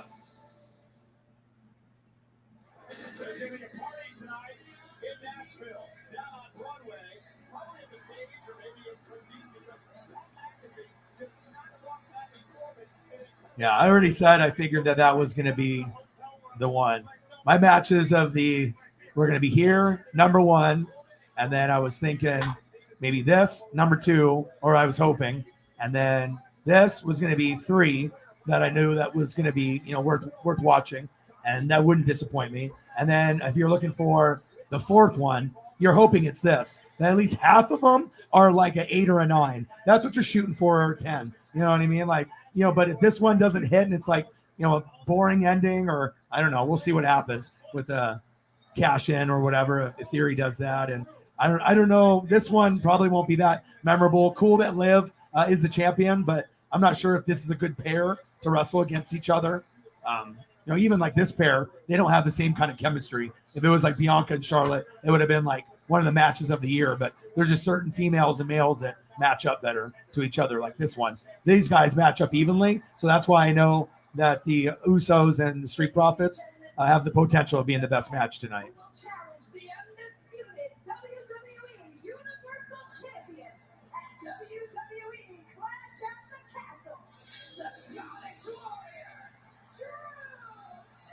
I like Drew McIntyre a lot. Got fired from the business, worked really hard to come back, got amazing on the mic, and he's got the look. He's got a big sword, everybody. Look at the sword. God damn it. He got a sword, but I really like his charisma. He's great on the mic, and he can actually do moves in the ring a little above and beyond Roman Reigns. So it's you can see the athleticism.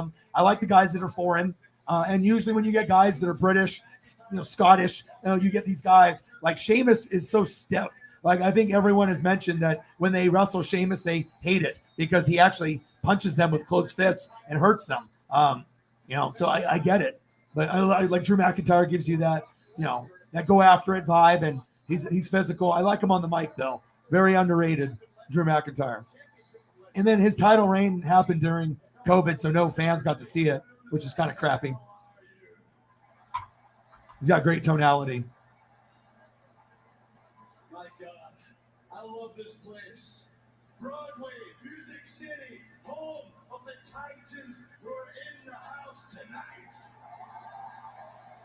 I wish he would have been able to have the championship with fans, but it'll come around. Of the new number 1 contender for the undisputed championship, Drew McIntyre. He said, "What the fuck is a Butch?" It's Pete Dunne. Yeah, I know. They always like to change the names, or if you have 2 names, first and last, they just take away your first name, and they're, it's a new persona. No, it's stupid. Yeah, anything that you get graded and signed, it's you're going to be paying at least probably $40 or more, especially if it's a Largent and it's autographed. If it's authentic through the card manufacturer, I mean, Largent stuff is probably going to be, I would assume, 20 on the low end and 40 and up on the high end, depending on its serial number.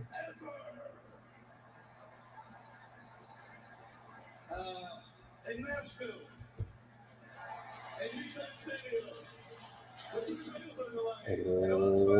Ladies and gentlemen, boys and girls, children of all ages, the Generation X proudly brings to you your tag team champions of the world,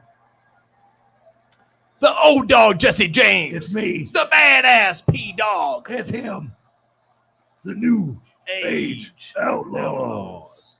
I love how Billy Gunn would get on there fucking jacked. And he And just, if you ain't yeah. down with that, I got to. And then he would what's fucking- for you. and then he'd fucking throw the mic up, and then people just fucking pop, bro. It would be so loud. Dude, if we get an autograph card, I'm going to be like, oh my God. Getting autograph card stuff is always cool. So hard to get, You'd be though. You'd be the one getting it. I don't think I'm gonna get one this last year. There's that.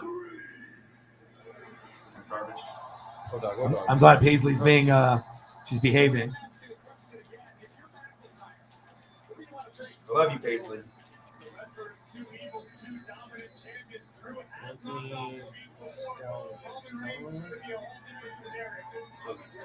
Oh, nice. Number 2022 right there. Oh, there we go. Yo.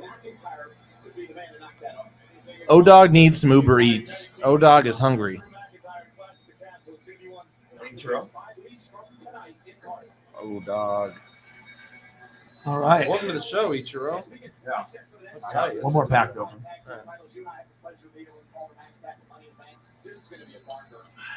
Oh, yeah. So overall, the pay-per-view actually has been better than I thought it was going to be. I figured it was going to be a 6 or a 7. And so there is opportunities with these last few matches to take this to an 8. I'm not sure if you're going to get it to a 9 or a 10. That might be asking too much, but I think there's a possibility of Jeff Jarrett is back. Is a special guest referee.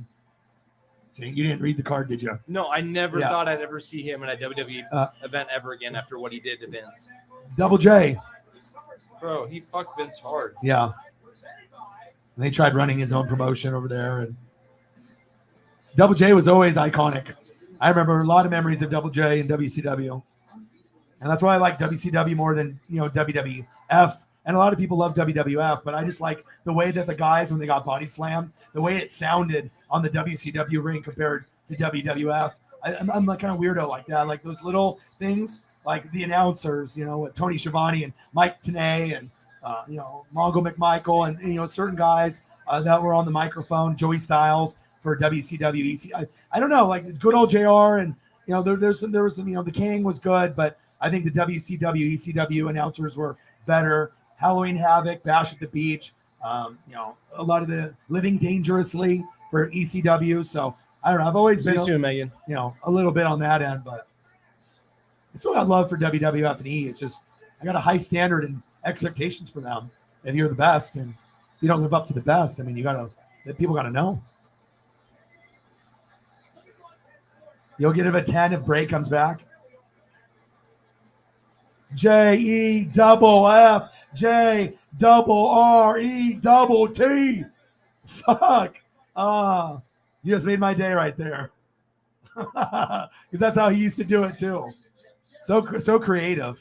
Who was JEFF. Who was his manager? Who was his manager? I know. Who was his manager? JRRTT. Who was his manager? Double J. You tell me. Tennessee Lee. Tennessee. Bang, bang. Shout out bang. to Tennessee Lee. Thanks, Holly.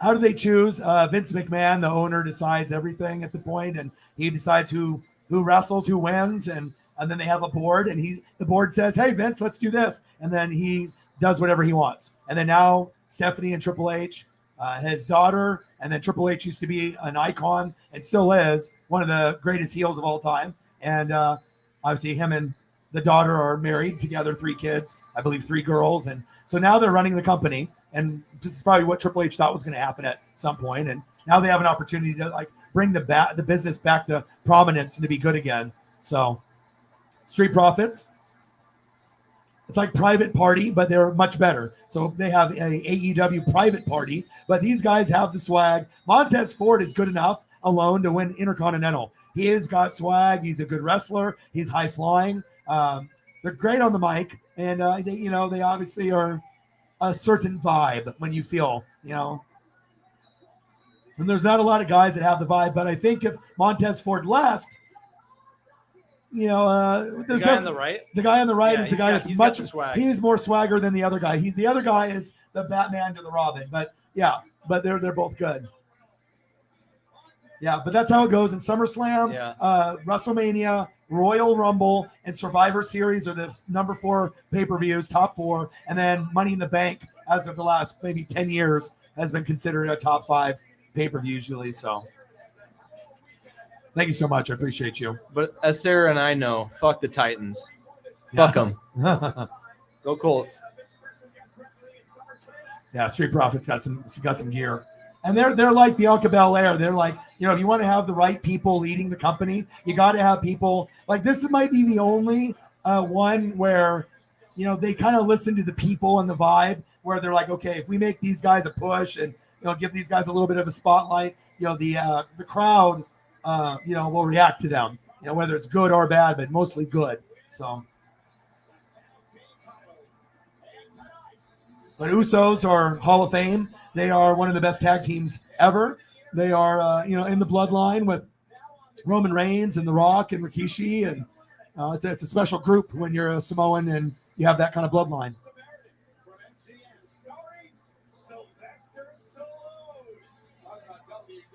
And we're here.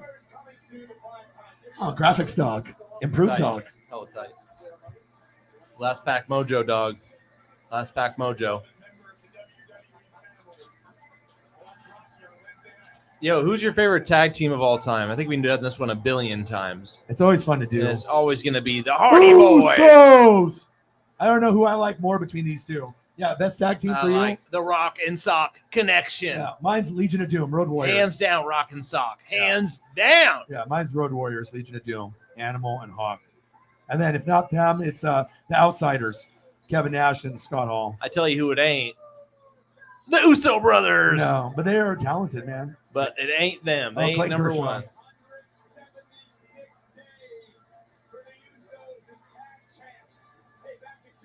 All right, nothing autographed. We didn't get an autograph. The autographs are literally impossible. It's like so hard to get. You have to spend so much money to get one. And if you get one, it's probably not a top player. And you just got to hope that it's serial numbered low and one of one, and you can make some money off of it. Tired dog. Yeah, man, I told you, remember? My dad's house. I know. Hard to sleep there. I bet. Air conditioning lacking, dog. Need to buy. Calm down. Calm down. How's the phone? Sleepy dog. That's me. Hey, come in here. Be a good dog for Daddy. Woof, woof. Love you. Woof, woof. I don't think I've ever loved anything as much as this dog.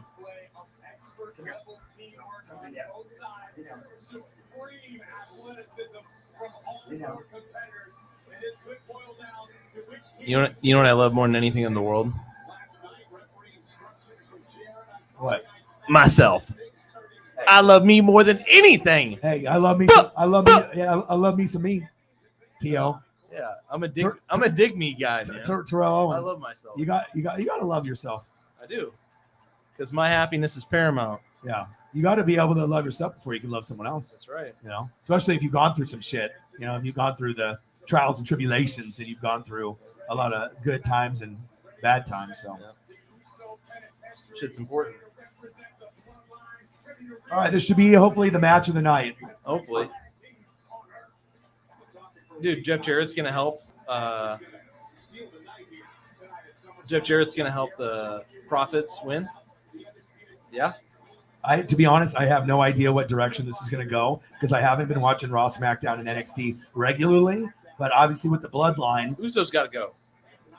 Yeah, but they got the thing with Roman and everything. But I mean, he could go either way. Gotta go, dogs. Yeah. Ring the bell. Okay. Ding, ding, ding. Don't capitalize tonight.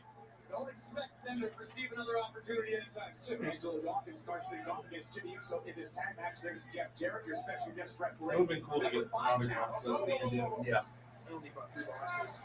If you buy a box of retail, you can probably get for about $100 bucks. You get an autograph. Actually, you get a memorabilia card as well. Angelo Dawkins taking control of the match. What I did like about that is Jarrett didn't go for the disqualification early. And now, okay, we're going to call it down the middle. So let's go some Tommy Townsend for Holly, her favorite player. It's always nice when you get someone that loves a punter as their favorite player. Obviously, she going to the Kansas City Chief games and being able to see him play in person. And I know you bought that mini helmet of the Gators. I'm not sure. I don't know if you answered me if that was a gift for him, like we were talking about, which would be cool. I mean, it's like one thing to try to get the autograph, but you have already met him at a liquor store already. So that's pretty unusual and amazing that to meet anybody at a liquor store, let alone NFL player, but to be your favorite player and a punter, that was like almost like destiny. It's like, shit like that happens to the right people. Like Preston's been lucky with Kobe Bryant stuff. I mean, I got my Julio ball already. I mean, sometimes you just know what to say, where to be. You have to know kind of the secrets on how to get shit done. And sometimes you can be incredibly lucky, just be in the right place in the right time and maybe get an autograph or a picture or a ball, But if you're willing to ask, you're willing to ask the right questions. You don't always pay full price. Yep. Like going to a card shop, you always ask, can you work with me? They'll take $10 off. Give me some room. Give me some room. And then if you do that, you save money. But if you don't do it, guess what? You get full price every time. You just have to be able to communicate. What are they going to do? Tell you no? All right, cool. I'll go to another card shop. I'll go to eBay. Yep. They know that. So if they know they can make $50, $100, oh, fuck, I'll go down to 90. 90 is better than zero. Yep. And a customer going out the door. Absolutely. Right? So don't lose the business. yeah. I need to go to the card shop, for Definitely. some point. Go see Chris. Go see Chris, in there. I watched that video and that was cool. Chris And the Mojo sport guy, he goes everywhere. National conventions. I actually watched a couple videos of what he does in the trading. Yeah. That would be cool if we could do that. Like when we get rich, where we go to the conventions and we do like a blog where we just do video of us going to different booths and Absolutely. buying high-end PSA 10 cards and PSA 9. There's rare autograph, stuff and buying, selling, trading. That would be neat, because that's what we used to really love when we were younger. But you're still in it. I don't have the money to be in it yet, but one day, I think that'd be cool. SummerSlam 2022. What do you got going later tonight or this weekend? Anything else? Yeah, just going back to my dad's. Going to the Angels Mariners series on Friday, Saturday, and Sunday. Friday night, Saturday's a doubleheader, and then Sunday day game, and then heading back after that. Yeah. That'll be tight. I think since you met him already and you already have it obviously there in the photo, obviously if you know that he loves the Gators, and I know how to read people really well, anybody can come up to him with a Chief mini helmet or helmet, but no one really is going to do it because they're talking to Mahomes or Kelsey or one of the studs, Chris Jones. So they don't give love to kickers and punters. But if you do something thoughtful like the Gator helmet, I think that you can present it to him as a gift. And then if he doesn't want to accept it, he'll probably sign it and give it back to you. You know what I mean? That's what I would assume. But, if you tell him it's his, then, that would be money. That's what I would do.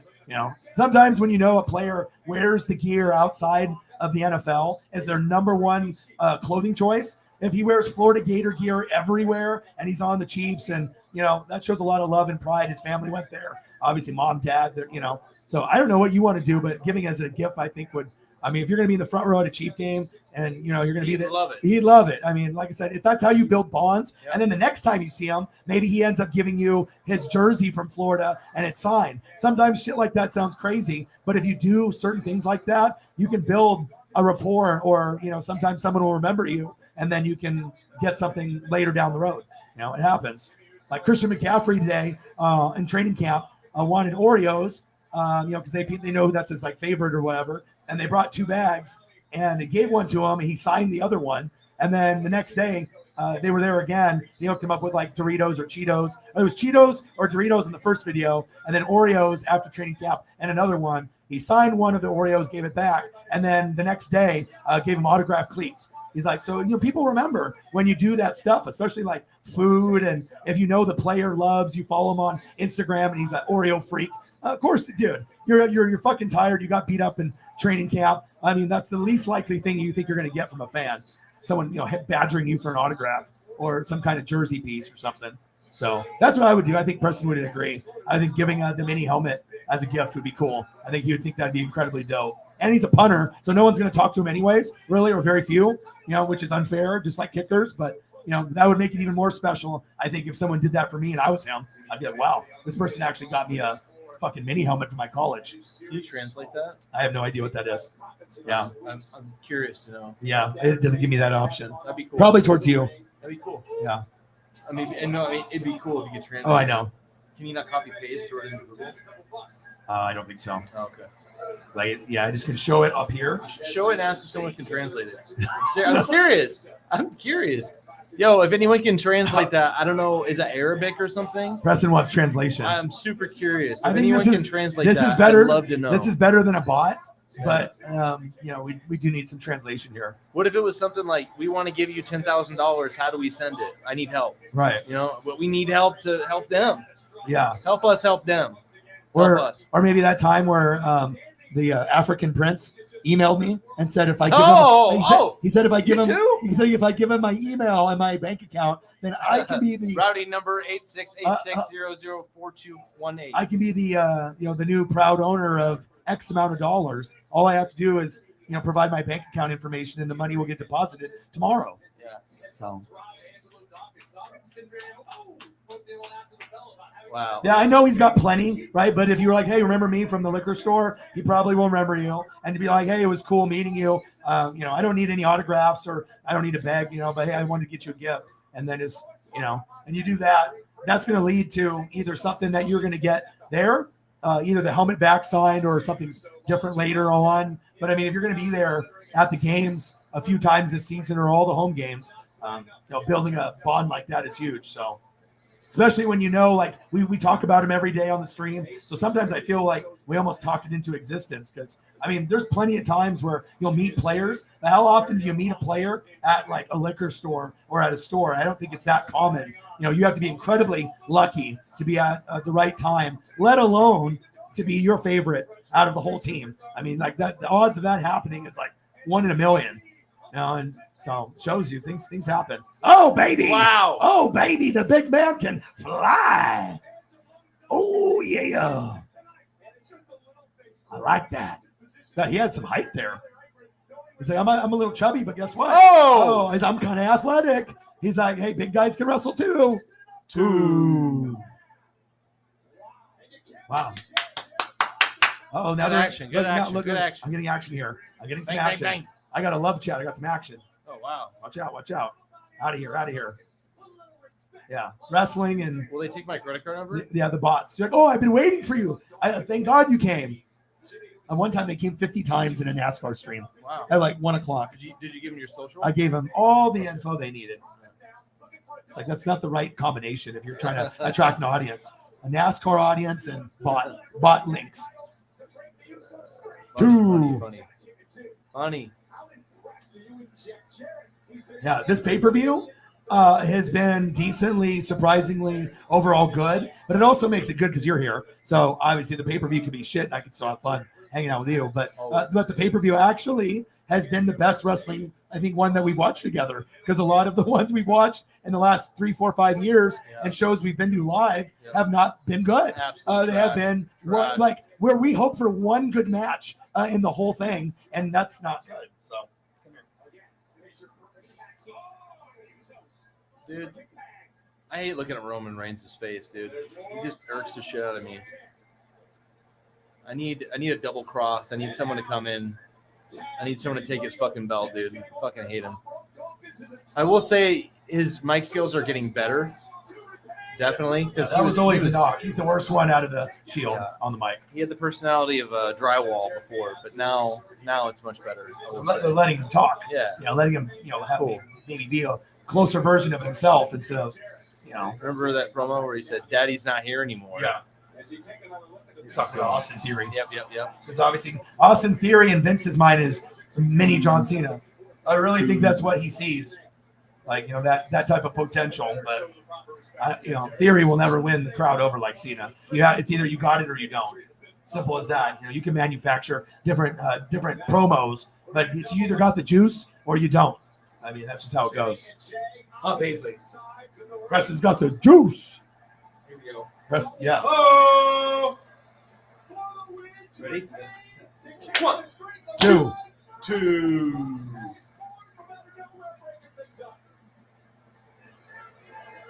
Now, this pay-per-view has been definitely better than expected. I think it's going to end as an 8, with potential to be as high as 8.5 or 9 if they hit it out of the park the rest of the way out. But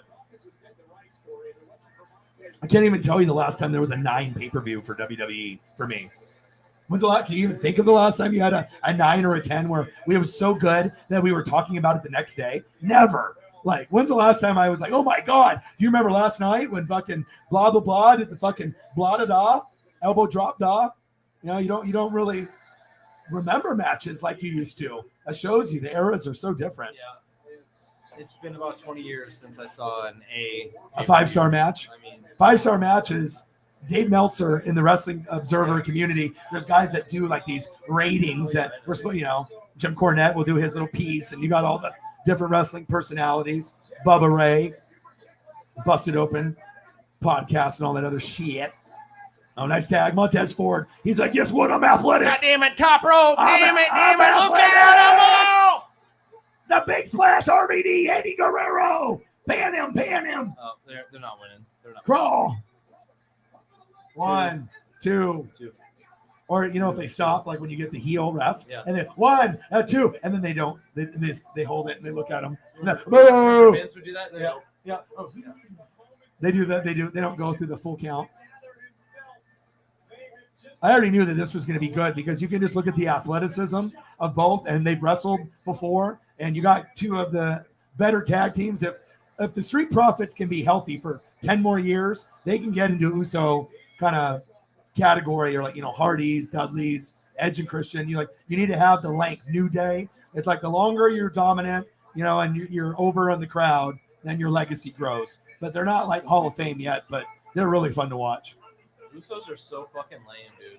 They're not as I liked it when they wore yellow and black in the beginning. God, they're lame. Yeah, but you see how they're doing it for the anti-Usos right here. Yeah. Anti-Uso or pro-Uso? Yeah. Where you at? Well, you don't like Roman or the Usos or the Bloodline. Some people love that shit, though. I like, give me Seth Rollins and Jon Moxley all day.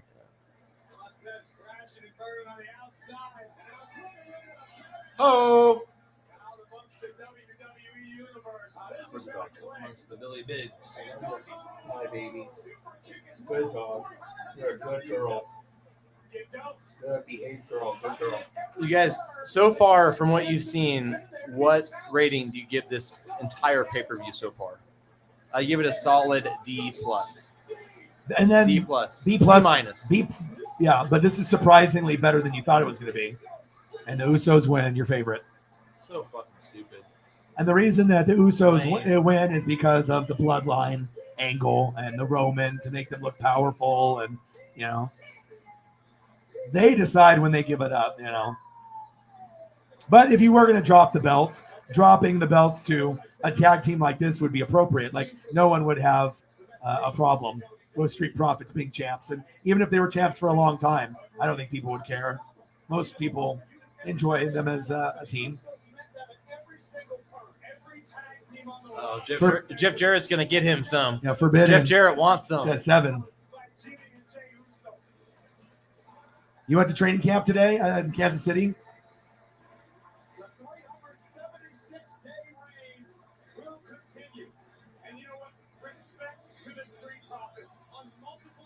One thing that's cool that AEW is doing, that WWE is, they're doing the trio belt. And I like that because they already have a lot of trios or teams of 4 or 5. So to be able to have a trio belt is a cool concept. I knew that was something that they were going to do. And obviously if you have Kenny Omega and the Young Bucks, you know, they could be the best because they're the elite. And that would be amazing. I'm waiting for the day where we can get Kenny back. I saw a video of him today and he's rehabbing still. So hopefully we get him back soon. Jimmy and Jay is slamming it shut. Air Force One's all upside your head. The 1D. And still. Corey Graves, I love Carmella more than my wife. Yeah, I'm leaving you. Yeah, that must have went over. You gotta like her. That really went over well. I wonder how the kids feel. If the kids are like, the kids probably are like, this sucks. Like, it's like, if you like love dad, then you're like, okay, dad, going from, you know, being a wrestler and then with a wrestler, but then what you did to mom, boo. Hey, we're all human, right? We all make mistakes. Yeah. We all got needs. Well, all the wrestlers are intermingling with each other. You know, not all of them, but I mean, you already know that they road trip together. there's a reason why some wrestlers end up with other wrestlers and whatnot. So I wonder how Naomi's doing. and Sasha Banks, I've seen them on Twitter because I'm always on there, and Sasha Banks is out and about, and usually with a couple other wrestlers, like a Bailey or somebody. So what do we have left? So we saw this and this. Yeah. And then here, no one remembers this. So the next match is gonna be 25 minutes. Okay, here, and then we get here. So we have 2 matches left. So this, Ronda. so we got Liv and Ronda next, and then the main event, and Roman Reigns and Brock Lesnar. Is that 60-minute standing or whatever?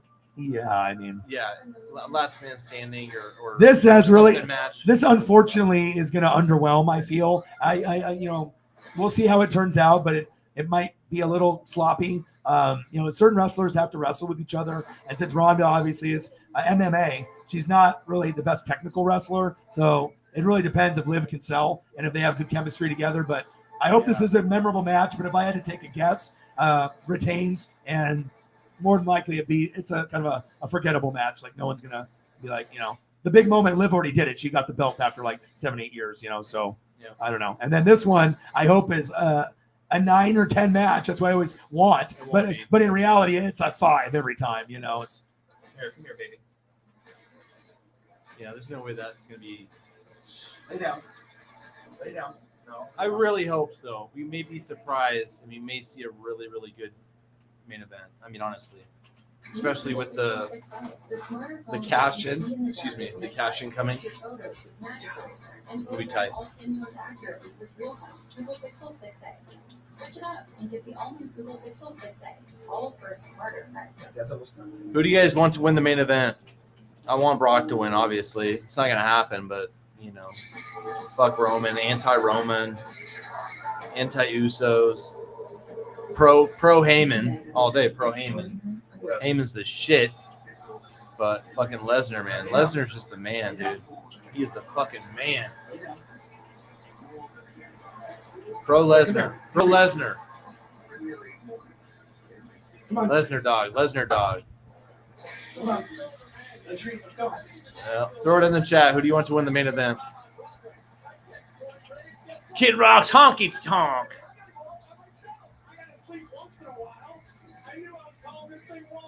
Who's ever been to Tennessee, man? I've never been to Tennessee. I'm sure it's tight. I'm sure they got nice people there. You know what I'm saying?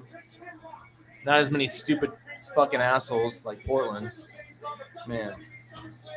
I lived here my whole life, man. It's just getting worse and worse. O-Dog knows. Kid Rock drinking a Bud Light. He just poured the beer on himself.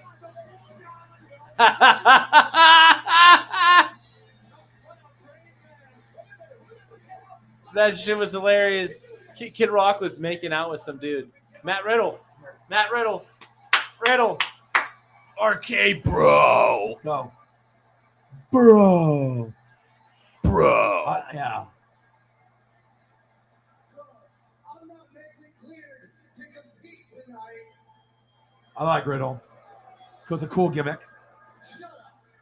A lot of us know Randy always told me not to take crap from anybody, and that means pieces of trash like Seth freaking Rollins. So Seth, get your ass out here, bro. Riddle's got a spinal injury. Dude, kick those flip-flops off now. Riddle. Oh, you just did it. When they came to NXT Takeover Portland, I did get to touch the belt with him and Pete Dunne when they were champs, and when the match ended, which was kind of cool. A nice 2-second pat on the tag belts. Bro. And a tap. Seth, let's go. Yeah, Seth freaking Rollins. my favorite. The architect. Oh, damn it. They won't let him wrestle. Damn it. He's in orange. He looks cool like an orange-sicle. Yeah. Makes me want an ice cream bar.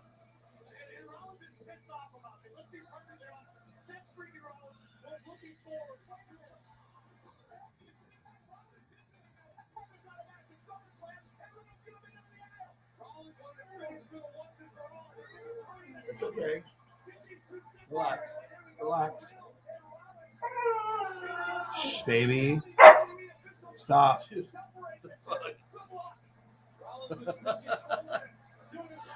Oh, your dog, man. Oh, she's so vocal. You have no idea, bro. Sometimes she'll talk for like 3 minutes. Like she'll keep going. Who's this bald guy? Bro, you just gave him the curb stomp. Dude, Seth Rollins looks so cool right now. Yeah. It's like an Austin Powers shirt, and like the pants are The super. Crowder is really into it. Listen to him singing.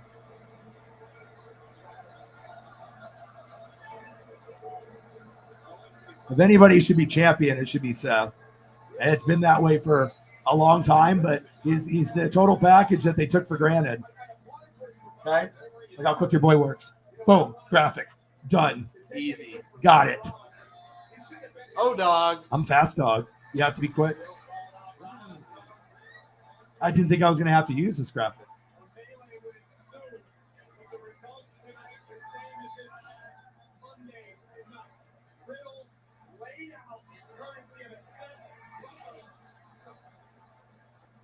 If Orton's back is like broken though, I think he's like having back surgery or having some maintenance done on his back. So, but obviously, Seth Rollins, he could be a guy that can lead the company, and you have no worries whatsoever about the direction. And I think that he's a better heel than Roman. Roman might have a look, but it's about mic skills. And obviously, being a technical wrestler and high flying, I don't know if there's anybody better than Seth in WWE. Honestly, I think he's the best that they have in the company. And I think he's been the best since he came in. The Shield has been awesome. Moxley's great. Roman was always the worst. And then his mic skills got slightly better, but he's never going to be good. That's why Paul Heyman's there. But he's able to do more freestyle now, which is better. But, it is what it is. But Seth, to me, is he is the face of, should be of the company, but he doesn't have the build like Roman. Vince is in love with buff, steroid-looking freak, wrestlers. They have that profile.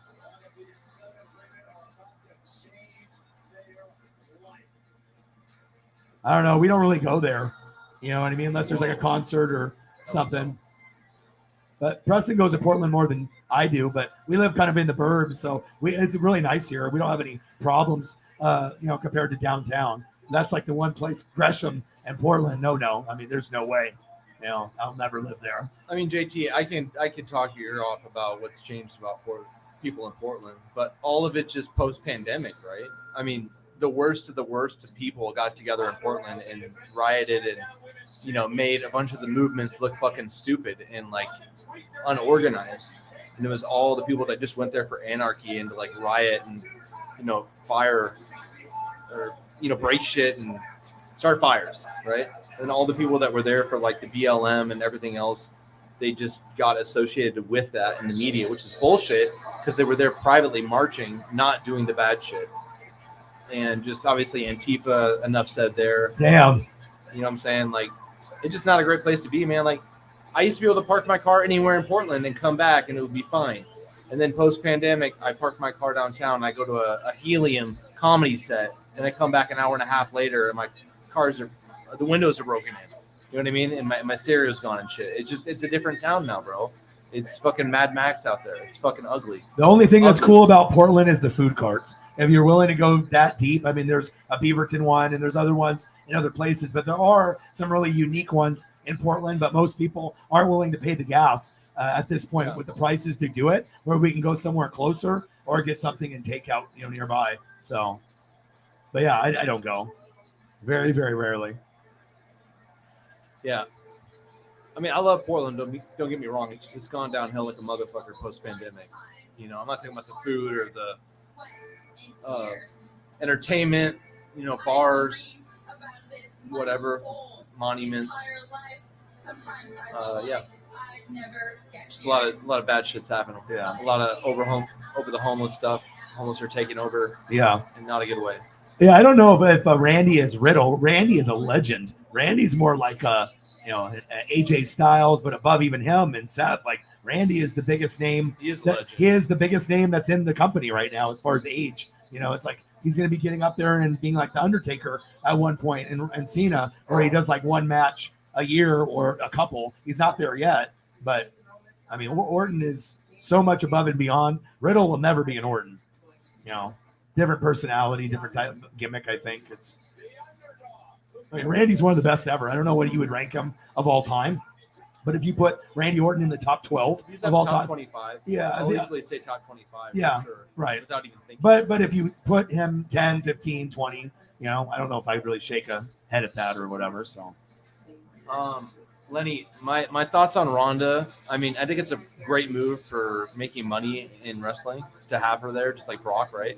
For sure. yeah, I think she's still green when it comes to like knowing your way around a ring or just ring chemistry, right? But she's getting there. She'll get there. And it's way better than getting punched in the fucking face and knocked out. You know what I mean? Like, why wouldn't you want to take this job? Ask Brock.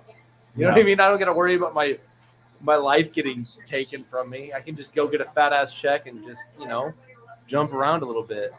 I get it, man. Ronda's the smart lady. She knows. She earned it. She paid her dues, I just hope that she can bring that chemistry, to a ring like we want her to. Ronda's horrible on the mic. You want me to really let you know how it goes. Ronda's horrible on the mic. She was awesome as MMA, and here she's awkward, and she doesn't pair up with a lot of people. She has good energy and swag, but she comes off too much as an MMA instead of a wrestler. Yep. There's no smoothness. Yep. You're clunky. You're very robotic because you're trying to be someone you're not. Because you're a fucking MMA fighter, you usually punch people in the eye socket and in the mouth. And then, in the nose. This, you have to grapple. This, you have to be able to know how to punch without a closed fist. You have to know how to do suplexes and DDTs and, how to take a fall. There's a lot of, things that people don't realize. You could be the best athlete in one thing, but that doesn't mean you're going to be great in the other profession. I think that she could get better, but she's not good on the mic. It's very forced. If it sounds very, NXT developmental, it's not, she's just trying to find herself, and she's already been a legend. It's like you should already know. But talking promos and fighting and punching someone in the face is different. It's a lot easier to punch someone in the face. It's a lot harder to be great on the mic. So that's and also selling. Selling is huge. If she can learn how to sell, I will be your fan. You know what I mean? She needs to make other people look better. Period. Lay down. Such an underrated aspect of a wrestler. How good can they make other people look? Yeah.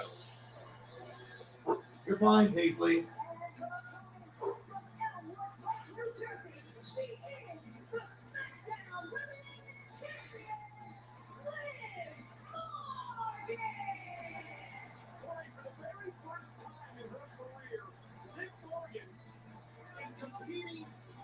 SummerSlam. You're right, Coleman. Look at the emotion already on Liv Morgan's face.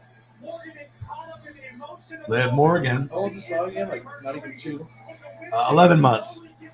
You got her at 6 weeks old, so she looks big, but So she's not even a year. no, I'm a puppy.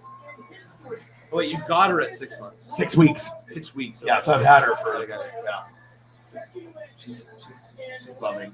Morgan with the element of surprise on her side. This is where See, this is I love cats just because they don't need anything. You know what I mean? And then they make you do all the love. Best adult dating site? Can we click on that? Oh, whoa, hold on. Let me get my hands in my pants. Just kidding.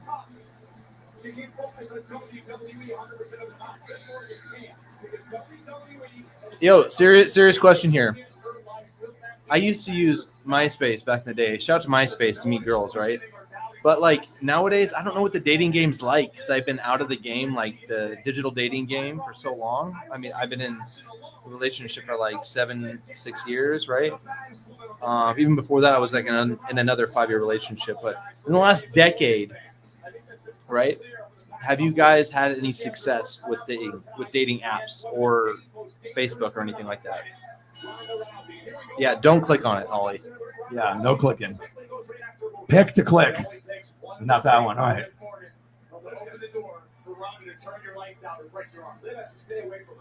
All right, let's see what we get here in Dating this apps are matchup. weird. What's up? Dating apps are weird. Yeah, I think I was in You that. would know. Yeah. We've been in Yeah, relationships. pretty much the whole time. Yeah. Big high knee right there. Ooh. Ooh. 2.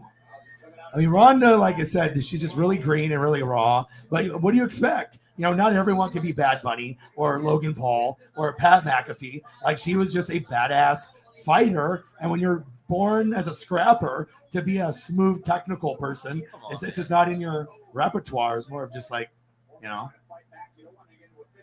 Yeah, she's not selling. I like Morgan's blue mouth. Kind of cool. Yeah,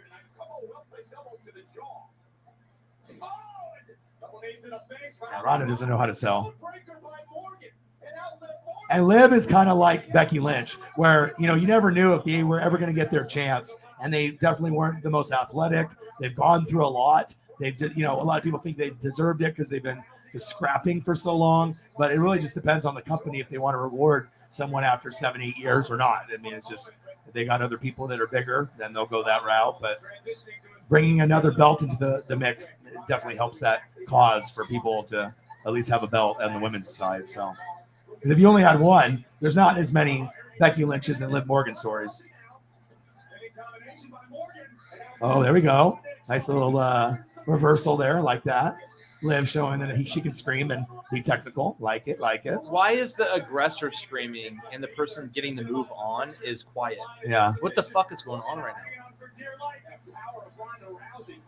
She's just like grimacing. 1, 2. Terrible sell. Yeah. We're so critical of wrestling, but I feel that your wrestling mind and mine, you know what I mean? We are kind of the Northwest wrestling fanatics. Like, you know, Justin Graves would be very good here too. He's got a lot of knowledge. He watches every week. Yeah, I think he watches Raw. everything. He know Raw and SmackDown and NXT more than me because I just don't watch that. You know, I do AEW instead. So the only two decent ones, mostly sex nowadays on the internet. I see. Bumble. Yo, Wait, Bumble's the one with the girls that get it, right? The girls pick? Is that right? Bumble? Yeah, hit your boy up on the Bumble. Bumble boy. I'm a Bumble bot. It's like an Autobot. Yeah. Girls start the combo. That's right. So it's not as creepy. Yeah.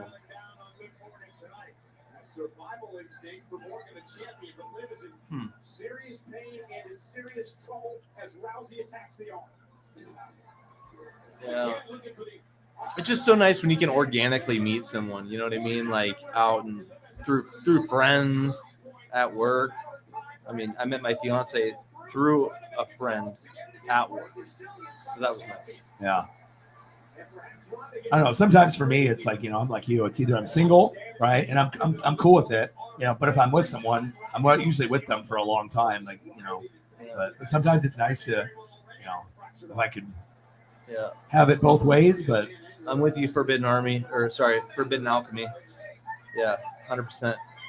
So much better when it's just organic.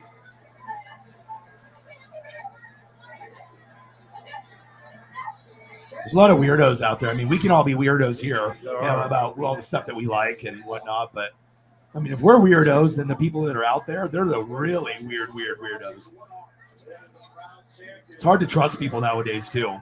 It's like I don't want to give my time to someone. My time is precious to me, and if my mental health needs to be in a good spot, you know, daily. I don't have time to deal with some fucking idiot, you know, or something, or somebody I can't Too old for that trust, bullshit. or, you know, someone that's going to rip me off, or someone that's going to hurt me or something. You know, it's like, I don't know, you get to a certain age and you don't got time for that shit. Like, okay, so what just happened here was Ronda made her tap, Yeah. but then Ronda's shoulders were down. So I don't know what they did. Yeah, controversial. Said shoulders down, but Wow. she tapped out. That match was an F. Yeah. I'm giving that match I an know, F. and like I said, you can already tell when matches are going to be good. And, fuck you. And you can always tell when it's not good. You know, I already knew this, right? This, I thought all those were going to underwhelm. I thought potential good, That was good. good, Good. right?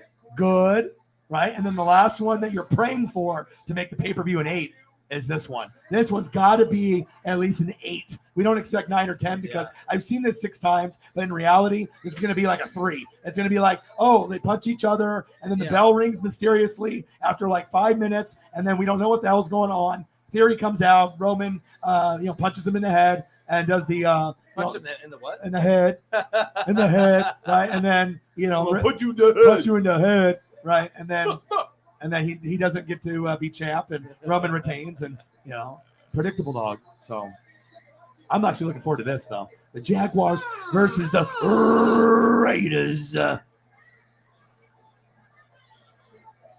Oh, Ronda getting the ref. Ronda's like, I'm gonna break your arm, sucker. Get in there and help Jake. Jake needs help. He's like, I don't want to stomp you. Is that J&J Security? J&J, bro. Is that J&J? Dude, you know it is. I see one J. I don't see the other guy. Yeah, I think it's a different guy. yeah.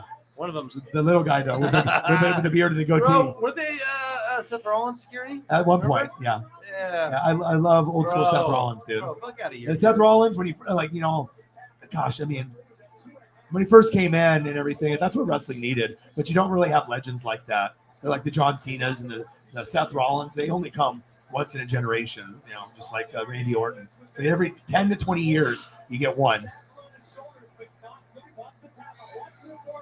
So immediately thought it was okay. This is what I was watching, Corey, right here at the ring now. But you were watching the upper part of the screen, and two, the tap methods. So he, Rousey, should be the champion. She tapped, but he looked down, and it's controversial. And says, I'm mad. I'm the baddest She species. doesn't win cleanly. I'm the baddest species on earth.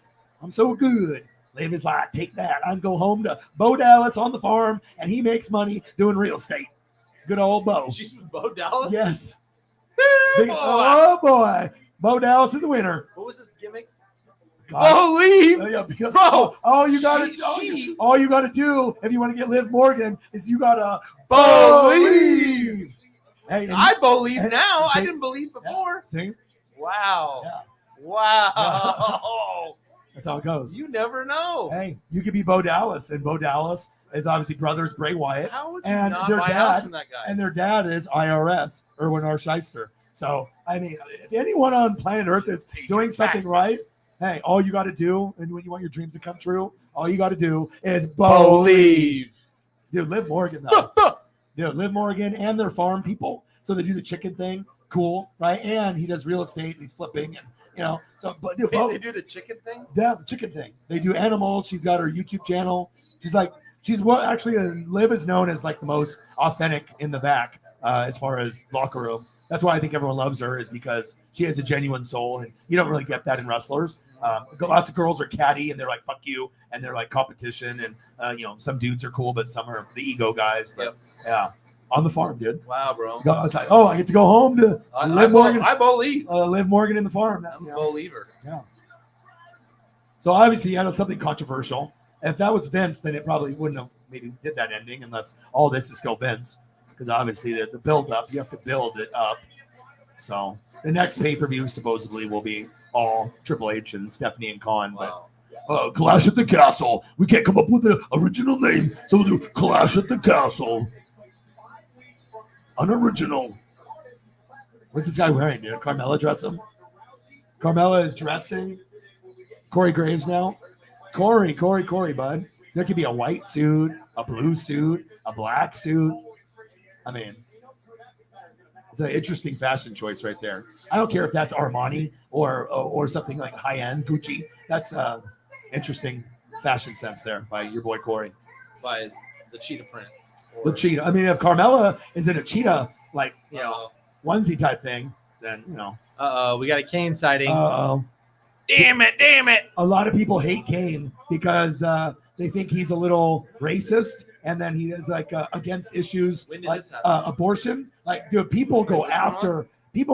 So Kane is like a mayor, I right? didn't know that. Yeah, so he's like, but there is like some beef with certain people with some questionable comments that he's made, and also stances that he has towards like pro-life and abortion, and he's pretty vocal. And I know that a lot of the female wrestlers don't. Paige, not a fan. I see a lot of these conversations, and because Paige is pretty open. If she likes something, she'll let you know. If she's not, and I've seen some stuff on Twitter, but yeah. But if he's a mayor here, then maybe they're like, yeah, I love him. It's Kane. The Macho Man guy. Yes. Tight. As I told you, that match will make Lashley and Theory the match in the night.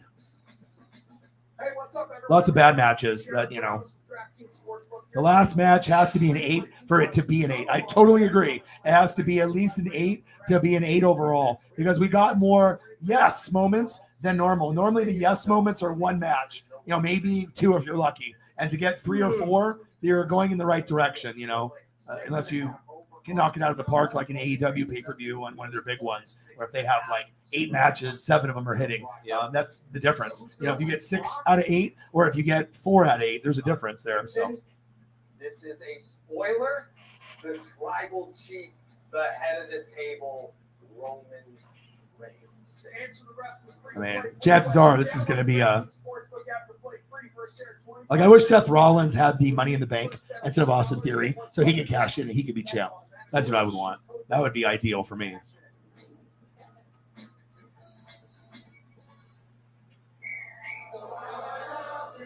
So Justin Graves just messaged me. He said, huge W for the Mariners. I hope Julio's wrist is okay. He took a shot. That's great. I have to watch a replay at some point. So getting hit on the wrist is not good. Damn. It happens. Yeah. Well, his wrist was already sore from the 81 homers in the home run derby, and supposedly he was injured before that, and he still did the derby. And then he missed like 3 games after the derby, and then maybe he's injured again. So we got to make sure, we protect the asset. We have to protect the Julio. Okay, it's very important to protect the Northwest, most prime gem, and it is Julio Rodriguez. All right, we got 1 match left. And then I got NASCAR tomorrow, Brickyard 400. So I'll be doing that, and I'll be streaming for 4 or 5 hours, grinding it out there. And take me about an hour and a half, 2 hours to set up everything, and get all the car photos that are new and having everything look fresh. I need to look up to see what time it is, and obviously, hopefully, everyone ate well. Obviously, had a good time. Pay-per-view, pretty good, not bad.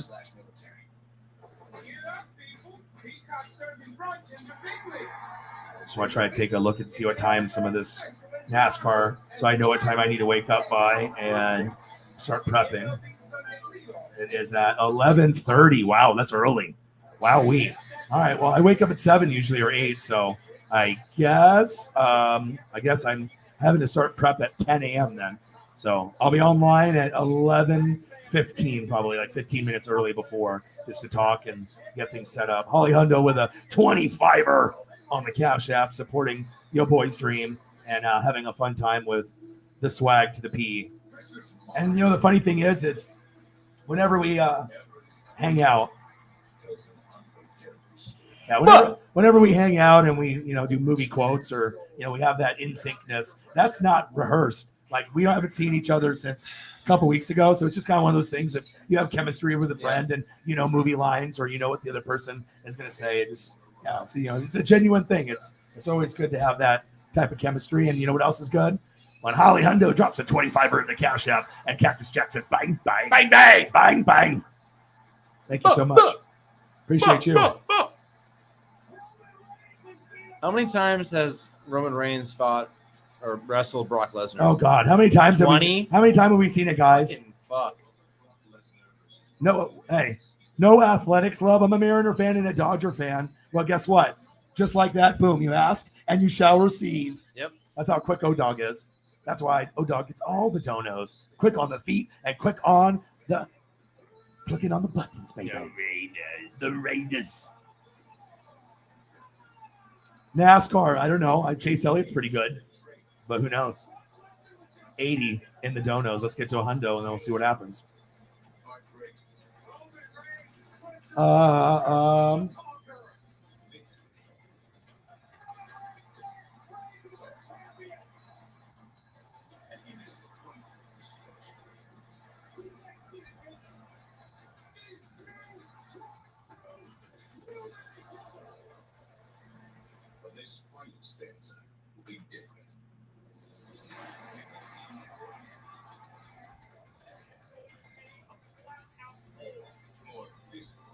Let's go. Holly Hundo with a 25er. Appreciate you. Bang, bang, bang. Dropping the fire, Dono, the 25er.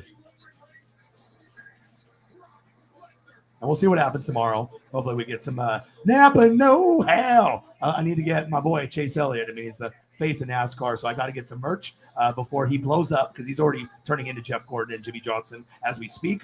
So it's like you got to feel it from certain guys. You know, they might have a championship or two, but if a guy's got potential to win like 5 or 6, you know, or be really big for the sport, then yeah, I'm about that life. I'm about this too, right here. It's all about the Julio. It's facts. And I appreciate you, 25er for her favorite. Julio. Yes, sir. They chant pretty loud there. Oh, they do. They do. It's fun, dude. I love going there. We're gonna have fun when we go. Oh, Tommy. bro, I'm gonna be rooting for the Yankees so hard. You have no idea. Yeah, that's all good. I just hope I get to see Giancarlo again. Yeah. Hopefully, If I get a Giancarlo ball, I'll give it to you. I know the chance of that happening is not slim. It's very, very slim. But you would want it, wouldn't you? It'd mean more to you. It's whatever. I mean, if I catch a ball, I'll probably just give it to a kid, dude. Yeah. Like when I got that ball thrown to me directly from like Josh Chisholm in the spring training. Yeah. Right after the end of the inning, he tossed it straight up to me, and I caught it in my glove, and we had eye contact. And you had a moment with the player. Right. That matters. Bro. That matters. But like a foul ball off the ground, like I probably just give it to some kid. Yeah. Like I got a ball at the last game, the Blue Jays game, when I went down early to get autographs. I got a ball. I just gave it to a girl. Girl, you know. Yeah. Giving it to a kid is the best feeling. Sometimes when I go to a Duck game, I'll give a Duck chain away to a kid sometimes, and they lose it because I mean they're $30-$35. You know, it's like not a normal kid isn't going to have one unless their parents bought them one. But when you can give a chain away to some kid, you know. Yeah. Here we go.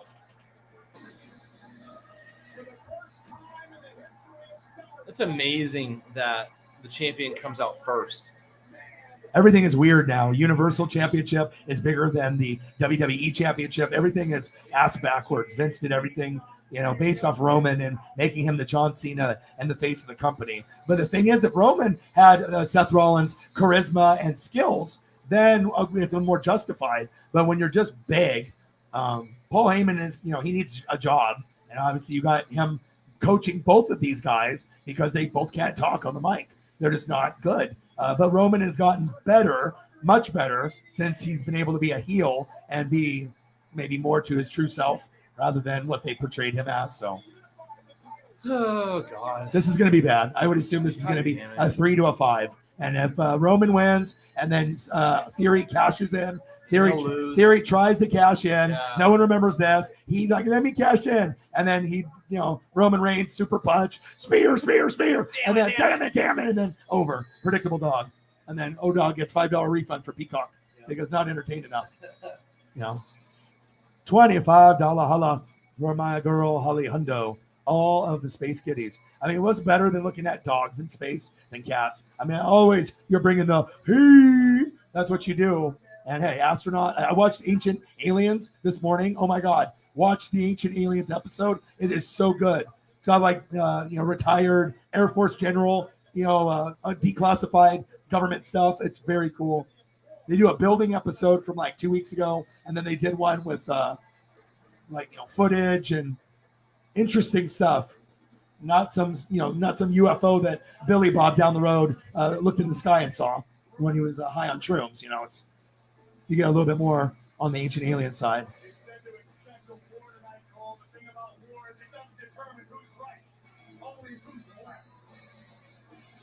And the intros are too long. Like, who are you, Roman? The Pope? Like, Jesus, man. Like, everyone's intros when they're the champ. Like, you're like walking so slow. Like, everyone's already asleep, dude. It's like, this is the main event. Hurry up. It's like, get to the damn ring.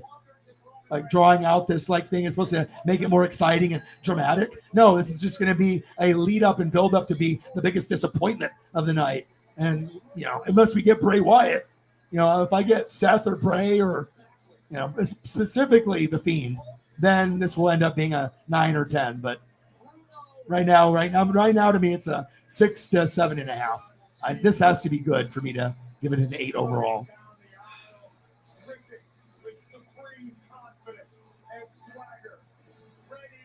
Lame as fuck.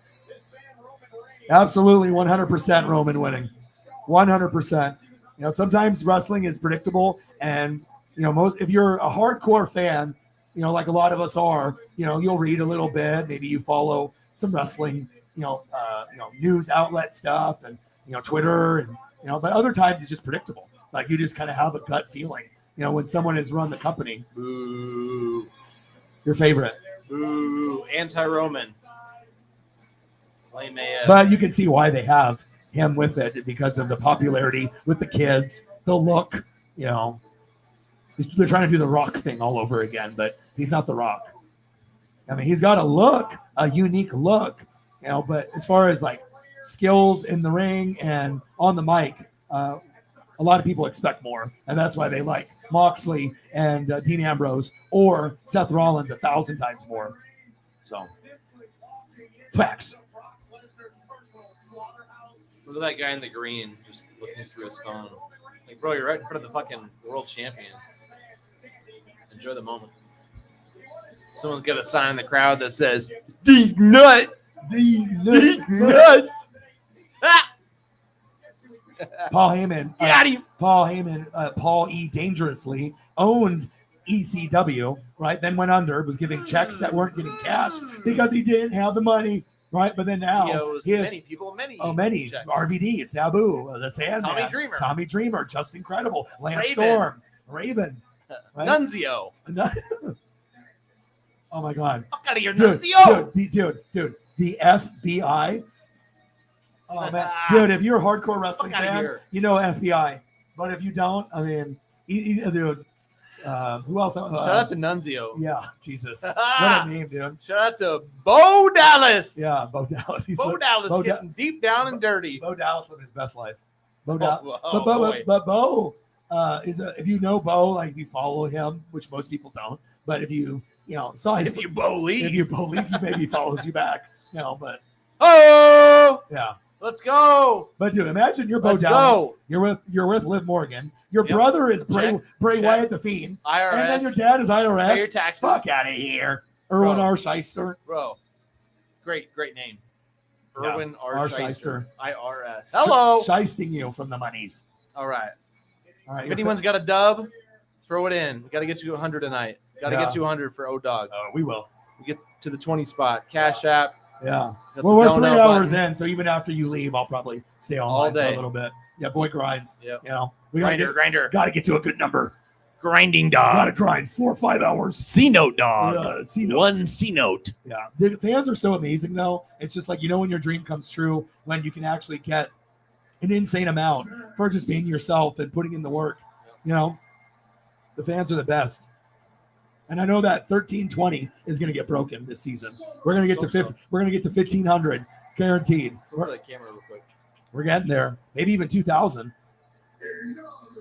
We need the C-note dog. Oh, we all need of a them. C-note dog. We need those. We need 20 for the C-note. We need those. The ATM. This is what we need. Oh. Your boy has stacks. Actually, I don't, but yeah, donations. This is like William White. Yeah.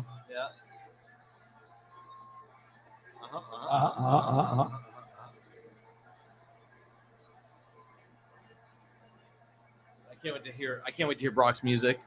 Yeah. Yeah, you see it. My brain just went like this. Rock hard. Rock hard. Rock hard. Let's go. All right, let's see what happens here. All right, let's go. Roman. Take care, Holly. Oh yeah, you're not leaving. Yeah, she's not. Yeah, she's. I thought Yeah. someone was saying like night, Yeah. Holly. Night. Here you go, Brock. All right. So this is these are 2 of the biggest names in wrestling, supposedly. But just because you're a big guy, doesn't mean that. I'll take Brock's matches over Roman's if you want me to choose one. But it's just it's hard to respect guys that are part-time. You get the guys that, that bust their ass, you know what I mean? And then you get guys like Brock that can come once or 3 times for pay-per-views. And I get it. I understand why you pay him and what he brings for ratings. But it's like when you've seen the same thing over and over, Plus, it shows you how much they think of Brock. You gonna bring someone out? I don't know. Is he gonna grab a weapon? I hope so. I'm a cowboy. I'm riding the tractor to the ring. Put on the flannel, brother. This hillbilly Brock. You know, I've read a lot of stories about Brock. He actually is kind of an introvert. He hates people. Actually, when he goes away, he goes immediately to his property and his farm, and this is what he actually does. Like, he actually hates people, doesn't want to talk to anybody. You know, maybe Sable, his wife, and then he just does farming shit and working out and, you know, just living that country life. So this is kind of like who he is. At first, it was like kind of an odd gimmick. You're like, you're like Brock. Now he's kind of doing the Stone Cold thing. You know, so a beer truck. You're bringing in the snowplow, the machinery, heavy machinery. This is fucking. I'm Cowboy Brock. See, and this will be one of the things that we remember from the pay-per-view. It's like when they came down in the ring with the milk truck with Stone Cold. This will be, even if he loses, this will be a moment that. Kurt Angle. Well, he scored it. He had the milk truck. Yeah, scored it. Yeah, beer truck, milk truck. Yeah. There's been a couple trucks, and then cars destroyed, cement inside. WCW, the Corvette. Oh no, the Corvette. Oh damn it. Yeah, JR. JR would always get into it too. Mr. McMahon. Damn it. Dude. Damn it. Who's your guys' favorite announcer of all time? I mean, I really want to say Joey Styles, but here's the deal: I didn't watch enough of Joey Styles ECW. I gotta say it's the King, because the King, Jerry the King Lawler, always went for the bad guys, right? And he always had that maniacal laugh with the puppies. Yeah. Any perverted women action. It was just entertaining. Yeah, he was tremendous. He's the perverted one. Tremendous. Yeah. For me, I'm not really into Michael Cole. I would go, for me, Joey Styles for energy, definitely number one. If you've ever listened to him on ECW, he makes, like, Gus Johnson, anything he says is like electric. Oh, look at this. He's going to do a move off the top. That'd be cool. Watch it breaks and then he just falls. But Country Brock, right? That's who he is, though. So I like it. It's like authentic. Like, if Brock was like this from the start, imagine how popular he'd be. You know, I mean, this was his gimmick from the very start. It could have caught on really, really quick.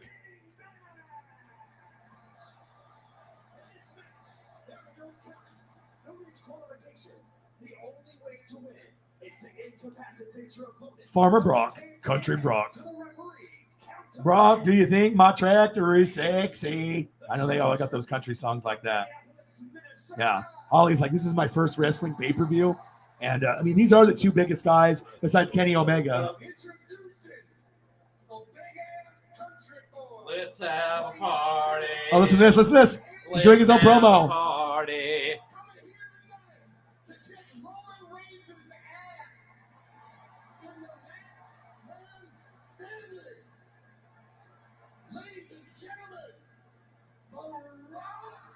Brock is getting better on the mic. You know, this country version of him is making him comfortable. He is much better. That was actually pretty fucking good for being authentic country boy. Because people can tell when you're pushing it and it's fake, you know, and it's not good. That was excellent. Now, he should stick with this for the rest of his career if he wants his career to thrive. I like it.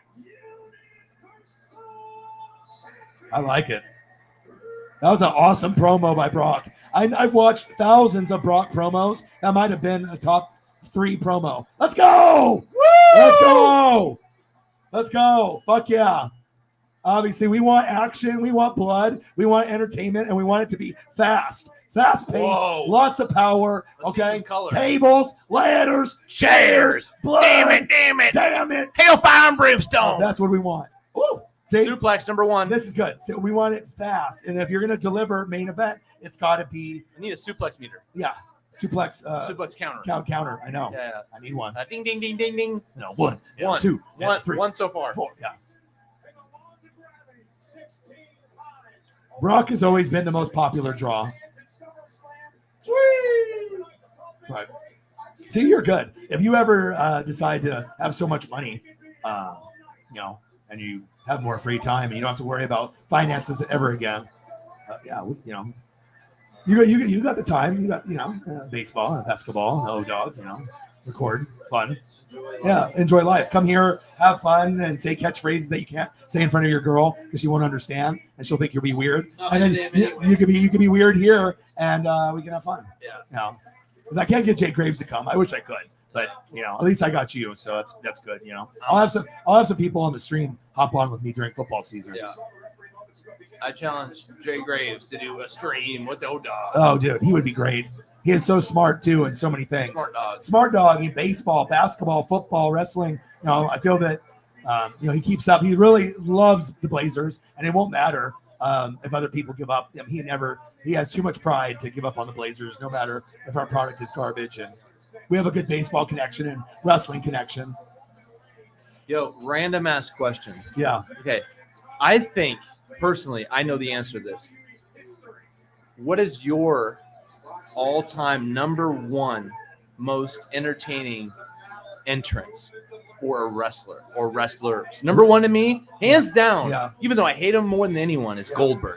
You cannot fucking touch that entrance, bro. It took him 3 minutes to get to the ring, and when he did, he got there in like 20 seconds. You know what I mean? And it was fucking on, bro. It was on. Well, the music was military, right? Then it was about the drama of knocking on the door, right? Then he comes out, then he's huffing and puffing. Then remember out the nose? Yeah, the music hits. Then the pyro, right? All the pyro, but then the smoke, like right? And then you're like, and then all the smoke's coming out of his nose. Shadow punching and then it. Right? And then when he blows the smoke out, you're like, oh. And then he's like, oh, I forgot about that. Yeah. Goldberg. See, we only can be like this when we're around each other. That was the dumbest thing ever, bro. When he go like, look at his put his hand. You know what I'm talking about? Yeah, but the intro is fire, bro. Yeah. Bro, I fucking hated Goldberg, but he had an amazing goosebumps. Well, when you go like 150-0, they make it something, Oh man. This match has been pretty good so far because if you have to understand, with Vince not being a part of this is important to set the tone for Triple H. This has to be like one of their best matches, if not the best. We've seen too much mediocre crap. Suplex. Favorite entrance music of all time. It's so difficult. Is it Voodoo Child? Is it the NWO music? Right? Yeah. I gotta go Voodoo Child. I actually gotta agree. The Hollywood Hogan. I gotta agree. It's Voodoo Child. Yeah, NWO. The way Hogan would get in the ring and he would do that spin as he fucking ripped his shirt slow. It was just even the guitar with the NWO belt, though, but the NWO belt and strumming the belt as in the way that NWO modified the intro, where they added sweets and different names. And they would do different for life, and then they would put in little sound bites of Macho Man or Hogan, saying something. I mean, it evolved, and there was nothing cooler. And then Wolfpack was pretty cool. Don't turn your back on the Wolfpack. Otherwise, you might. Yo, let me speak on this. Body bag. Hey, let me speak on this. Hey, yo. Conan coming out. Yeah. What's a fucking... Yeah, it's me, Conan. Yeah. Dude. We followed each other on Twitter. Conan. Out of here. Conan. You and 30,000 other people. Yeah. Oh! Hey, I'll take it. Oh, dog. Lucky dog. Hey, I'll take it, though. I'll take it. It doesn't matter. John Cena. I'll take a John Cena. I'll take it, man. Funny dog. Hey, I'll funny take dog. Now, if it was like 100, then you feel special, but I don't know them yet. They'll know me one day. CM Punk is good music. I wish I watched wrestling more during that era. I did not, but shout out to CM Punk music. That was crowd got hyped for that shit. Always hated Sting. You know what my one I like the most right now is Judas from Jericho, because he wrote it with Fozzy and the crowd sings along. And when a crowd sings along to your rock song and it's good, like you have a movement, you have a following. That to me, that's the one that is the best to me right now. And obviously, I like Legion of Doom, Road Warriors. Oh, what a rush! I obviously like their music. Dog, Hollywood Hogan. Hollywood. Dog is big, sexy Kevin Nash because we're just too sweet. That's right. And I told him I cried when Scott Hall died. It's the first time in my life I cried for a wrestler dying. Never did it before. Oh, damn it, another table. Table. But when Hogan dies, I'll probably cry. And when Nash dies, I'll cry. Just because I don't cry over shit like that. It's just that if I had a lot of figures or I had a lot of memories with those people. Obviously Diesel, Kevin Nash early on, and Razor Ramon. I mean, if you're a little kid and you're watching Razor Ramon, it was the coolest thing ever. I wanted to have the machismo like Razor Ramon, and it just, I know these guys do a lot of drugs and drinking and pain pills and shit, and they partied, but I don't care, man. When someone dies, that was my favorite as a kid. It was hard for me not to be like, damn, this sucks.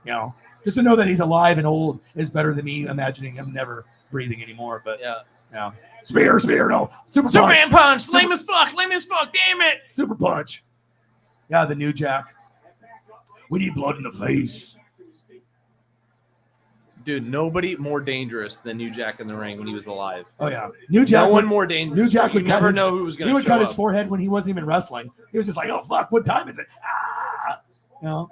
Dude, he was the most hardcore in those matches. He'd be diving off second stories in like a Philly opera house, onto like 3 tables on fire. Spear. Nobody cares. Just like Goldberg. Nobody cares, Nobody wants Goldberg wrestling ever again. There's some guy in the front row wearing a Rock Band Ultimate Tour shirt. Yeah. What a fucking dork. Yeah. Unless that guy made Rock Band, he should not be wearing that shirt. Dude, shout out to Rock Band. Yeah. That shit was tied like, what, a decade ago? Maybe he's like the number 1 pro player. He's in the front row. Hey, I mean, maybe you want I'm telling you, sometimes these people that are, they're famous for being a gamer or a tool, or maybe, they got some kind of job. Damn it, F5, kick out. 2 big guys. Not a lot of talent.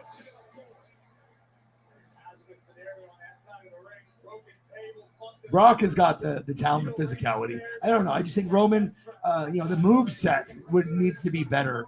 Like that size and shape of a wrestler. Of course, punch and spear is like predictable. I would like to see someone challenge himself. And I'm not saying I need to see Hurricane Ranas from Roman Reigns, but welcome back. Welcome back, Megan. WB. Welcome back, Megan. Hello, ladies. Hello, Megan. Yeah. Bah! There goes your neck, my neck and my back. You and I saw a figure of it at the store at Target the other day. You saw a elite figure of what? Stacy Keebler. Ooh, Keebler. Hello, Stacy. Yeah, the longest legs in the business, Stacy Keebler.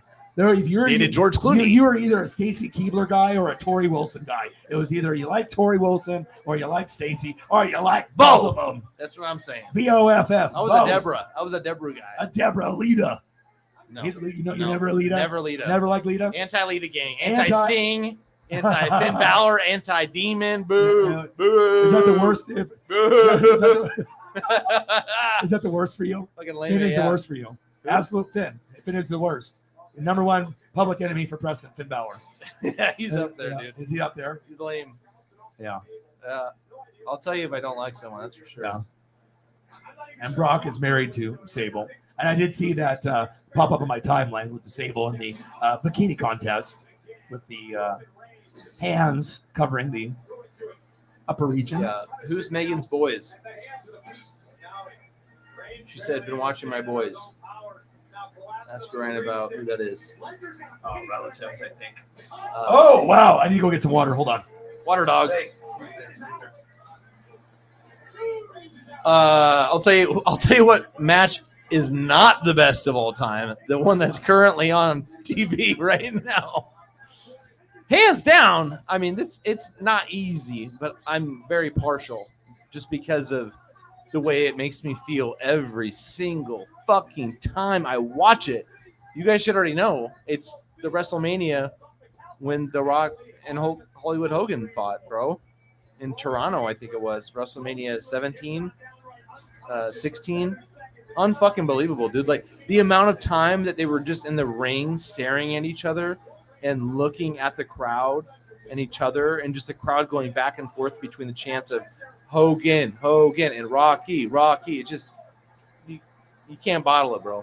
We're talking about Hogan Rock. All-time favorite match. In Toronto. That's my favorite match. Well, that's the 2 icons that we never thought we would see that match up ever. Dream match. Yeah. Absolute dream match. Yeah, because obviously, when you're seeing Hogan from, being Hulk Hogan, then going to WCW, and then leaving Vince, and then to, actually have that matchup. Even if Hogan is old, like, people didn't care. It was Legend versus legend, icon versus icon. That match is very special to me, and also all the Rock Stone Cold WrestleMania matches. To me, it's very hard to compare matches when you've seen shit like that, where it's top notch. It's almost over. Dad will hang out. I know you just want to be petted, you want loves. Swaggy's awesome. I think our personalities, we get. I'm crazy as it is, anyways, but I can definitely have amazing fun with people like Preston and Justin. You can just have fun. Oh no, Suplex City, Nashville, but we always have a good time. A dynamic duo right here. Just gotta keep grinding. Yo, Vampiro is in an electrified steel cage match this week. Send me that fucking link. Yeah, send me that link. You send the link to me, and Odin is my OG. He's the original donator to the channel, so he's a big wrestling guy. He's my first. Odin's son is my first subscriber that actually believed and donated big to me. It always feels good to start off with one goat, and now we have 20. So shout out to the goats. You know who you are for supporting the dream, and it's always going to be money when we hang out together. The stream will always be entertaining and fun. Your favorite Roman is walking around like a grandpa. My goodness, bro. Oh, this match is so awesome. I can't contain myself. It started off fast and good, but that's what happens. They're too big and too much testosterone, too much PED, steroids, too much farm living. Dude, shout out to Vampiro, though, dude. I love Vampiro. He's got some tight YouTube videos talking about, getting abducted by the fucking cartel and, telling them, please don't kill me. I have a daughter, and then they don't kill him or something. It was trippy. Huh. Yeah. Real shit. Paisley's being such a good girl. She just wants to get a little bit of love. She hasn't been really barking. She's been in here and hanging out with Dad and the Swaggy to the P. And we'll spend some time and hang out. But I will say this, regardless on how this ends or if Theory cashes in and wins or loses, this has been better, obviously, with Preston here. I could have fun and it could be a garbage pay-per-view. But hello, ladies. But I mean, this match, I don't know how it's going to end, but I think it's safe to say that if it's not an 8, it's pretty close. And this has been one of the better pay-per-views I've seen in a while. And with Vince, maybe his fingerprints are still on it, which I feel they are, but not bad. This has been the best pay-per-view I've seen in a few months. I'll give it that.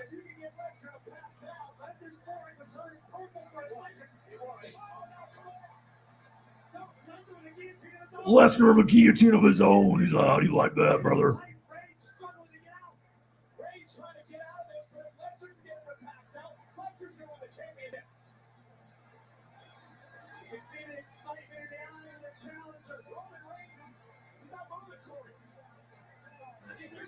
I can do this. That's what.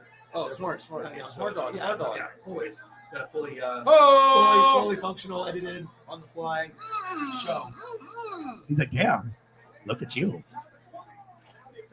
Oh, dog, smart dog, donation dog, smart dog, looking beer for dollars dog, and beer and Jim Carrey dog, Advil money, get tacos dog, and earplugs, yum, yes, and salsa, and give me this, and dip. And new world order for life, brother. Oh, yeah. If you know who Big Daddy Scott Norton is, then give me a hell yeah. Damn it, the big boot angle. Damn it. Damn, 1, 2, 3. That's it. We got a new champion. Damn it. Oh, man. The good old days. Oh, it's Hulk Hogan. Yeah, where's the blood, bro? Hey, say your prayers, take your vitamins, do your homework, do it. Listen to your parents. And if you do that, you're going to grow up to be just like me. Hulk Hogan, Hulkamaniacs, bro. The biggest. Listen here, Mean Gene. Dude, the biggest cult following of anybody back then. I mean, there was Michael Jackson, and there was a cult following with him. But, dude, Hulk Hogan and the Hulkamaniacs. Oh, shit, what's going on here? Lifting the ring up? Oh, we're moving the ring. Hell yeah. Look at this. Damage it. Damage the set. Damage it. And then what? The lights are going to turn off and we're going to get Bray Wyatt? They better. Bray Wyatt sitting on the tractor. Whoa. When the lights turn on. Whoa. Wow. Wow, what is going on here? They are really trying to Stone Cold Steve Austin this shit. They are really trying to recreate Cowboy. Authentic Brock is trying to be like Stone Cold, hillbilly, okay. Holly, are you seeing this shit? This, Whoa! Holly, if this is the first time you're watching wrestling, this has never happened before. This has never happened. How are you supposed to get back in the ring? Dude, how much fun? How much fun are they having? Triple H is definitely out of his bag right now. Him and Stephanie were like, we're doing this. We're going to make him the ultimate hillbilly and just do hillbilly shit and be like against everybody and authentic hillbilly. I like it. But wow, this is definitely extreme. Like, I didn't know if they had this in them.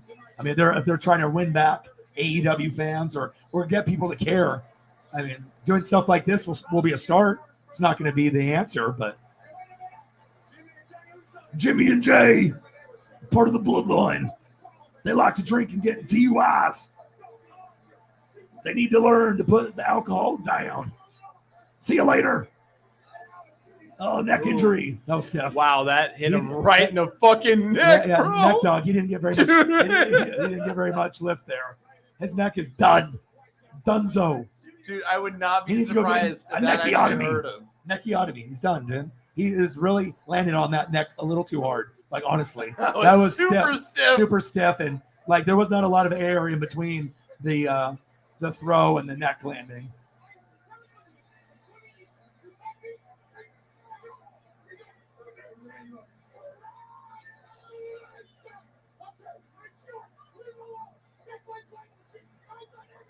That's my tribal chief. Get up here, Paulie, dangerously. You owe me money for me. Damn it, Paul W Heyman. will get out of here. Oh, Heyman, damn it. Get a new suit. You soiled yourself. Oh, spear, out of nowhere. The match should be a 10. Carnage everywhere. I'd be so pissed if I was on the other side of the ring and I was ringside and I couldn't see. I'd be so pissed, bro.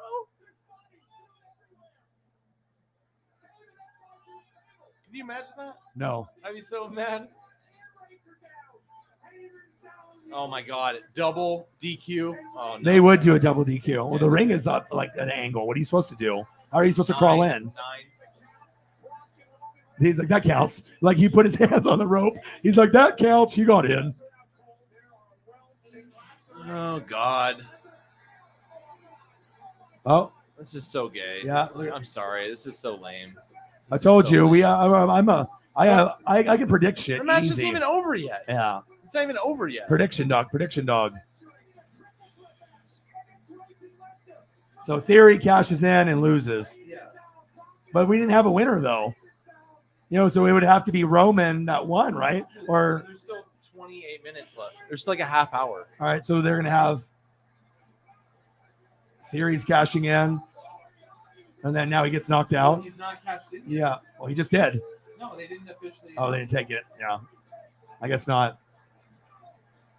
I guess they have to take the briefcase and then, oh, shit. Shit. You have to get the briefcase and they have to announce it over the microphone to make it official. So yeah, officially, Holly, they have to announce it like Orion just said. Otherwise, all bets are off. So it has not started a new match yet. Because if they did, he could be added to the match, right? Yeah. Okay. Right here.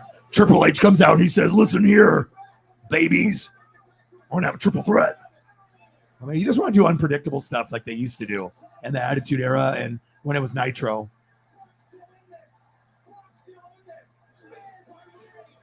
I wish they would do moves other than spears. Spears are so underwhelming. It's like a leg drop from Hogan or some kind of just like simple, like you want more. Like spear is not good enough for me. Give me like different suplexes or brain busters or give me something.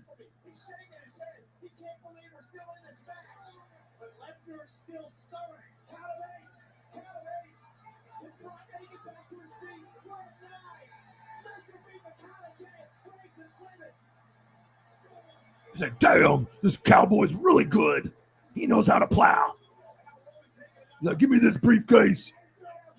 He's like, how does that feel made out of hard plastic? A brutality with a plastic case. Now, if that was a real case, yeah, that would fucking probably Hurt a little bit. Tell him, Roman. Said I need some more money for another back tattoo. This definitely underwhelmed again. I knew it would.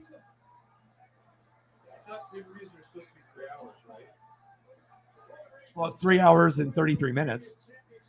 So it's usually 3 to 5 hours or 3 to 4 hours. So,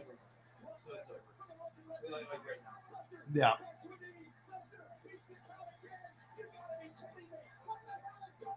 You got to be kidding me. He got it from a bunch of fucking plastic briefcase hits. Unbelievable.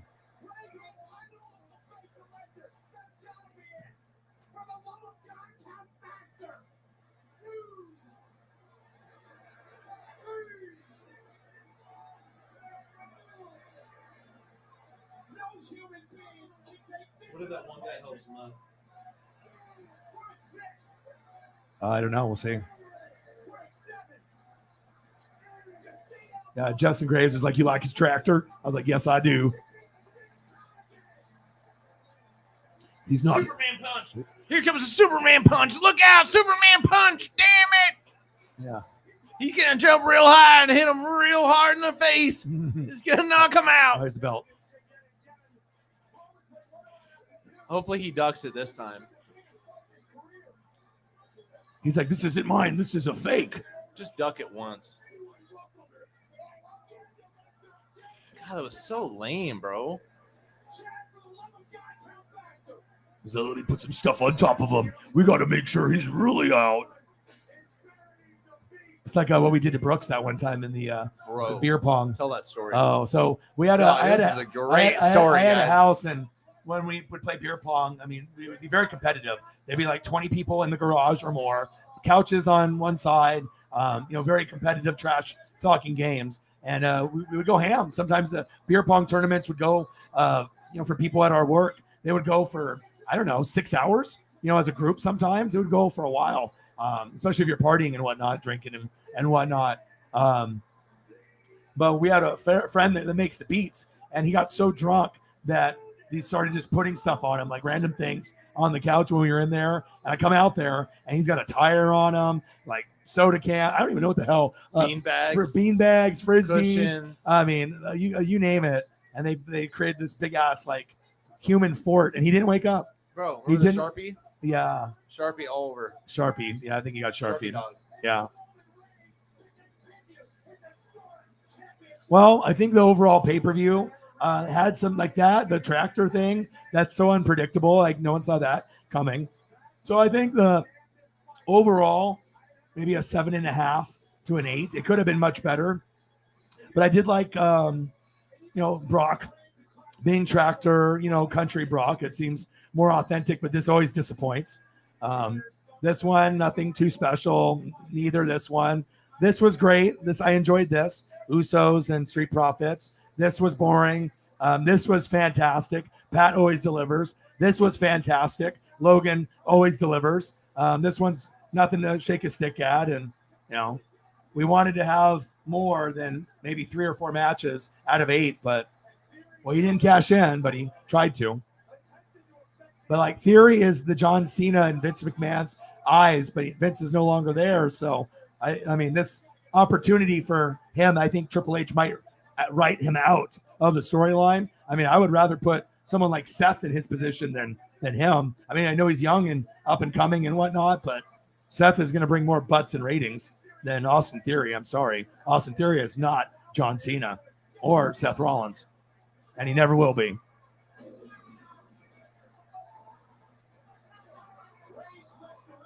Yes, Roman retained. Yeah, I think 7.5. There definitely could have been much better for me too. Forbidden Alchemy is like, I am very biased. 4 out of 10.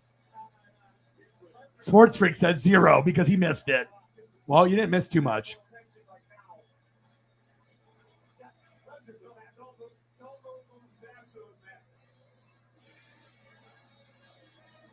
Well, I wish I could have predicted that this was going to be better, but it's supposed to be the top 4 pay-per-views have to hit an 8 or better. And that shows you their struggles that on paper, when you're looking at it on the computer and we're looking at this as a fan before, you're like, okay, two superstars, but is it going to live up to the way they promote it? No.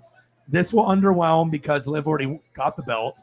This is underwhelming because Bianca has, more athleticism, face of the company. You knew Becky wasn't going to win, and she's, they don't not a very good match wrestling against each other. Even Bayley would have been better against Bianca or Sasha Banks. Okay, this was one of the best matches of the night, if not the best. Fantastic, like we predicted. Forgettable as always. Any Bobby Lashley match is Ahmed Johnson 2.0. Pat always delivers. Happy Corbin, sad Corbin, homeless Corbin, whatever it is, Pat comes to play. The Miz is great, and now you get to see that Logan Paul is more than a social media mogul. He can actually wrestle. That was good, as we predicted, and this one is nothing really to remember from either. So, unless you want to take the Edge part, but I mean, the best tonight was this, and then what Brock did with the tractor, and that's about it. So that's why it gets a 7.5. But if it's SummerSlam and you're not getting 10s, that's not good for a company. And people wonder why people say AEW is better.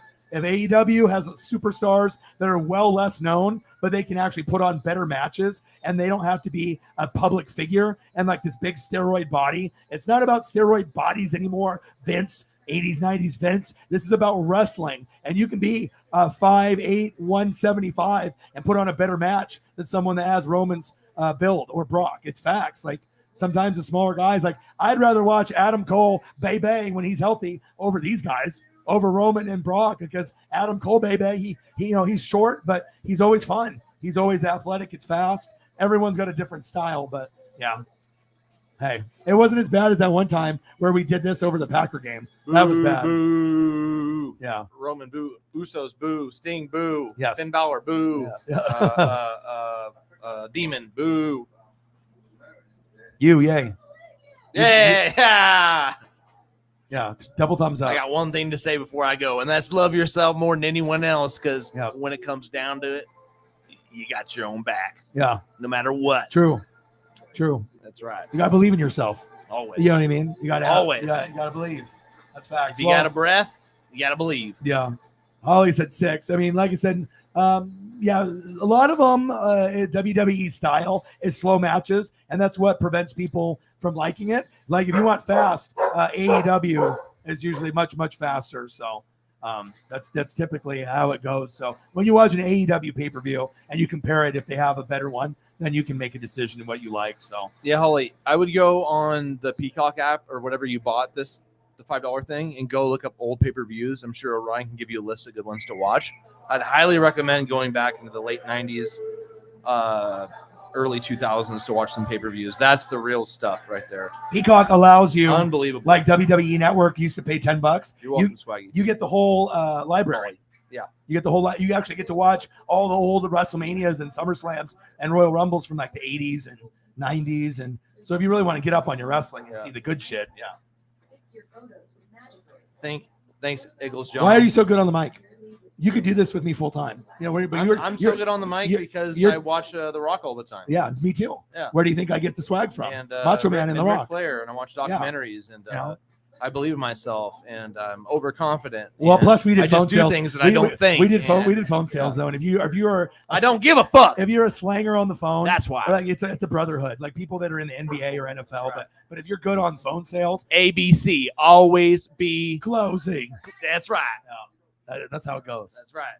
I know. Yeah. Anyway, I just don't give a fuck. You got to have a bone in your body that doesn't give a fuck. Yeah. And then if you do, it multiplies, and then you end up not giving a fuck ever. Yeah. Because fuck everyone. Yeah. Who cares? Yeah. So I appreciate the you ones you coming, and I'm gonna I'll keep streaming for a little bit longer. So I'll probably go for 4 hours and 30 minutes or 5 hours. It's 8:43. Then I got tomorrow. I got NASCAR at 11:30. Preston is the best, as you guys can see, and when you have genuine chemistry, and when it's like you actually have a true bond and friendship, it shows through the screen. And he's always lights out. Any stream that we do together, it's going to be one of the best of the year, if not the best, because Stone Cold said so. Yeah, and plus we have to have common ground. And when you grow up with someone that has had similar interests with the same wrestlers, the same athletes, like you have that natural chemistry of like movies and TV shows and all that. So you're the man. All right, guys. I love you, man. I'll be right Ladies, back. gentlemen, have a great night. Good to see you. I'll be back soon. And that's the bottom line. Also, I love you guys. Sweet. Good night. The most dominant superstar in sports entertainment. You gonna see who run WWE. Ladies and gentlemen.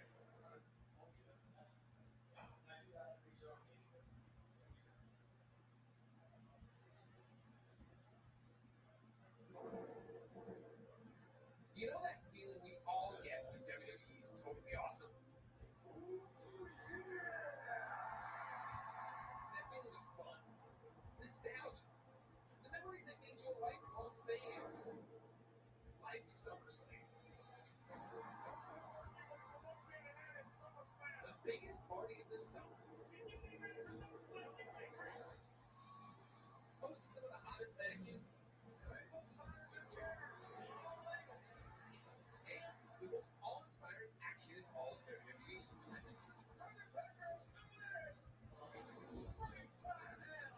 These are the moments that define us as a universe. And brought us to our feet to chant in unison. This is awesome.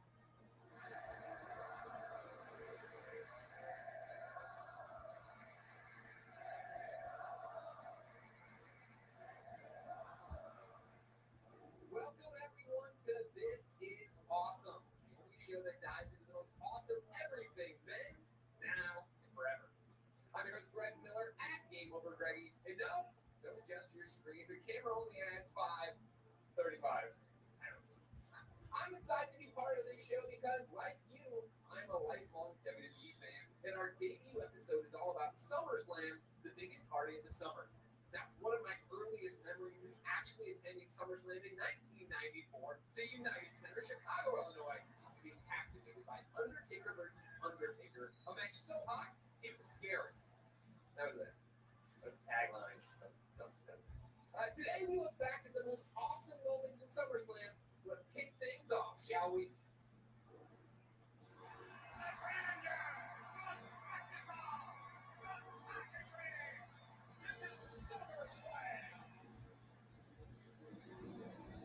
SummerSlam is the summertime version of WrestleMania.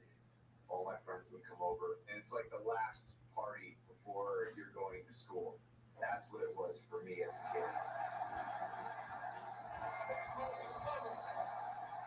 It's SummerSlam, you know? Bring something new, fresh, hot to the table. A jailhouse match.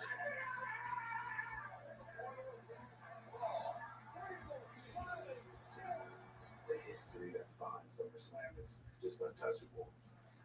What about competitive matches ever?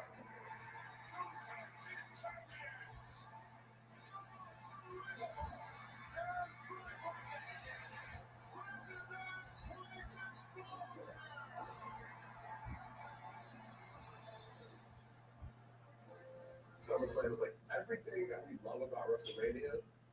Musicians, a lot of celebrities in the crowd, and being in summer, if you want to get wild, and serve the wrestlers. It's always a big show. You're always going to get surprises.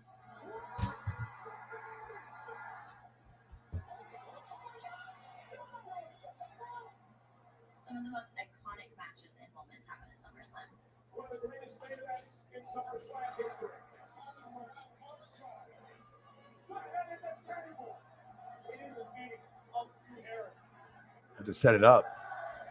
The biggest party of the summer. This is gonna be fun.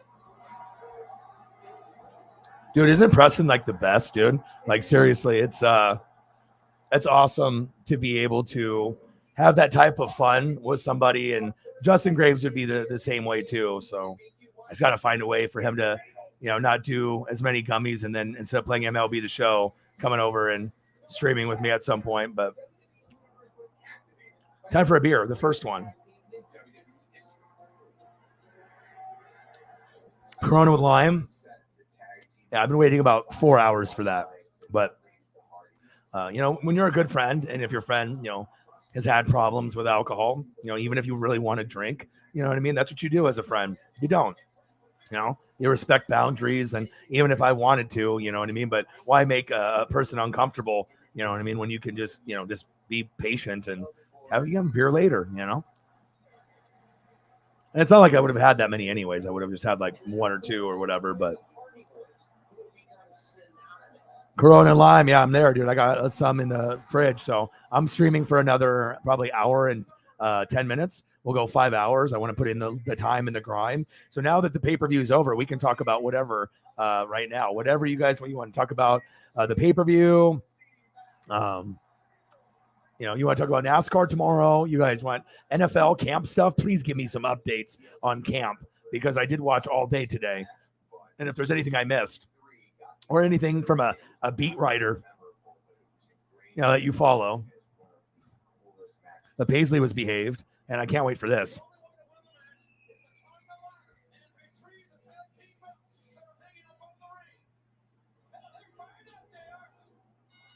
Anytime we step into a wrestling ring, it is a high-risk event. Then when you start throwing in multiple different people, multiple different weapons, in this case, the tables and the ladders and the chairs, the risk to reward ratio is just immeasurable. That was definitely a spectacle because you know what's going to happen. They put it all on the line.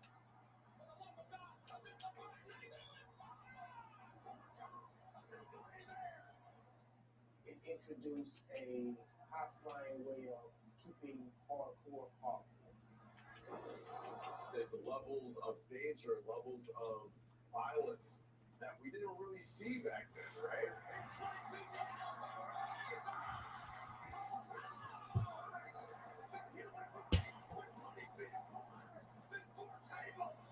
As a fan, there are these insane scenarios that play out in your head, these what-ifs that are never going to happen. All right, so now I got to get out of here because it was going on Peacock on the Dudley Boys or whatever was going there, but I want to go off of that so that way I can actually see if there's NFL stuff on.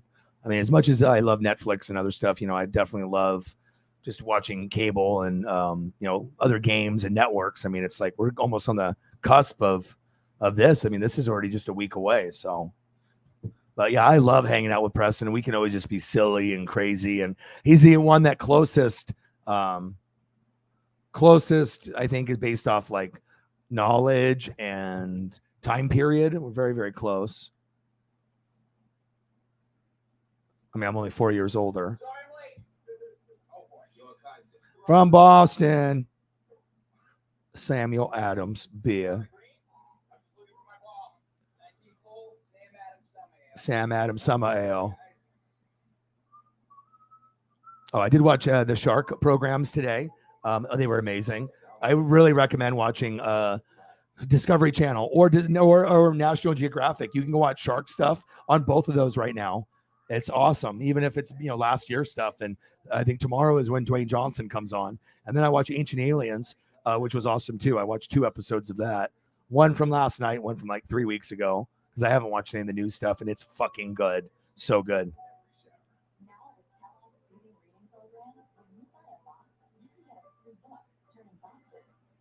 Is there anything to watch?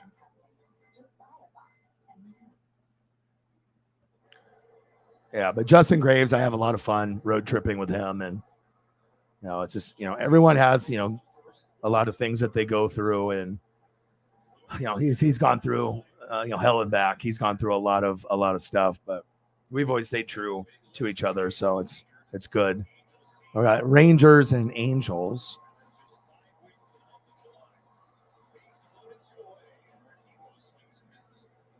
I didn't get a chance to watch the Mariner game. See what the score is at least. Oh, it just started top of the first 0-0. So I guess I can watch this to get a little Mariners in. I mean, I try to get Mariners and Dodgers. What happened with the Mariners? I think won, and then I assume Dodgers won.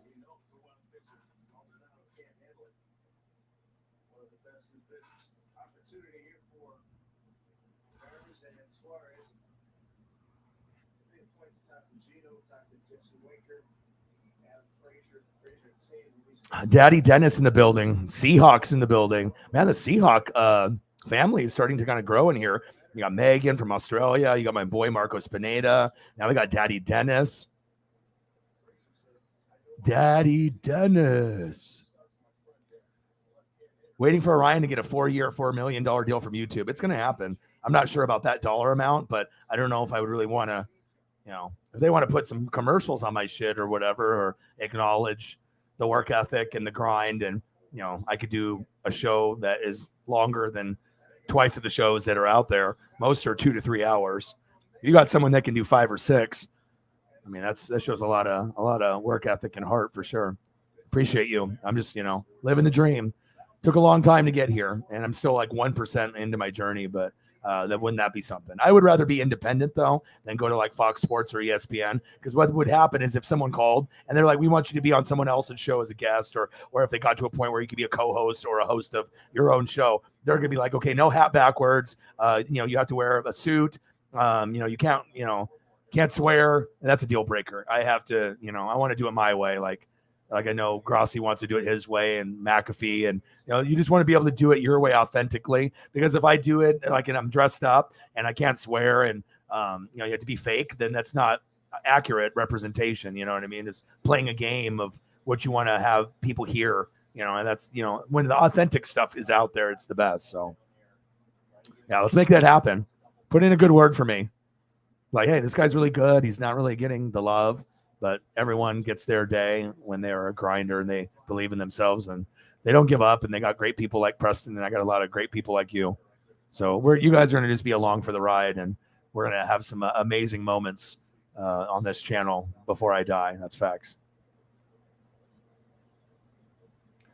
Yeah, I had fun. I have fun with Preston. So, but overall, the vibe for me was like, that was a better pay-per-view than I was thinking. It still has work to do, but it looks like it. It could have been a 5, and at least it hit close to an 8, but you knew that they were going to make mistakes. But I was able to predict pretty much the matches I thought were going to be good. And sometimes it's chemistry from one wrestler to another.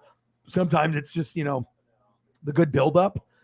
Athleticism is appreciated. And when you look at the ones that were the best, they're the most athletic. So you look, okay, you're big, but you're not really athletic. You're big, you have muscles. Now, this is not athletic and, MMA.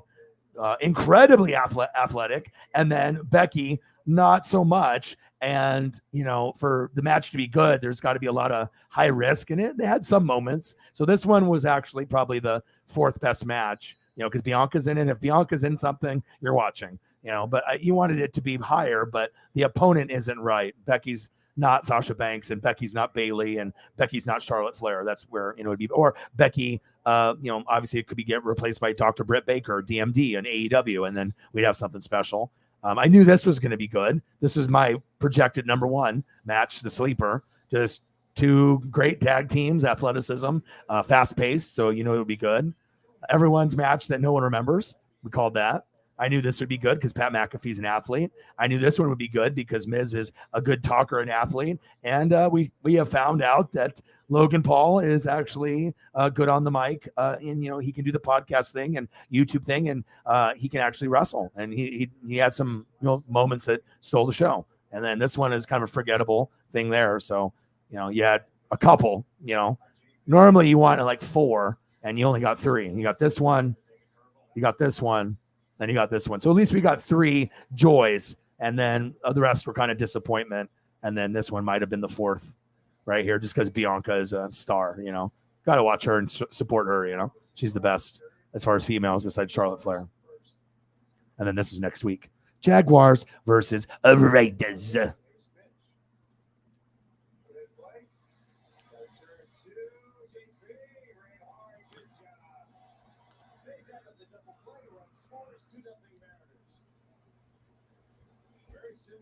Hey, if I can let you guys see her. I mean, I'm usually doing that regardless if I'm on screen.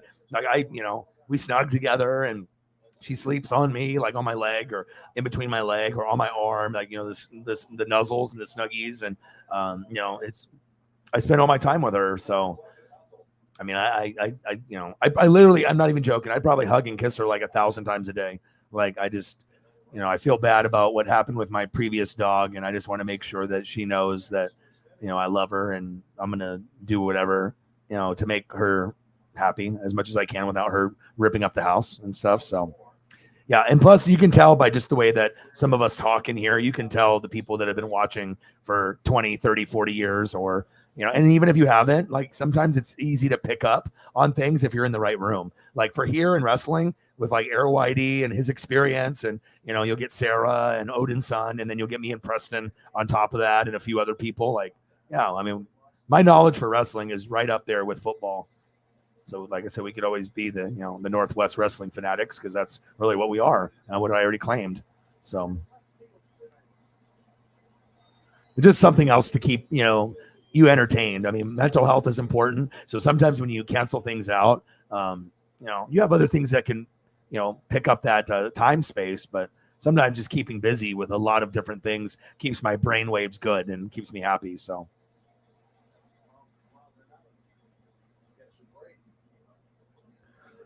Daddy Dennis, how are you, bro? How are things?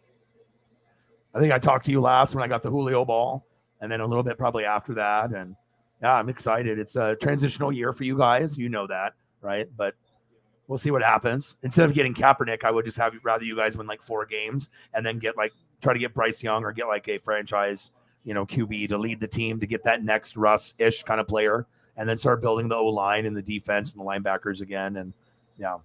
But when you do the fun things with each other, it's like you can start picking up on stuff. Like, not a lot of people care about NASCAR except the hardcore people. But if you come here and you watch a stream here, and you get the pictures and the cars, and you get some knowledge, and you get Riggs explaining things, and you get like an expert every stream other than myself, it's very easy flow. Like I started doing the NASCAR streams, and they started immediately being like the most popular, and they usually hit like 1,000 to 3,000. And I mean, I do put a lot of work in it because I have to change the pictures so often. I mean, I don't have to, but I want to, make sure that we're updating the top 5 and top 10, and not just be lazy and talk and throw up a picture every like once in a while. I really want to earn it. I want to earn the respect, and earn the, that was a good show. Like, that was a lot of cool photos, and, it takes a lot of work to produce a show. Preston's never seen, me do it the way that I do it now. And, it's just nice to be able to, get the approval, from, I don't need anyone's approval, but, to have someone that hasn't been here in a while, and now he can see like how we do it. And yeah, he fits in so streamlined, but he's got, girlfriend that he's going to be marrying, and got a couple kids, and he does eBay hustling and flipping and cards flipping, and does DJing, weddings and clubs, and does refereeing for junior high and high school. So, I mean, the chances of me and him being like full-time together is probably not likely now. I wouldn't say ever, because if we're rich enough and we don't have to worry about like our mortgage or like a rent, and, there's no problem with, like we're making enough donos where it would make sense for him to come hang out with me here and there. I mean, obviously that would be cool, or maybe a little bit more often than, just a couple times a year. Yeah. And obviously when we played the Packers, he came, and obviously it was a good luck charm. And then we played the Chiefs, and he was here too. And yeah, so it's always fun hanging out, watching the, especially when everyone's watching it. If you're wanting to be a part of the chat and in the room, you want to at least see what everyone's talking about. Someone makes a cool move, it's like, okay, I want to see it at least, and not try to understand. And the Dodgers lost. Oh, poo! Really? That sucks. And then the Mariners won or lost? Did they win? I thought the Mariners won. Oh, nice. And Julio got hit on the wrist. Is that what happened? Julio wrist is shattered or sore? What happened? Yeah, Daddy, will you let him know? If they have 29 billion, how much is O-Dog worth? Am I worth that much in the YouTube community?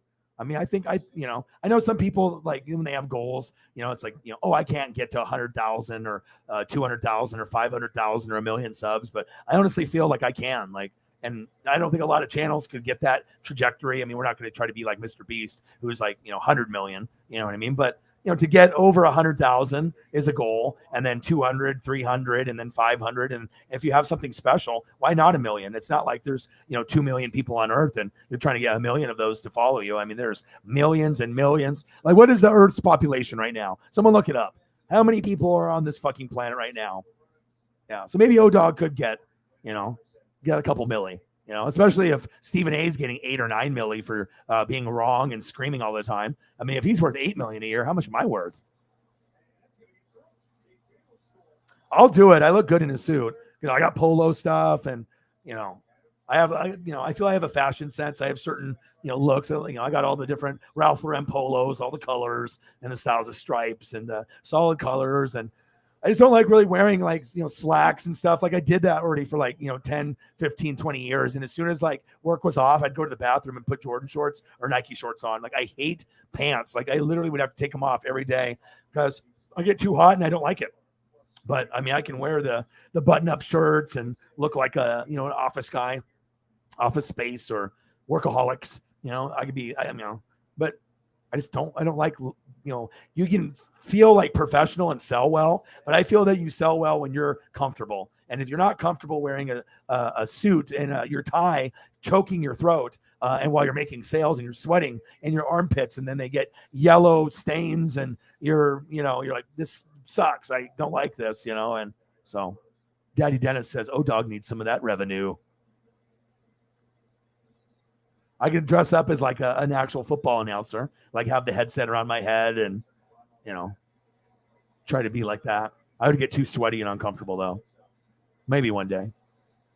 I'd have to have AC in the room for me to be doing all that. Io Shirai, Dakota, Bailey. Yeah, that was a good to see Dakota Kai.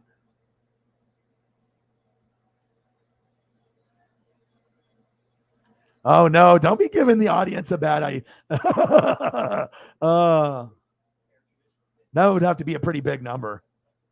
I mean, it's one thing to dress up for like Halloween or something, but I hate shirts. I want my arms exposed and my legs at all times. Like I remember one time I was in a winter storm in Oregon and I had my Acura Integra and it was lowered with rims and body kit and they wouldn't let us go home. And I was in Beaverton and I had to go up this really steep hill and I had to go like 120 miles an hour sideways as kids were pushing me up the hill. And my car broke down. But then I had a family come out and give me beer and put some fluids inside the car. And then I made it to Safeway and then I went inside, all the doors froze. And then I had to hop into the back of the trunk to get into the car because everything was frozen. And then I made it home and it was like probably nothing crazy, 6 to 12 inches probably, but we're not used to getting very much, like an inch or two. So when you get like a foot or more, it was a big deal in Oregon. But that car ride from the point that I got off work till I got home, I was literally in the car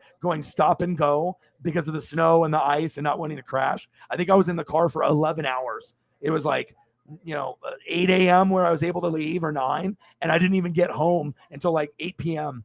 You know what I mean? Like to go stop and go and, I had the Integra and I was whipping it around and I actually had the door open with my leg out with the e-brake and I was, flopping around and, having a good time, making sure I didn't crash into anybody. But yeah, that's a wild story. And yeah, I wouldn't wish that on anybody. 11 hours straight in a car when you're going stop and go and you have to really be focused and not wreck your ride and, trying to go up these big fucking hills. And I didn't have change or studs either. So I was like, it just came kind of really quick. And that's why I wanted to get home. I didn't want to get stranded and whatnot, but oh man. Yeah, that would be good. I'd have to come up to NWO though. Oh yeah. I think the crowd would like me if they, know my personality, Yeah. Yeah, I'm ready for football.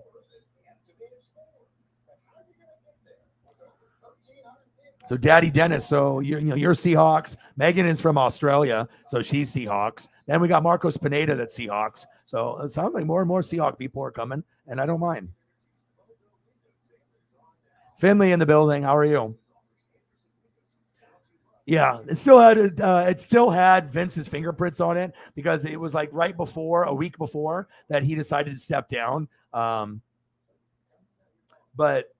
it was better than a full Vince pay-per-view, even if it was him. It felt like Vince would never do the cowboy thing with the tractor. That feels like kind of a Triple H move. And I like it. It's like Stone Cold with the beer truck and Kurt Angle with the milk truck. And, you want to do something shocking. And that was like incredibly shocking. Like the cowboy part is cool because it's him being authentic, because that's what he is. He hates people. And when he's not wrestling, he goes to like Canada where he lives with Sable, and he just like, works out and does farm work. Like him as a cowboy is a weird gimmick to me in the beginning. But when I started reading, that's like actually who he is. I was like, oh, okay, this is actually cool because it's actually him. So.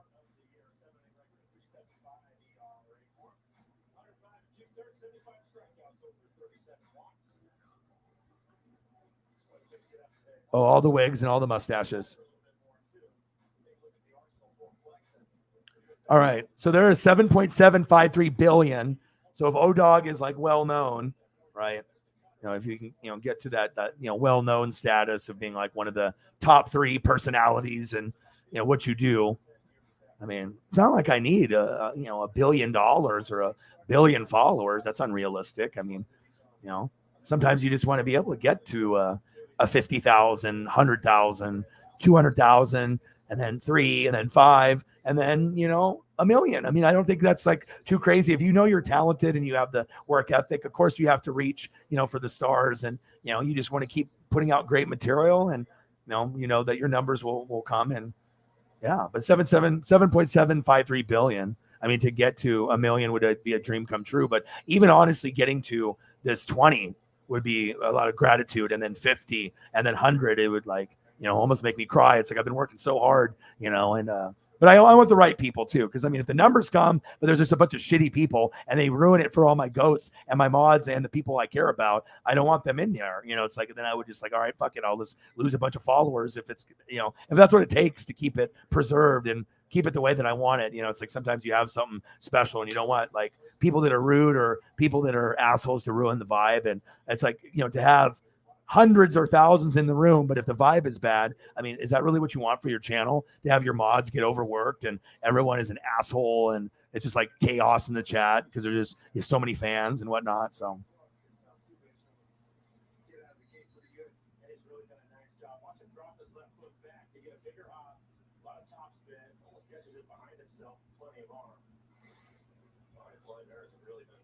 Oh gosh, now you guys are coming up with plots. You're plotting against me now.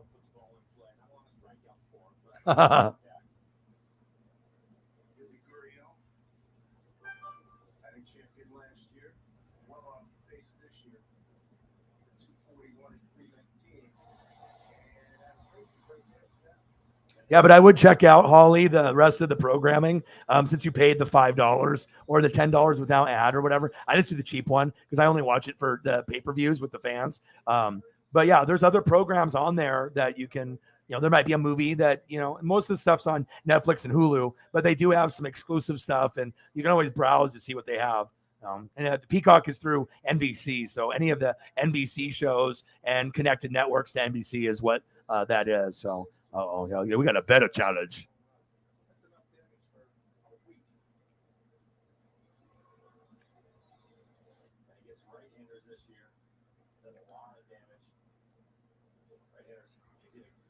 Bailey, Io Shirai, and Dakota Kai. Now, why would you fire Dakota Kai? Like why?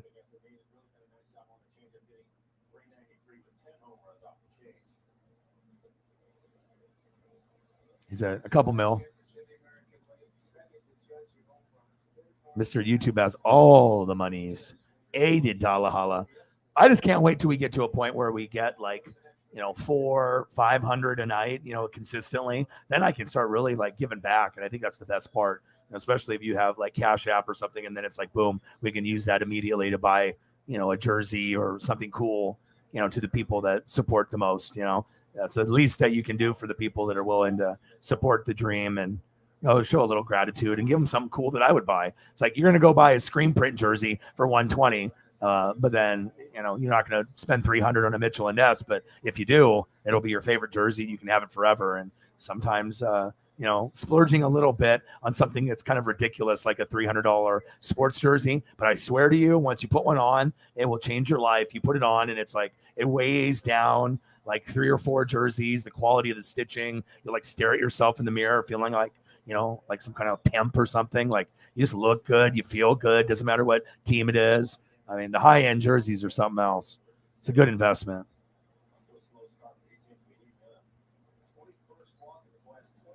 I appreciate you guys. But wrestling, so now you can get in because normally Air Whitey will be here, and we'll have guys like Lenny D who will always be here for the wrestling streams, and it's a different crowd, but there is a lot of people that are on YouTube and Twitch, and also just you guys in general, that football and wrestling they're hand in hand. There's a reason why there's a lot of football players that go to the pay-per-views and sit front row, or, they have a connection with it. Same thing with basketball players and baseball players. But you typically see football like 99% of the time. There's just this, special connection between NFL and wrestling. They go hand in hand.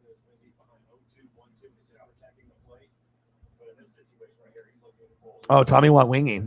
Yeah. It's funny that we were talking about it and then they made it. I think they're listening. Couldn't that be crazy if Homage is just like watching? And they're like, whatever this fucker says, it's brilliant. He's got the smartest people in the room. They just like fucking talk about shit, and they're just all of a sudden they come up with an idea, throw a picture up, and then boom, we're going to take that idea. Smart dogs. Yeah, we got some good ideas for sure. We're groundbreaking here. Yeah, Preston coming over is great for my mental health. Holly Honda with a 20. I appreciate you. Bang, bang.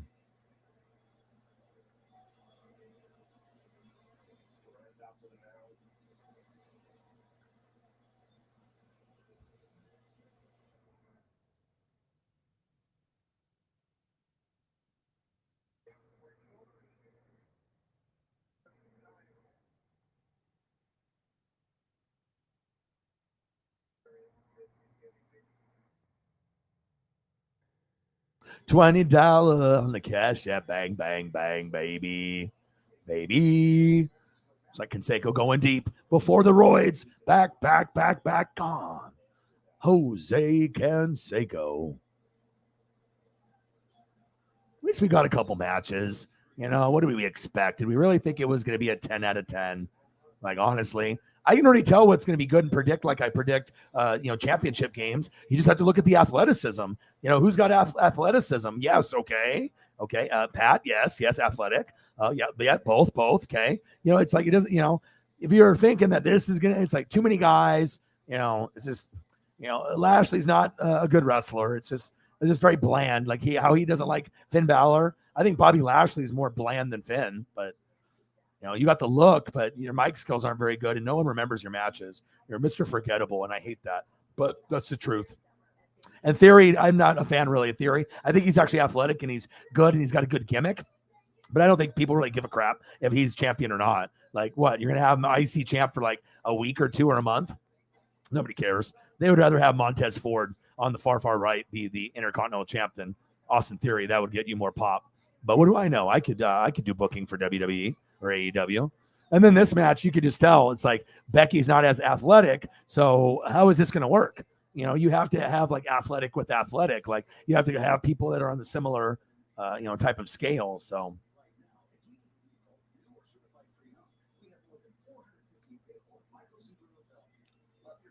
Yeah. I love the old school. So I had to bust it down. He brought a couple boxes of cards, and he's not really a big dog guy. So when Paisley was trying to lick his hand and, just get a little bit of love, I could tell he was getting a little uncomfortable, but not too much. He's more of a cat guy, but she was quiet. She didn't scream or moan or bark. She was very well behaved. And so, sometimes she just needs to get to know somebody and the vibe or whatever. So, but yeah, we'll be hanging out in a little bit. I gotta make sure I keep up, and she might be napping. She gets in these nap modes, but she was very good. Very, very good. Appreciate you. Holly Hundo to the rescue. And then tomorrow we'll be doing NASCAR. So it's like I'm continuously just grinding it out.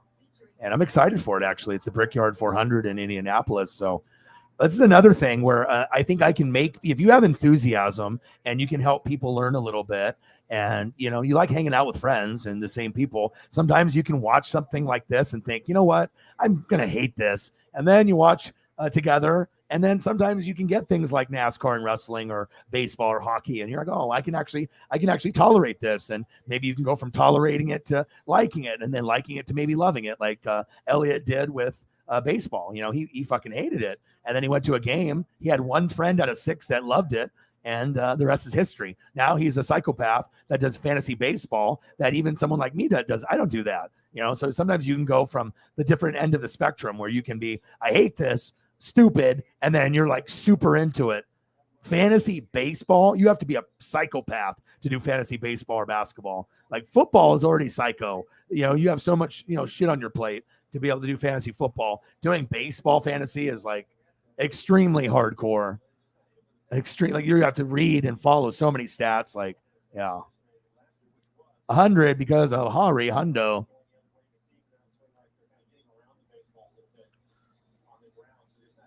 If Theory is a mid-carder, exactly. He's not John Cena. That's like, what, just because you're taking photos? Like, who was the blonde guy that ended up doing the photos thing with the selfie stick?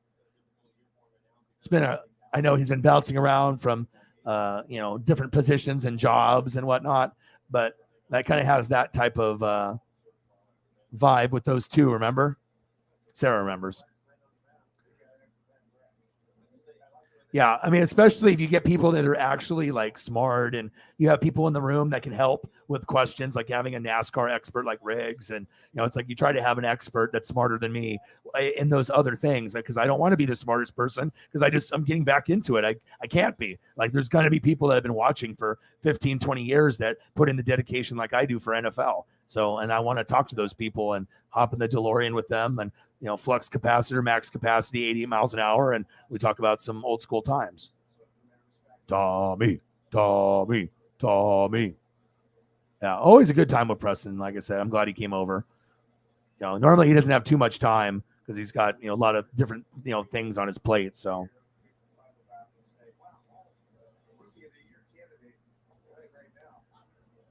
Yeah, but it's always fun. Julio is up. I hope he doesn't get injured right here. And I would go for many more hours after this. I could still do that, but I want to be a good dad dog. I mean, it's already, you know, to do this amount. I mean, most people would do an hour to 3 hours. So when you're doing above 3, it's a grind. You know, but you guys are worth it. And, you know, I know that people come in at different times. So that's why I really push, because sometimes being able to talk to someone at the 5-hour mark when you would have ended it at the 4-hour mark can make your day, and maybe vice versa. So I got plenty of time I can sleep when I'm dead. You know, I want to work. I want to spend as much time possible when I'm alive with the people I enjoy being around, and we can have fun and look at pictures of things like ribs and stuff. That's what it's about. Julio goes down and strikes 3-0 Mariners.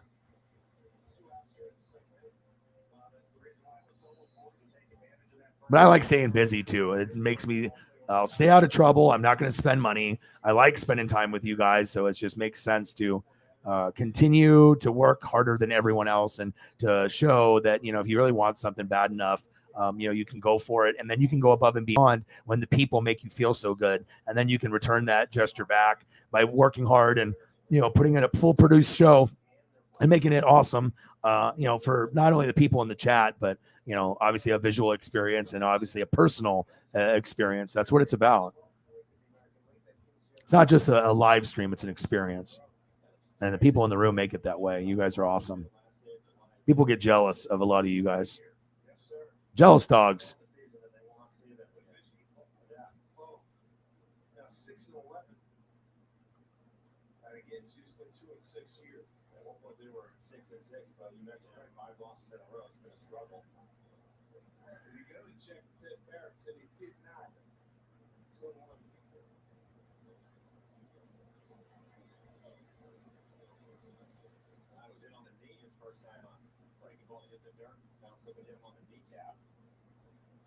All right, we're going from the pay-per-view to a nice, beautiful, scenic location. Ready? 3, 2, 1.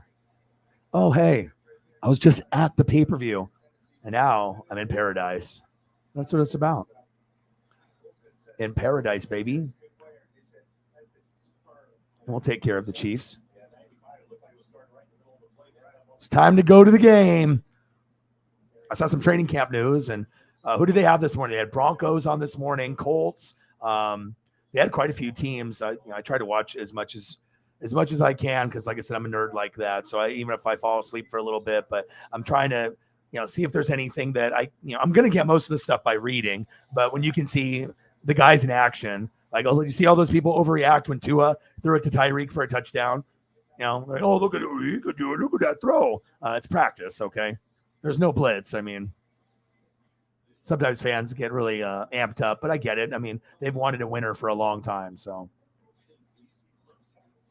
Tyler Breeze, that's who it was. I'm stupid. I should know that, but that's what happens when you eat gummies sometimes, right? Sometimes you know a lot, but that's exactly, there you go. And then who was the guy that he wrestled with?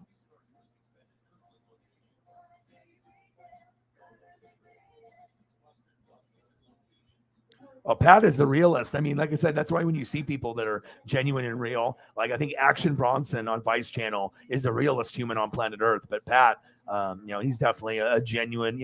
If he likes it, you're gonna know. If he doesn't like it, it's just being honest about it, and that's why it's non-filtered, just him being him, and that's why I try to be the same way. Just not sugarcoat stuff and not pretend to be someone that I'm not. Definitely swear a little bit too much, but when you're passionate and you have fun, and sometimes swearing comes out. And they've done a study. There are people that are intelligent that swear a lot. It happens. Fandango. Oh my gosh, yes. Fandango. Oh my God. I haven't seen him or Tyler Breeze in a while. It's like so many guys like that. If that was AEW, they would get a little bit more of a pop. What really a guy that I really miss that never panned out was Velveteen Dream. Remember that brother that was in like NXT? And he was supposed to be like the black version of Goldust. And it's like, is he gay? Is he straight? He kind of has, has multiple vibes. He dresses a certain way, kind of like Prince. So he was an amazing athlete and he was a good wrestler. And I love the persona. I was really rooting for him. But then there was like some, I think like sexual allegation stuff, or he fucked up doing something, treating the people bad at the building or the other wrestlers or the referees, and then some kind of maybe misconduct. And now poof, he's gone. And like, that could have been one of the biggest stars in WWE. That was a great gimmick. And he was really good at it. And he was super athletic. I remember watching Velveteen Dream and like, wow, this guy is awesome. But I don't know why I thought of that, but maybe you guys know who I'm talking about. But Velveteen Dream was crazy athletic, but I guess, some guys make it and some guys don't.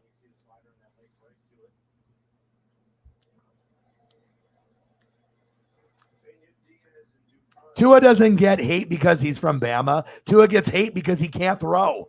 If you pick him over Justin Herbert, who broke every record for yards, touchdowns, and 300-plus yard games in NFL history in the first 2 years, and if you would have had Herbert, you would have made the playoffs last year.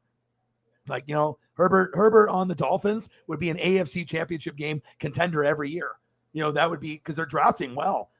Like, look at all the people like that they've, Javon Holland, the safety's great. They got Xavier Howard. I mean, they got bosses. They got good pieces there. Dolphins are going to be good in a couple years if they can figure out if Tua's the guy, but they need someone better, in my opinion. But, I love lefties too, but no one's going to be Steve Young. You're going to get Scott Mitchell's from the Lions. You're going to get Michael Vick's. You're going to get guys that are, pretty good, but you're not going to get Steve Young.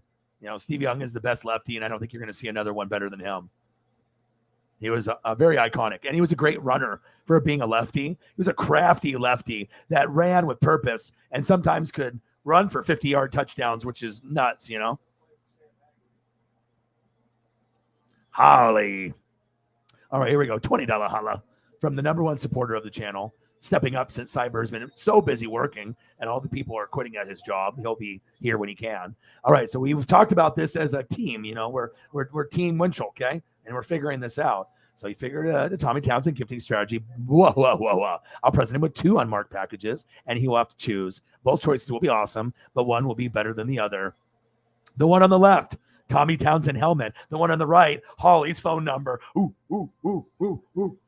Is that what it is? Holly's phone number on a business card or the mini helmet. Mini helmets for life.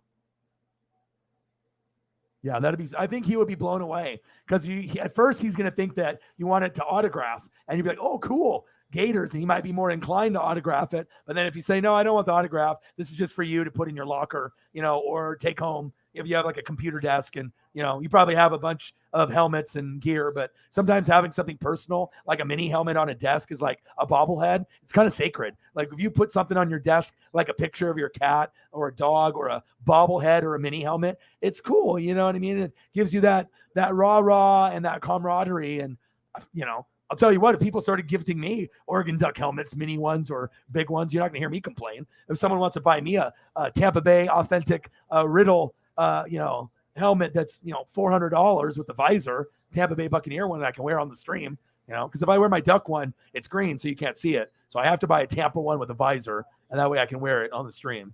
And then, we can have some fun with it. But I mean, I got other things like wrestling belts and other stuff I want, but I would rather give back to you guys, honestly. It means more to me to give back and show gratitude.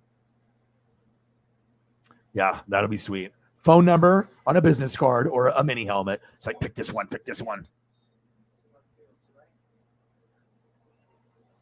No, well, this is a special thing.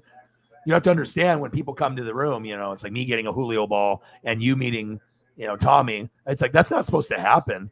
And if it does, it's not supposed to happen like right away. Like once we start like talking it into the universe, like literally we started talking about it and 6 months later it happened. That's, if you want to talk about creepy, I mean, I'll predict shit all day. I told you KU was going to win. I'm a good luck charm. If you want to be able to figure out what the fuck's going on with your team or player, or, you want to win some money on betting, you come here and we'll break it down.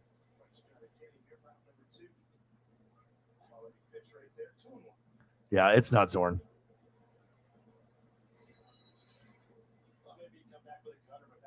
Oh, yes. That's exactly what I would do. Yeah. Portrait would be cool. And then you know what you do? You just give them both. You're like, here, I drew this for you. And I know you love the Gators and your brother. And, just be honest. I would just be like, let them know.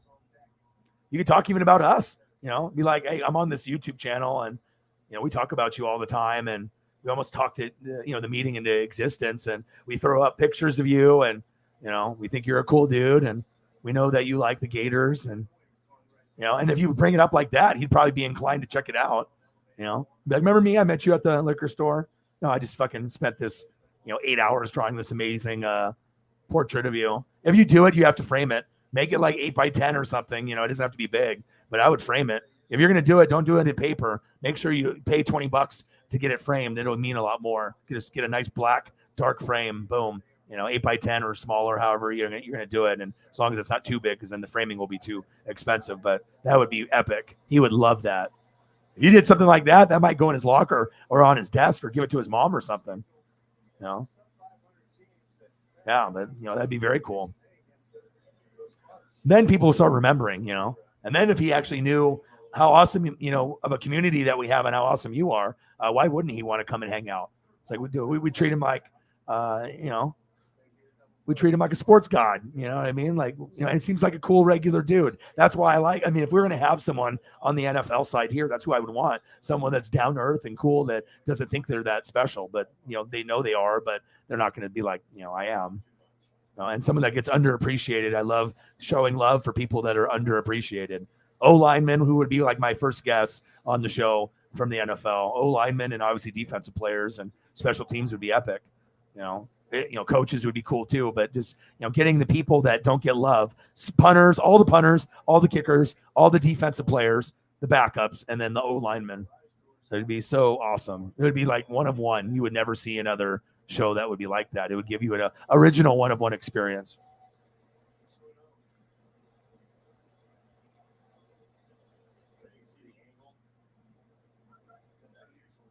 Yes. Yeah, it's all about being creative And you're a creative person. I'm a creative person. We can come up with ideas, but that's a great idea. Yeah. Just got to plant the seed, first you think it, I say it, boom, we put it together. You take it to the next step level. And then you end up being, a memorable fan, you know what I mean? And he'll remember you if you bring up the liquor store, because I imagine he doesn't take too many selfies with fans. I mean, I imagine it happens for some hardcore Chief fans, and if they see him, they'll be like, please, can I get a selfie or a video or something or autograph? I imagine he'll do it because he probably doesn't get asked that often. But, I mean, I think that's what makes it more special when you can get people that don't get the proper love to feel that, hey, you're not Patrick Mahomes, but we can treat you like Patrick. We can give you that same kind of love that they have in their eyes when they meet him or scream his name in the crowd, and how much they root for him as like the Chiefs god. That's what it's about, is giving everyone that Patrick Mahomes feeling. It doesn't have to be Patrick Mahomes and Travis Kelce. It can be the other guys. And I feel that AEW in that regard is the fans treat everyone as like a superstar, and that's why I like it more than WWE. They only cheer for the ones that Vince promoted or certain ones that are popular. AEW's crowd is better to me. But yeah, I think that would be a very unique, special gift, because that's something that I would do. I can't draw, so you're taking it to another level. But that's how you build relationships, and you can get a person that can remember you as an athlete.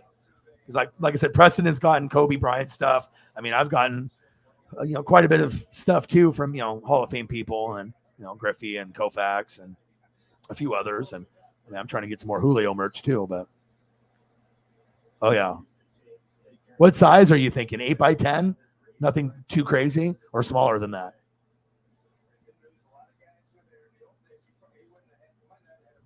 Grinding, bro. What to do, fam? You missed Preston in the stream. He was spectacular. It's always a great show with Preston.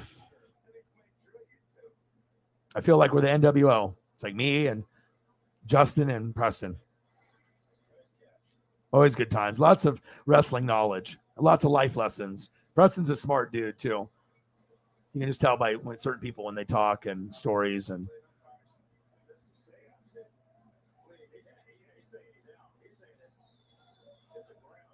oh, good. That's good to hear.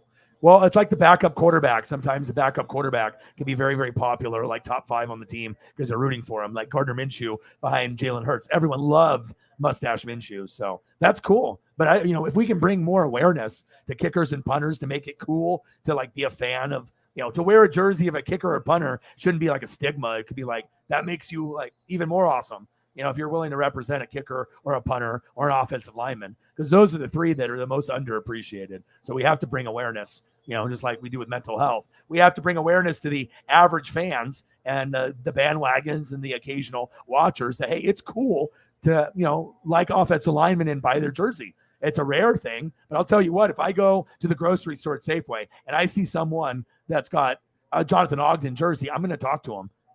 Hey, fucking sweet jersey. Like, sometimes you just got to be able to, show that love. But yeah, I imagine he is a well-liked guy. Seems like he's got a cool personality.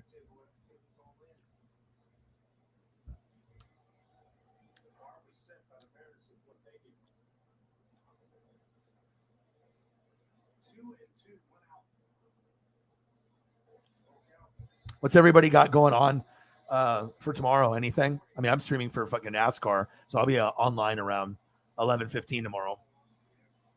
So I'll be right back at it, like 12 hours, 13 hours from now. Nothing besides the one that Holly just did. So Eagles John with a 10er, Holly Hundo with a 25, or Holly Hundo with a 20, and then everything else was on the super chat. All the generous love and appreciation, and yeah, it was cool to be able to hang out with him. He's always just a hoot. He's just fun. So our personalities vibe, and we grew up in the same era. He's only 4 years younger than me, so it's like me being a senior and him being a freshman. We could still be friends. 3-0 Mariners. I didn't get to see the Dodgers, unfortunately. But gosh, we just have so many high expectations for pay-per-views. But I'll still make sure I put in the effort and give you amazing visuals. And this was great. I enjoyed that. Hated this. Love Pat. And Logan, it's kind of sad if WWE's third best match or second best match or possibly first best match has Logan Paul in it, but he is a good athlete. And that 5-star frog splash was perfect. 10 out of 10. It was beautiful form on that. Just like Tommy. Beautiful hair. Beautiful form.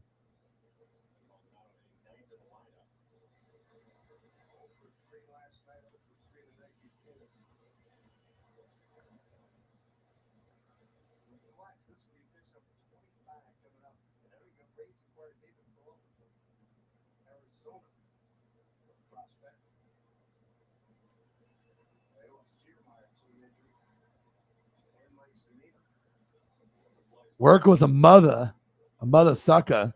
I'm sorry to hear that. I'm glad you're here, though. Yeah.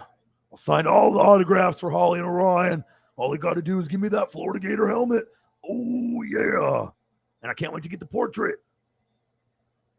Then my new nickname, Tommy Winch Winch.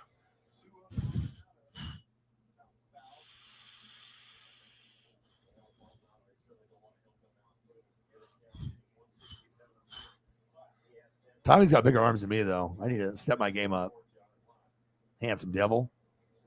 Tommy Townsend. You'd be like, damn, you guys treat me like Michael Jordan or Kobe Bryant or Tom Brady in here. Yes, we do. He'd probably be fucking embarrassed. I'd be like, all right, look at you. I'm going to pull pictures of you, Tommy, Mr. Winch Winch. He'd be like, what are you talking about? I was like, boom. Oh, he'd love it. Someone that loves the Gators and that's someone that's self-aware as us as like fans of, sports, knowing that this is the ultimate thing that he loves the most. And then we show him stuff like that. He'd flip. I think he'd be like, oh my God. Or he'd be like, I have that photo. Or be like, where can I get that? I need that. This literally would be the coolest autograph photo ever. I'm not sure if I'm going to find a better photo than this for an autograph. Just sign it right to the right of him. Tommy Townsend, 43, go Gators. Go Gators. You could frame that. I could frame that and have that in my room. I could stare at it every day.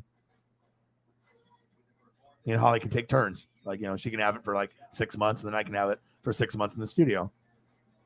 High five, deal. Cheers.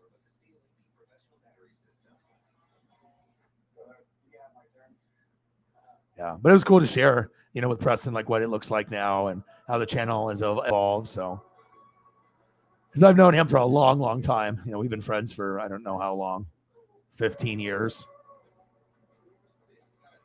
Best fans on planet Earth. Guess who it is? You guys.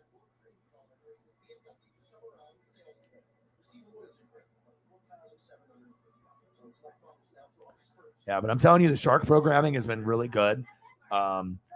Recommend. Ancient Aliens has been very good. And then tomorrow will be NASCAR, so I'll be grinding it out.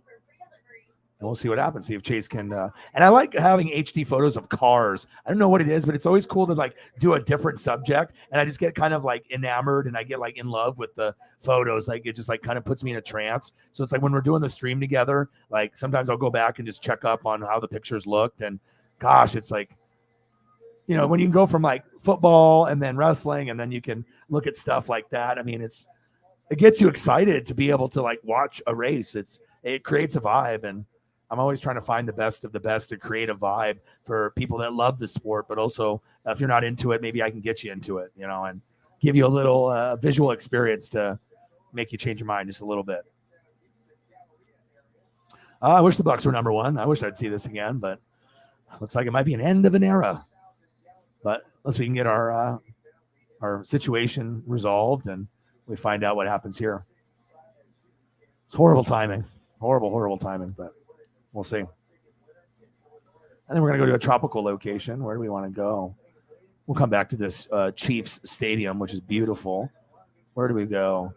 We can stop by in Oregon. We can go to a Duck game. There's Orion in the front row on Pac-12 Network. But, you can relax, Take it easy. It's good for the mental health.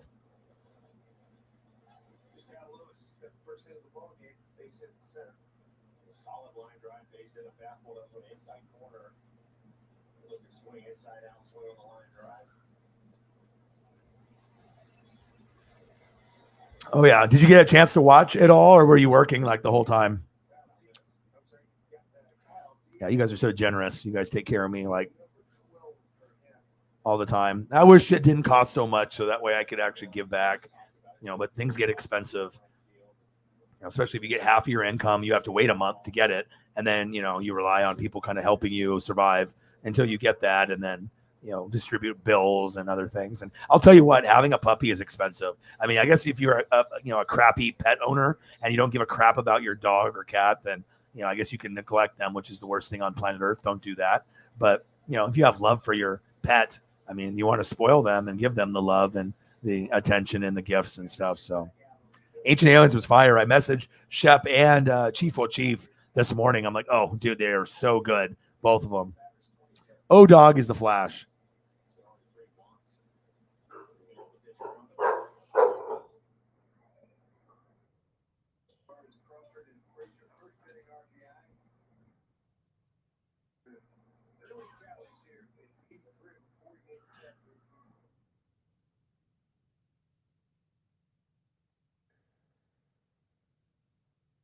I'm Barry Allen, as I am.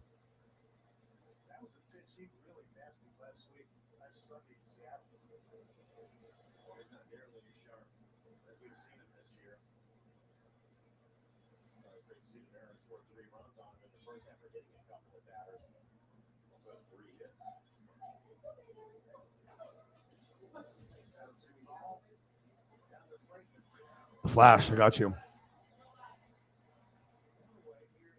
It's your boy. That's what happens. Nice. You ask and you shall receive.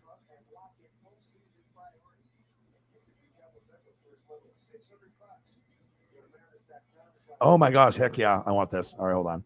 Got to share the new photo. Hold on. Yes. Oh, good photo. I like the hat too. A little camo action.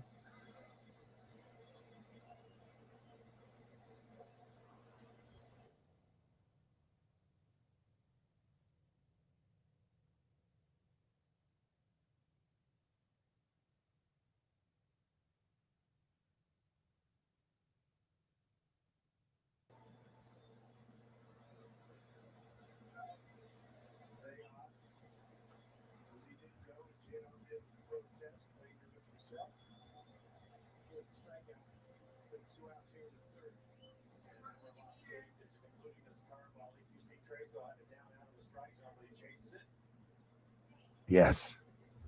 All right, hold on. I'll be right back.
Schedule a tour today and see how amazing Shag lifestyle can be for you. Call 888 450 Shag. Yeah. That's it. That's what we fit me in the eye. Probably. And online at SeattleTimes.com. The Seattle Times delivers deep sports coverage to your home desktop, phone, or tablet. Make the most of this season. Visit SeattleTimes.com/subscribe. Decide on now. Sit there and fellas in both markets tonight. 3-0 lead. Jesse Winker's taking over in left field.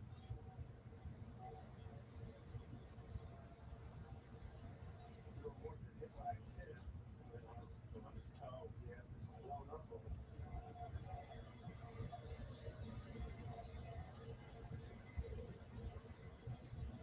Jessup back in left field.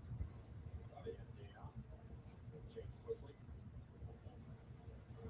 Breaking ball hit out too big. Go little stutter step there. 1-1 to count. Top the order out too big. Mario and Alvarez.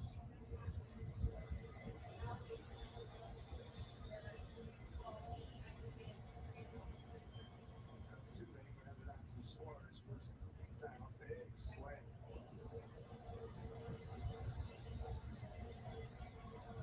Working himself into a hole there. So you see Tracer up out of the strike zone. 19 home runs on the year. He's looking for number 20. The next swing.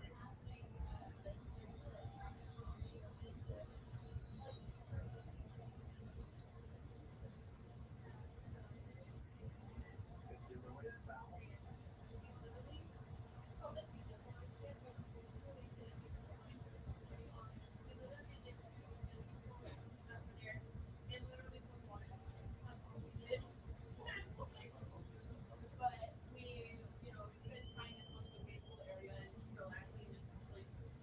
City comes back with 1-2.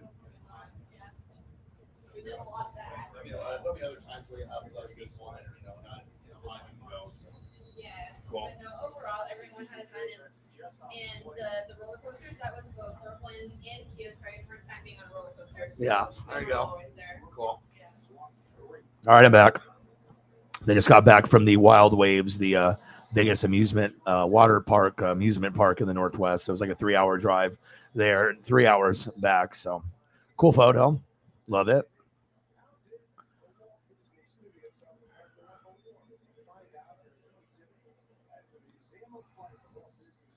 Yeah, and sometimes when they have it like camo, I'm like, oh, I don't like it, but I really like the color scheme on that one, where it's like the paint splotch type thing, but it's kind of got a camo splotchy look where it's like, okay, I'm not wearing this to go elk hunting or deer hunting, but it's kind of like trendy. Like they try to make it like look like hunting, but not. And I like it. The color scheme is very cool.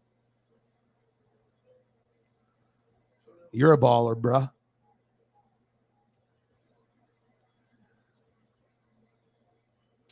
You have to look it up online. Maybe they're selling it, locally at like one of the stores, or maybe it's a promotional ball. Doesn't look necessarily like it's not an official one, because sometimes you'll get the ones like the other guy in the background has got the one with his white on one side for the autographs, and then it's the pigskin on the other. Most people have ones like that because that way you can see the autograph in the white rather than it being on the ball itself. So, and it's all about color. You want to get an autograph not in black Sharpie. You always want to get something in blue or something else because it pops more. Black is too simple. If you're going to get an autograph, black is like the worst color you can actually get an autograph in. You want to get blue. That's like the number one. But if it's like team themed, orange autograph Sharpie, gold, silver, I think particularly silver is the best, because it doesn't matter what team it is. Silver looks pimp. Gold. If you have a gold team like Niners and they signed it in gold, like Sharpie, like, ooh, that you have to look at things that pop, and have that style sense and stuff. But yeah. I think I'd rather have the hat than the ball. I'd probably want one of the balls that was back there, but that is an unusual ball. I wonder where he did get that from. I've never seen one like that before. So.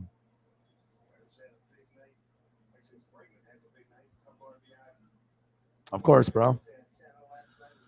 Am I an inspiration? I mean, you're already a superhero with 4 kids, bro, and handling that. But I try to just, show people, how much I want it, but it's also, enjoying spending time, and I'm having to earn a living, and being able to spend time, and, sometimes, hanging out with someone for that last 30 minutes can help, especially if they had a shitty day. So, yes. Did you go to the concert today? Was that concert today, bro? The country one?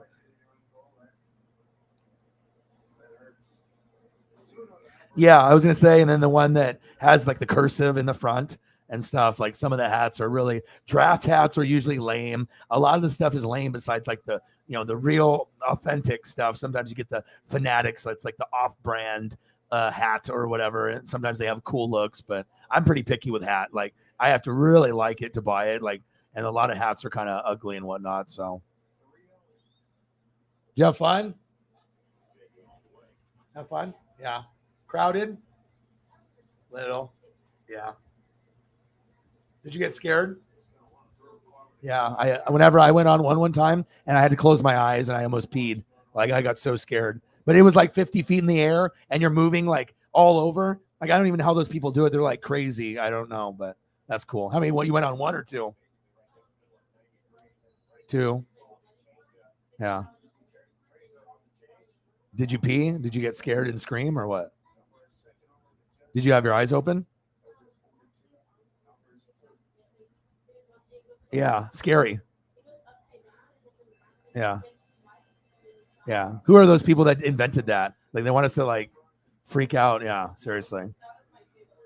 Yeah. Well, you guys are psycho. People that like roller coasters are psychopaths. They can call me a psychopath. That shit is scary. Not the ones that go like 50 feet in the air and then go like 25 miles an hour. You feel like you're going to die. Yeah. Yeah. Yeah, it's crazy. Yeah, I don't know who the hell invented that stuff, but I get it. But yeah, sometimes it's too scary for me. Good. Right. But not like in the air and you're spinning around like crazy or whatever. Yeah. Yeah. Yeah. That sounds better. Yeah, because but you're a psycho and you like that stuff. Yeah, but you actually can keep your eyes open. I can't. That shit gets too scary for me. That's crazy. Well, I'm glad you guys had a good time. Yeah, I don't know. If you guys are like roller coaster people, I feel it gives me brain damage and like I lose brain cells and I lose sports facts if I go on roller coasters because I don't know. I just like I have already like this spatial awareness thing where I get car sick even if I sit shotgun for a long period of time or roads are windy. But if I sit in the back seat, I will throw up or get like lightheaded and feel like shit. So, but some people love that stuff. There's like I went with a bunch of people and they're like, I didn't want to go on this ride and I haven't been on one in like 20 years. And I was like, all right, fuck it. I'm not gonna be not that guy, but I was like, all right, let me do it. And then, oh my God, it was like the scariest thing ever. It goes so high and you're whipping around like 20 miles an hour, left, right, upside down. And it's like, you don't have any control of where you're going and you're just going way too quick. It just, it wasn't enjoyable at all for me, but at least I did it,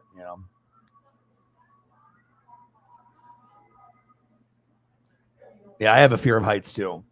So that's what made me feel like, I like kind of proved something to myself that I'm really super scared of heights. Like if I get up to the beach and we're climbing on a cliff and how sometimes people sit on the edge and then they dangle their legs over. I'm afraid that if I did that, I would like twitch and I would slip and I would die. Like, cause some people can just be so chill up there. I can't, like, I have to be like peeking over the edge and I'm like scared that I'm going to like slip and, even though I'm not really clumsy, but I'm just going to be so scared and slip somehow. And then I'm going to break my legs and, I'm going to hit my head on the rock and die or whatever. But yeah, I like the views, but I just get too scared when I'm up there. I can't appreciate the sunset and like the water when we're up that high. It just makes me freak out. Like makes me think of death. Like, I don't know. Some people can handle it though. But that one, it was the scariest one I've ever been on and went on that one like last year, I think. And I don't know if I'll ever do that again. It's not really, you're paying money and then you're like, it's like you're in the air for a couple minutes, like 2 minutes or 3 minutes. It feels like, a half hour. And, if I can't keep my eyes open for it, I feel my body moving like with G forces, like upside down, left, right. I mean, it's not really enjoyable if I can't see. That's part of it, the visual part. But yeah, at least I didn't throw up. Because they have a place called Oaks Park, and people like pee their pants and poop themselves and barf, and they have roller coasters and stuff, and people get sick because they just think they can hang, or they drink a bunch, or they are doing weed or whatever, and then they don't have something in their stomach, and then they do some kind of roller coaster, and then they pee, or something comes out the other end, and then they have to close the ride down and stuff. I feel bad for people. Like we went to the beach when I took Paisley to the Lincoln City. When we were leaving and I was washing off like my feet and sandals from the sand, there was an older lady that like crapped herself, and like she had her like daughter with her that was like probably in her 40s, trying to drive her, or push her into there so she could change. It's like never a dull moment, Hey, that stuff happens though. I mean, sometimes you got irritable bowel syndrome, or you're up in a roller coaster, and you're maybe you had too much beer and you're just like faded, and it's taking you too quick, and people throw up, people pee, people have accidents and stuff. I did feel bad for that old lady though, because I think my girlfriend and some other people were in there, and I mean, imagine like you're about to leave the bathroom, you're washing your hands from doing a 1 or a 2, and then there's a woman that hops into the bathroom and she's covered in crap. That's yeah. I wonder what happened with her. Hopefully they found her like another dress or something that they could have done that. So, and she didn't look like she was like special needs or anything like that. I think I don't know what happened, but it depends, or medication or too much drinking. I don't know, but never a dull moment with O-Dog.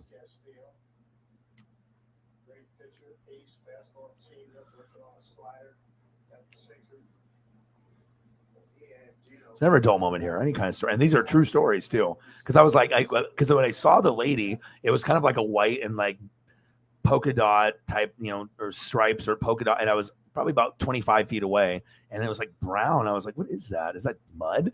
And then I was like, oh, I think it's a fucking accident. I think she had some kind of accident or something. So I would want to help someone like that. That's going to be embarrassing as it is, unless you're just like on medication, or if you're older, you have like a caretaker or someone take care of you. But I mean, the last thing you want to do is go to the beach and have an accident,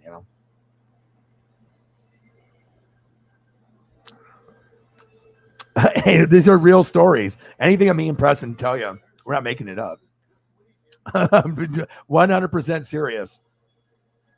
I don't know why stuff like that. I mean, it's never a dull moment. I mean, when I go there, it's not like let's go to the beach and find someone that crapped themselves. Like, I'm going there to go to Moe's and eat some amazing seafood and have the Paisley run around and live her best life. And then we're 1 week away. We're getting close to Jags and Raiders, so that's exciting. So we got that going on.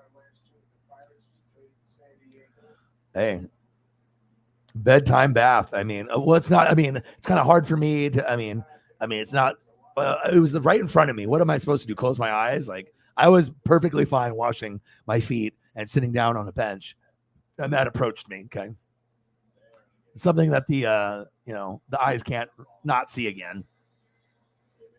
But it's funny, but like not funny, but I actually felt kind of bad more than like, ew, gross, like type thing, like most people would have been. I was like, damn. I was kind of thinking like, damn, it'd be kind of cool to be able to try to help, But you have to, she had her daughter, I believe, with her that was assisting her to probably try to clean the situation. But no one goes to the beach to have an accident or go to a roller coaster or an amusement park and have an accident there.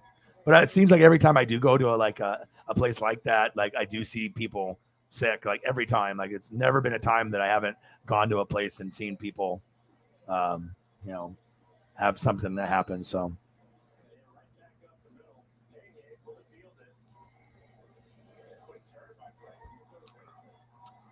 Michael Lawler in the building. How are you, bro? Yeah, but SummerSlam, not bad. Got to hang out with my boy Swaggy P, so that was fun. Amanda Nunes defeats Juliana Pena by unanimous decision. So that was at the main event.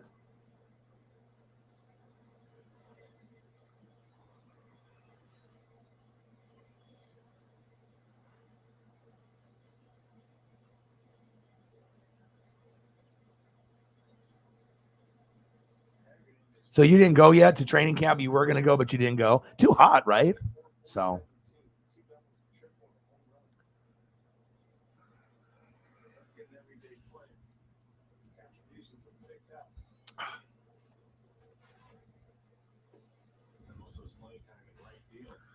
Oh, I'm so hungry.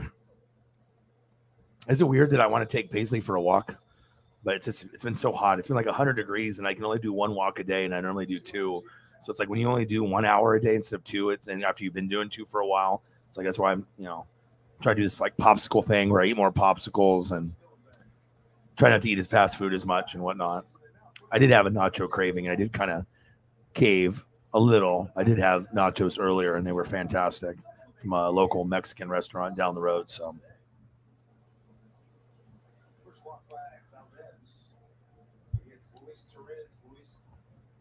Yeah. I was asking about, you said you were going to try to go in the next couple days, right?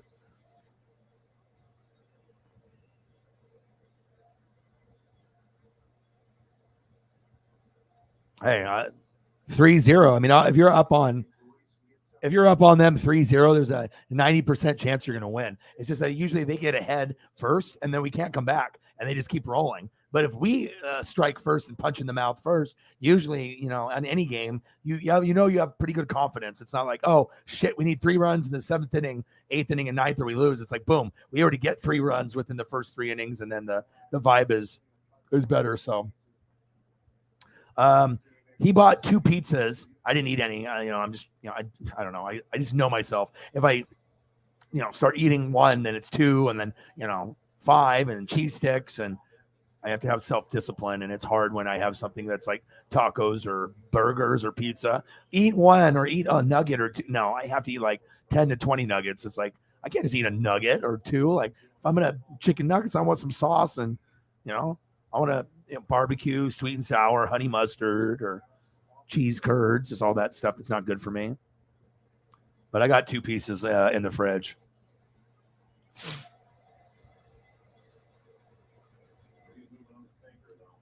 Yeah, if you're on the edge, you can die, dude. Like sometimes you're not even like clumsy, but you just, you just get that kind of freaked out. I mean, it's like I've never liked heights, and every time it's like I look down, I feel like I'm gonna die. Like that's how bad it is for me. Like, oh no.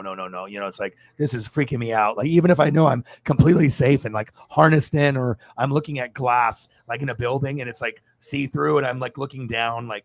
Like even when I go to Seattle with my boy Jay Graves and I'm standing on the edge, like I know if I lean back, I'm not going to fall out the window because it's like, 40 floors up and it's, a window, it's in there. I'm not going to, but sometimes when you're up there, 50 feet, 100 feet, 200, 300, 500, or however, 40 foot, 40 foot floor, 50 foot, 60, some of those go up pretty high in Seattle. But usually I try to go 40th floor with the water view. So every time we go, it's a lot. It's like $400 a night, but we'll split it. And if we can get like a 70-inch TV and custom, bathroom that has all the like amenities, it looks like a Kardashian mirror, and cool showers, and the layout is cool, and it's got good comfortable beds and pillow and good view. I want the view. It's for my mental health, so we'll always make sure that we spend extra, because if we only go once a year, I want to make sure it goes like lavish and I like enjoy it instead of just going to a cheap motel and I'm looking at a building in Seattle. I want to be able to look at the water, and some of these places are.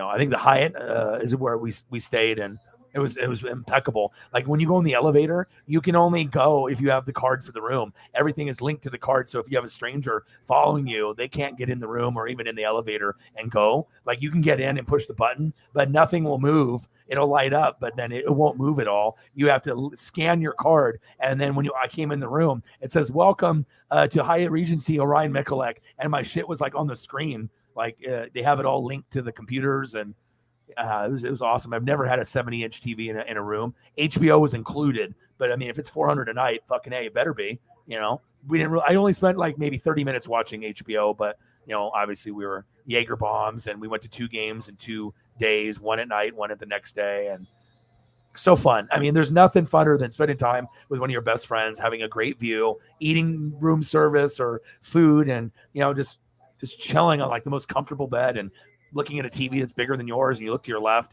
You're looking outside, you look to your right, your homie's there. It's just nice. And there's no like issue of either one of us being a fool or trying to go to a strip club. You know, how you have those friends. They're like, dude, we're on a road trip. You know, regardless if they have a girlfriend or not, or if they have a wife, they're, oh, let's go to the strip club. Like you get those. I'm like, no, dude, I don't want to do that. Like people love that shit up here because we have like the most like per capita. Like we have booze, weed, wineries, breweries, strip clubs. You know, all the different stuff, dispensaries. So everyone is just very laid back, but some people love that stuff. And I've never enjoyed, you know, sometimes you go because, you know, it's like a friend thing or whatever. But for me, it's like such a waste of time. And, you know, especially like COVID, why would you go, you know, it's like, oh, let's get COVID from a stripper that you think that likes you. But, you know, there goes your paycheck. But I guess some people are more gullible.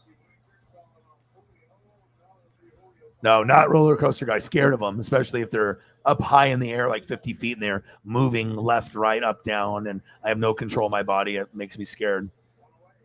Got to close my eyes like 90% of the time. Too scary.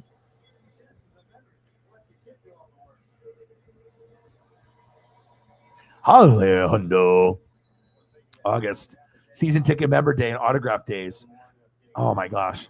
I would just die to be able to go and like see what that's like. I don't got a pro team here, so it's like, you know, obviously if I could do that with Tampa, I would be in heaven.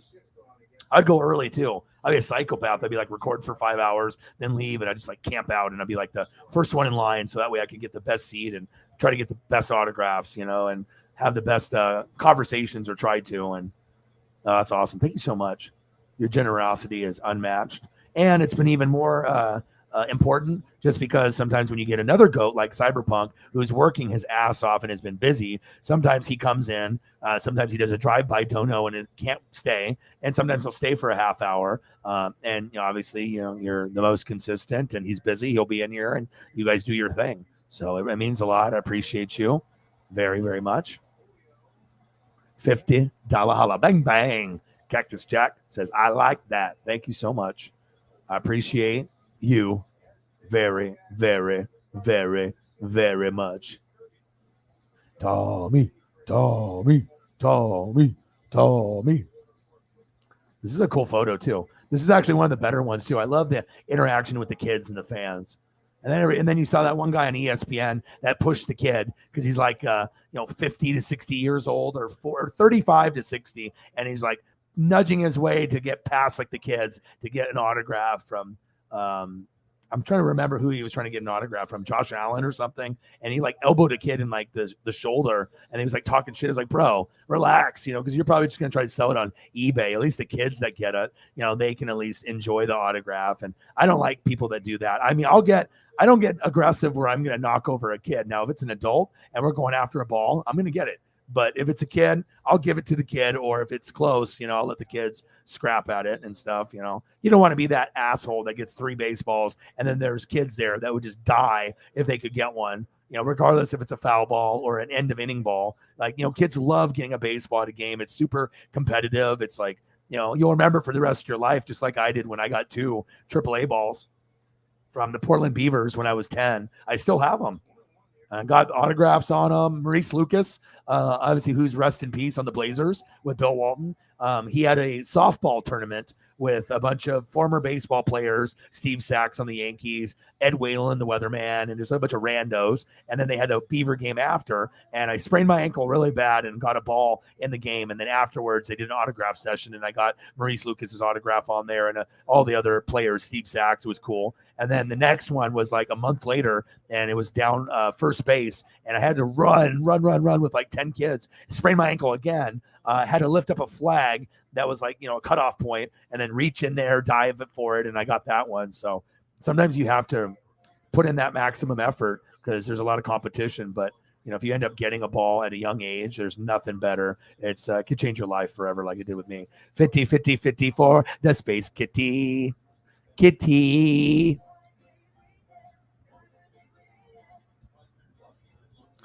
Oh, thank you. 50 for the Space Kitty. Holly Hundo's taking control. She always comes in clutch, bro. You have no idea. I mean, since I'm doing this full time, it's like if it wasn't for, Cyberpunk and Holly and the Mr. Williams and Shepard and all the other goats that that do the thing and they do it often. Eagles John and I mean Chief will Chief. I mean, there's just so many people that Jameson Meza and Sarah when she can. I mean, everyone is the only person that I don't want to donate to me is Elliot because he's just like out of high school and college. He's young. There's no purpose. I gave him mod status at 19, actually 18 before he turned to 19, and he has a great bond with everybody in the room and everyone loves him. And if he did get a job and start making good money and start donating to him, I'd rather just have him use that money to buy pizza, because he loves it. But he gets pizza for free from his friends, so from Papa Murphy. So I mean, he's living his best life. I mean, he never has to pay for food, but he will have money one day. And then instead of giving me money, what I would do with it is if he did send it to me, then I would actually buy a ticket for him to go to Cardinals and Padres again,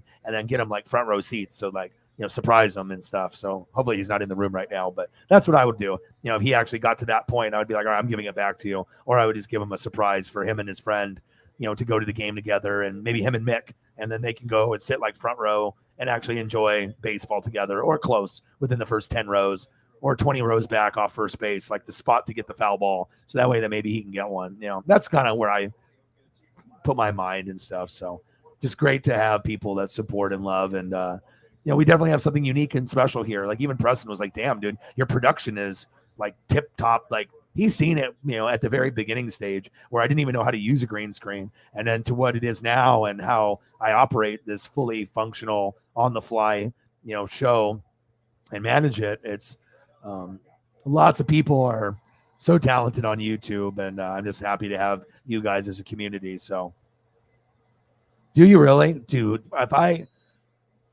If you did, I mean, I wouldn't even care who it was. It doesn't have to be superstar. Obviously, I like Devin White and Levante David, but I doubt that you'd be able to get something from those guys. And obviously, Ryan Jensen went down. Tristan Wirfs, getting something Tristan Wirfs on a mini helmet would be fucking incredible, or just some kind of merch.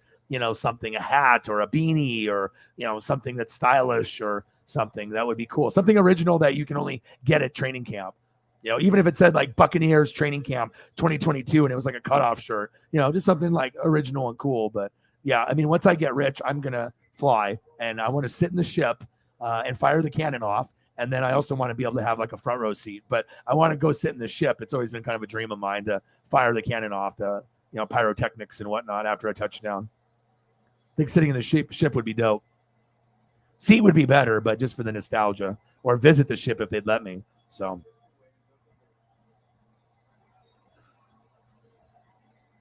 The Space Kitties. But like I said, if a foul ball is coming and there's adults, and they're like I said, there's a lot of people that can't catch. So I don't ever bring a mitt. And a lot of people that bring mitts, they get chances, but they drop it because they're not baseball players or they haven't played baseball. For me, I just don't want to have a sweaty piece of hand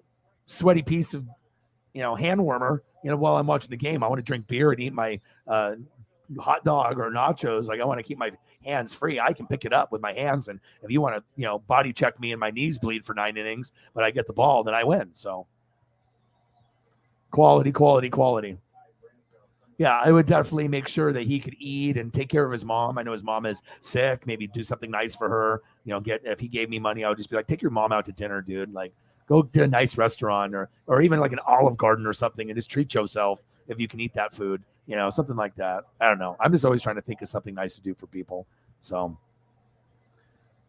or get him a Padres jersey. If he did something like that, that's what I would do. I would just get like, a Tatis or one of the best players and then surprise him with the jersey and send it to him in the mail. So that way he can take his baseball fandom to another level and maybe he'll be a Padre guy for 20 years or something, and he can have some stories and, or flying him out, to the Padres and watching a game. I've never been there. I would go. That would be an experience. Elliot and O-Dog, Pep and O-Dog, and a vlog at the Padres game. Mariners Padres. Oh my God, that would be epic. He would lose his mind. I'd be like, all right, dude, I'm making you try some pizza that's not fucking just pepperoni. Buckle up.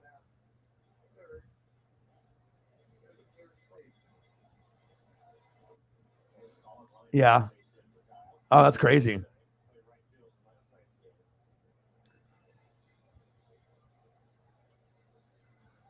Okay, that's cool. Yeah, I mean, it's up to you. I mean, I wouldn't want you to spend time trying to mail it if you're busy. You know what I mean?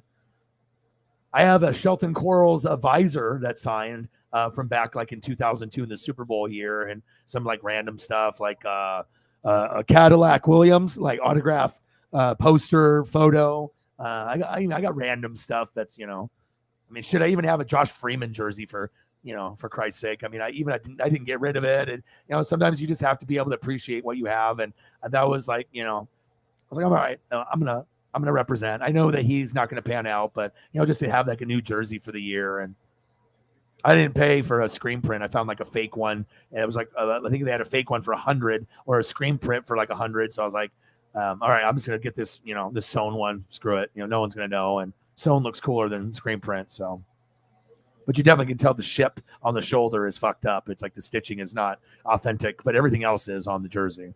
So, but if I never pointed out, no one would notice. You actually have to pick up my sleeve and look at it and look at the stitching being kind of sloppy, because they don't do sloppy stitching, you know. So, practice squad, yeah. Yeah, that'd be up to you. I mean, I wouldn't ask you to mail it to me or anything like that.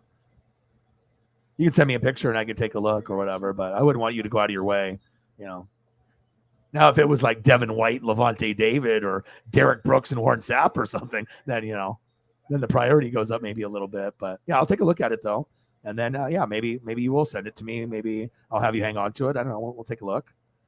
I mean, I have a lot of stuff though, so I have to be careful not to keep adding stuff, because I mean, the amount of stuff that I have, I mean, the moving boxes, and I'm one of these days, maybe tomorrow, I'll grab one and I'll open it up here on the stream during the NASCAR stream, and I'll show you some of the NASCAR figures that I have in the box, Dale Earnhardt, and starting lineups from 1988, the very first year of, like, you know, Jordan in the box, and Bird and Barkley, and, you know, some cool stuff, Joe Montana.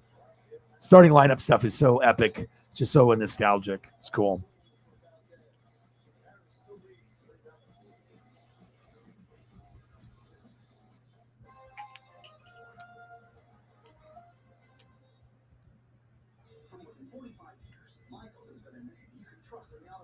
I appreciate you. Let's put up some camp photos too. I like this one though. This is a good one. I want to keep this one. Anytime you see something, I'll be like this, boom, immediately, right? I got the skill set to be able to act quickly, just like the Flash, right? There's a topic and then boom, that's what happens. I am Barry Allen. Okay. Let's do some camp. Got those two camp ones. I think I could look. I know Chiefs had some camp ones or whatever also. Just fun, man. We're so close now. Like, you know, when you stream every day and you hang out with the same people, and then some people that come once in a while, it's like sometimes it just seems like forever until, like, you know, football is going to start. But honestly, hanging out with you guys, this is the quickest since the end of the season to the season starting again I think I've ever had. Like, just because I'm having so much fun every day, you know, just hanging out with you guys.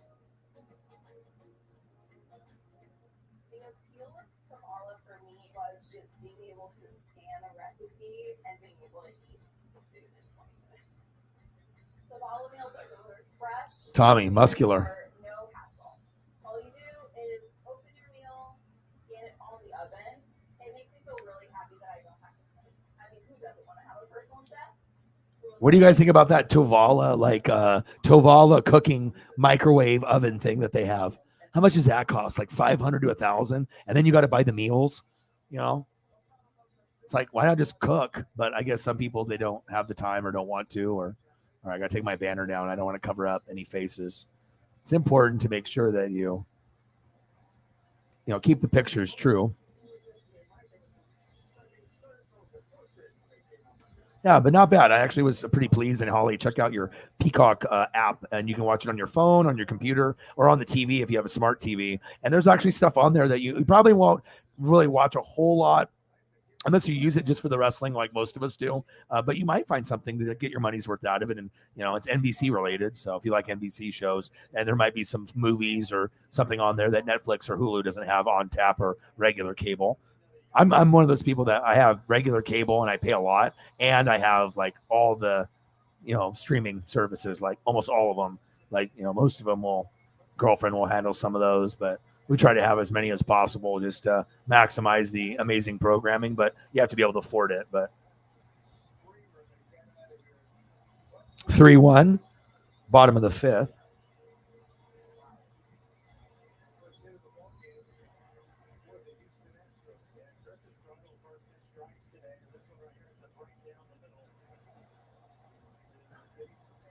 Yeah, I want to go to. I've never been to training camp before because I don't have anything close here. The closest thing for me to do would be go to Seattle or Niners or. If I'm going to be doing something like that, I would just go to fucking LA and I would just go see Justin Herbert. If I'm going to go somewhere on the West Coast, it wouldn't be Raiders, not the Rams, not the Seahawks. It'd be Niners because I did grow up rooting for that team as a kid with Joe Montana and Jerry Rice and John Taylor and Tom Rathman and Brent Jones and Dion and all the goats that they've had. But I think I'd rather see Justin Herbert, honestly, even though because I don't really have the connection with the Niners anymore. The players are different. The last player I loved on the Niners was, besides Fred Warner now, the best one that I loved besides Kyle Shanahan as a coach, as I like Patrick Willis. That guy and Navarro Bowman were amazing together, like a duo at linebacker that it was like a dream come true watching that. It kind of reminds me of Devin White and Levante David when you have two solid Pro Bowl guys that are just awesome. So just like this, these are awesome. Paisley's eating something and running away. She misses you.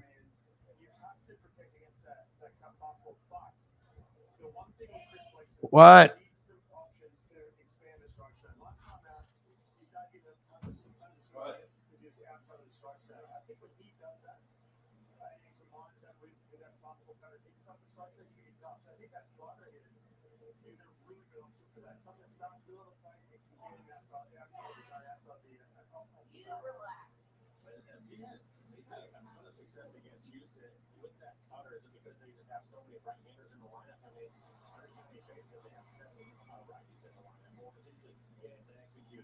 Swings like that right there. I think that little leap off the barrel, fly ball to shallow center field.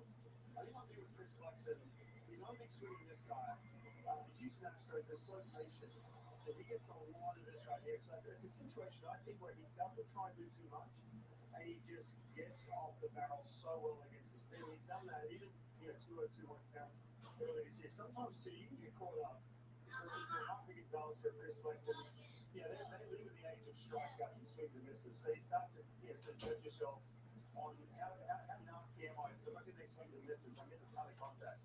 But maybe it's this right here. And Marco, for the most part, does it as well. They can pitch with their Basically, guess what I'm going to watch? I'm going to watch Ancient Aliens. I'm going to watch shark programs, and we're going to spoon and snuggie. She's like, woof, woof. I love you, Dad.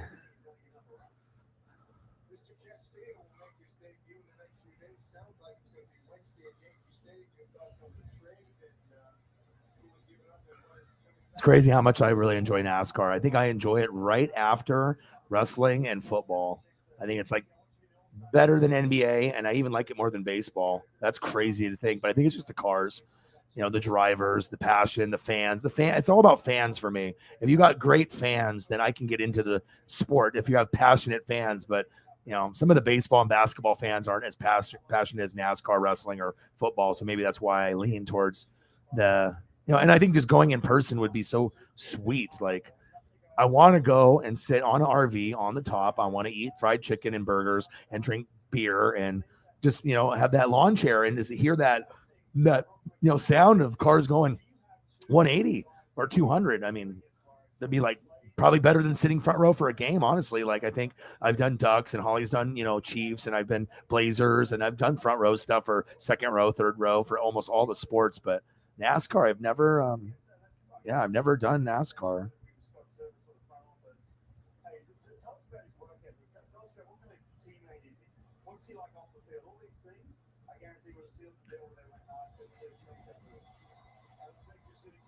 She was a good girl too with Preston. I thought, I hope she doesn't bark and, be a nuisance, but I appreciate you.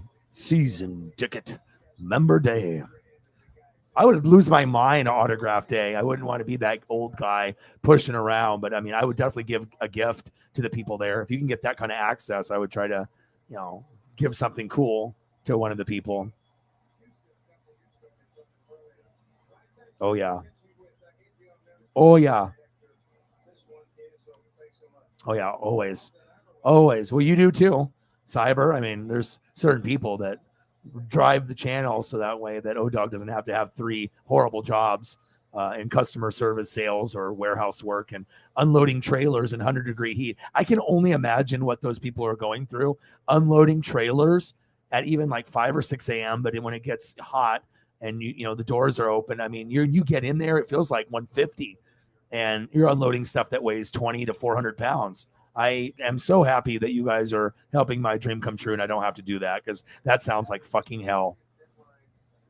I mean, even if the money is good, like I don't know if any of you guys have ever worked at a warehouse or unloaded trailers for equipment or saw accessories and saw stuff. I mean, some of the saws were so heavy that they were 400 pounds, and you would have to lift it together, like push it with your fingers, to be able to get it to the edge. So you'd be doing like this, and then you have to use all your muscles. And, one guy's got one side and the other, and then you stack them on the ground. And then once you get to the third one, you have to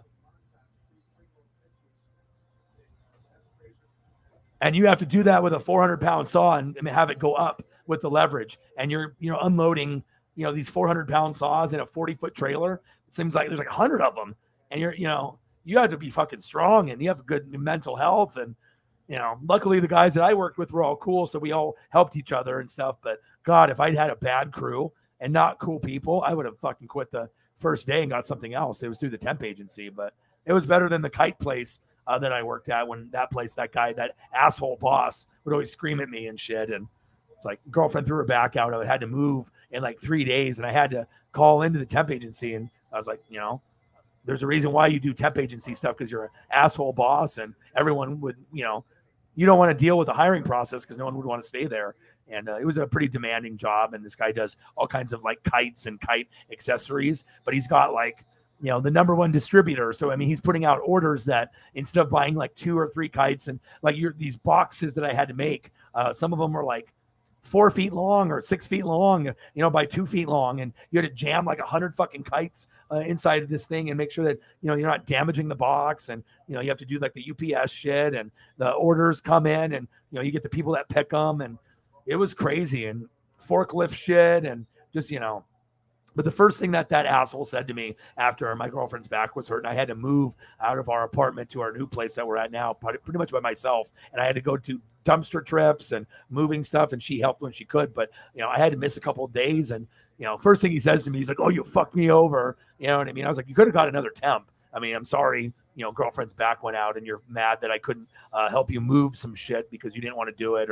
And it was a small crew. It was the owner didn't want to hire a manager. So he was the manager and the owner, and he was horrible with communication. Then you had 2 OG vets, an Asian guy that I bonded with, and then an older white lady. And then just them 2, and then me, and then an occasional new temp that would fuck up the orders or whatever. And I stuck it out for about 6 months, but then I got to a point where we were going to go to Detroit Lake, and I was going to improve my mental health after having depression. And I was like, fuck that. I'm going to email my temp lady. She doesn't check email. I'm going to say, I got to go do this for my mental health. I'm going to, do that. And then when I come back in like 2-3 days, she'll call me, and I'll be like, "Oh, I sent you an email." And then I'm going to go on this mental health trip no matter what. I'm going to go, when I was at a bad place and I enjoyed it. And instead of them like letting me go at the temp agency, they said, they'll find me another job that's better. And I told them what was happening. And she's like, "Oh, you need to call." And I was like, "Oh, I didn't know. I played dumb, because I didn't want to call and say, 'Oh, we're not going to keep you if you go.'" I was like, that was not an option. I was just like, she's busy.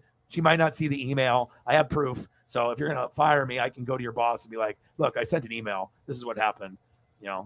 You don't care about my mental health, and that's not good." So, and it ended up being one of the best trips of my life for like 2-3 days. That was a couple years ago. So you always got to make sure it's important. But yeah, when he said that, I was like, okay, and you think that I'm a temp and I'm going to let you talk to me that way, and that's going to make me want to work for you, and I'm not even making $20 an hour, and you're being an asshole? Like, I know. I was like, you're not going to treat me this way. Like, I don't know who the fuck you think you are. And it was just like him and his brother. So it's like a family business, but this guy's like has like 10 cars. He has like a Porsche he drove one day, but he's just like the most arrogant, smug motherfucker that just doesn't give a shit about his employees, and would drive a different like luxury car each day. I'm not even exaggerating. I think I've seen him drive like 5 different vehicles in 6 months, like high-end shit, like $100,000 cars and stuff, like, any racism and You know, it's kind of a punk ass. You know what I mean? I get it. It's like family business, but I mean, talk about just treating people like shit. Like, I was like, he's lucky I vibed with the other people.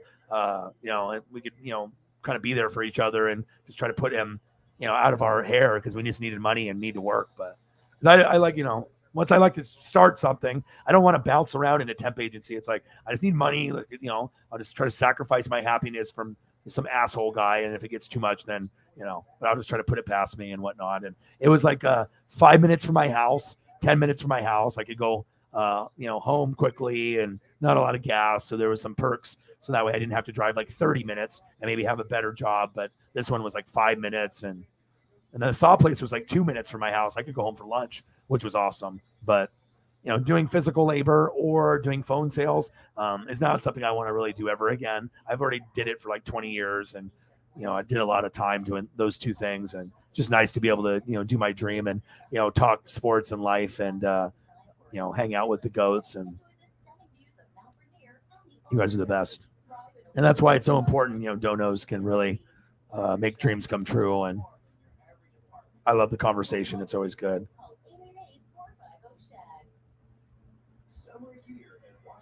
Yeah, sentimental stuff is always great. Oh, you did? Okay.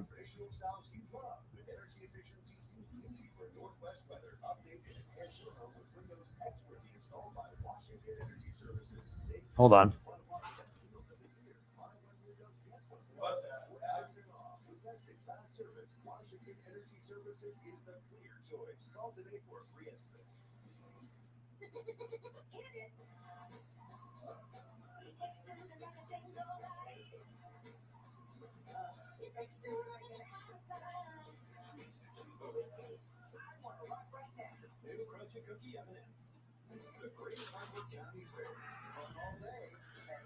Paisley's getting into plastic and stuff that she sees, bags and stuff. So,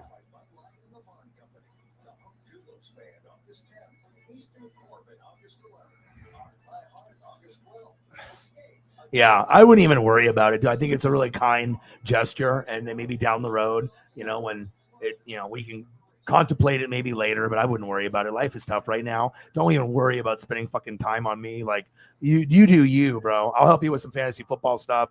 But yeah, let's not worry about that right now, but I do appreciate you. Yeah, the cooking device on the commercial. They're like, guess what? I'm lazy. And it's like this oven thing, and you scan it. Like, poof, look at me. I can make food. And then you eat a warm meal or whatever, but they never say the price of it. So it's got to be like 500 to 1,000 if they're afraid. If you ever notice, whenever something's really expensive, they never tell the price in the commercial. They're like afraid it's just going to, you know, if you get like a NordicTrack or you get like a exercise equipment, why can't they say $19.99? Hey, fucker, you want to get skinny? $2,000. But then they always, you know, they never tell you, you know.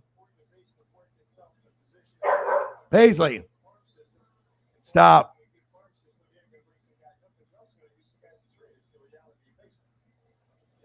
Nice.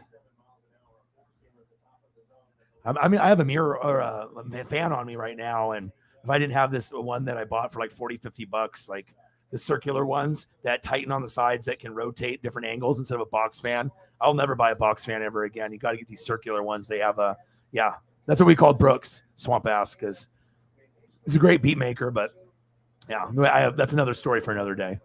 But it definitely gets hot. Yeah. Oh God, dude, I'd be in heaven. I mean, I don't think I could live there, but to visit, and if you saw like a vlog of me, oh my God, dude, I'd be wearing the hard hat and the gloves and the chain, and I would just be soaking everything in. I would love it. I probably would be in heaven, dude. Like, honestly, I've never seen, you know, them there, you know, so to be able to see, you know, them in their own, you know, environment and the ship, and, you know, Tampa people take it for granted. But I mean, when you live in Oregon, I mean, it's like, it's only a dream, you know, to be able to do something like that. So.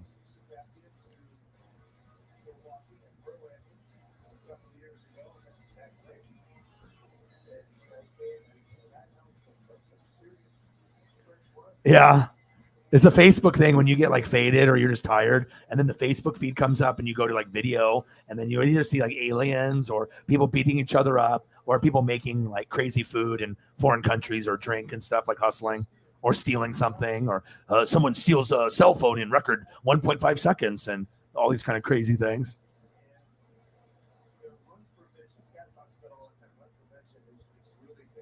Oh, that's awesome. Oh, yeah.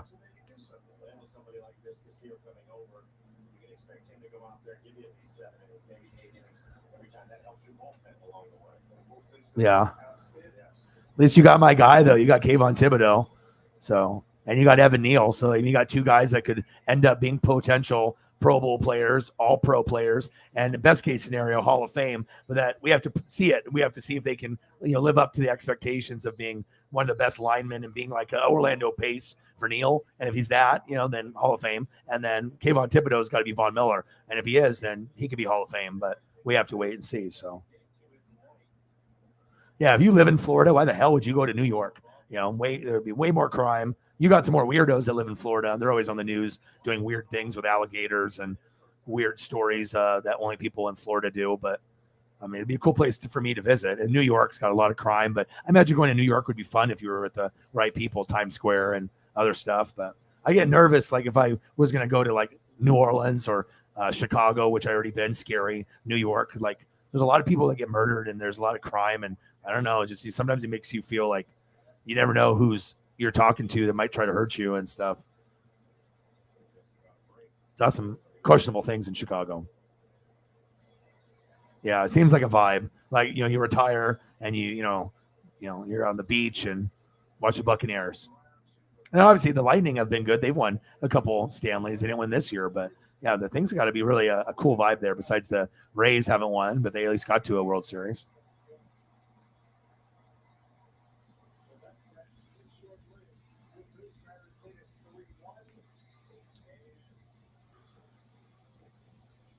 Oh, they actually autographed it clean.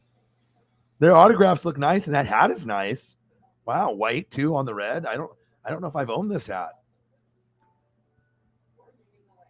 Looks like one of them is number 58, another one's 50, and the other one is 37. Do you know what year it's from? And then I could look it up, or you could look it up, or I could, and we could look up. And if you know what year it's from, and then you can just look up the players with those numbers and see if the P. F something or whatever for the number 50, and then the other one looks like it's a K something, and then the other one looks like a K and like a H maybe for the last name or middle name, or I don't know. I'd have to look on that, but yeah, I would have that actually. That's cool, but I wouldn't worry about it right now. You know what I mean? I could always send you some money for shipping or something, but yeah, it looks like it's in pretty good shape. Is the hat in pretty good shape? Because I mean, I'm a Tampa fan, but I love Gator football, and I always enjoyed Florida State and the U. Back in the day, they always had amazing athletes in Florida, so that's usually where I like to watch. The South. You get the Big Ten stuff, and you'll get the Ohio State love and Michigan, and that's fun, and Wisconsin and Penn State. But SEC football and also those other schools that are in Florida. Florida State. The Florida State's not good anymore, and the U is not good anymore. But at least Florida's usually halfway decent. They have good pros. But yeah, I after looking at the hat, it looks clean. It doesn't look like damaged. The autographs are clean. I would take this, but I wouldn't expect it right now. I could always send you money for shipping down the road, and you can send it to me in like 6 months or something. Oh yeah, I definitely would like that. I could care less if it's autographed or not. I mean, maybe I would wear it on the stream or something. Just be cool to get something from a fan. And yeah, regardless if it's 3 no-name players that are all garbage men now or working at Petco or Winco, who cares? It's, cool item, so nothing, it doesn't mean anything to you because you're a Giants fan, but at least it would be cool for me because I'm a Bucks fan. So we'll talk about it within the next couple months. And then once you have some free time or you think is a good time to do it, where you'll have like, you're already mailing something else out, or you're, maybe you're already doing something, then it's not a chore where you have to go out of your way for me. And then I can send you maybe $20 for shipping or something. And, or if there's something else that you can find, like a Tampa Bay towel that has a Gatorade, those Gatorade Tampa towels, or a mini towel, or, something unique, also to maybe pack in there, I would die if I had a Tampa store like down the road. I could get all kinds of unique, cool stuff, but I still have quite a bit.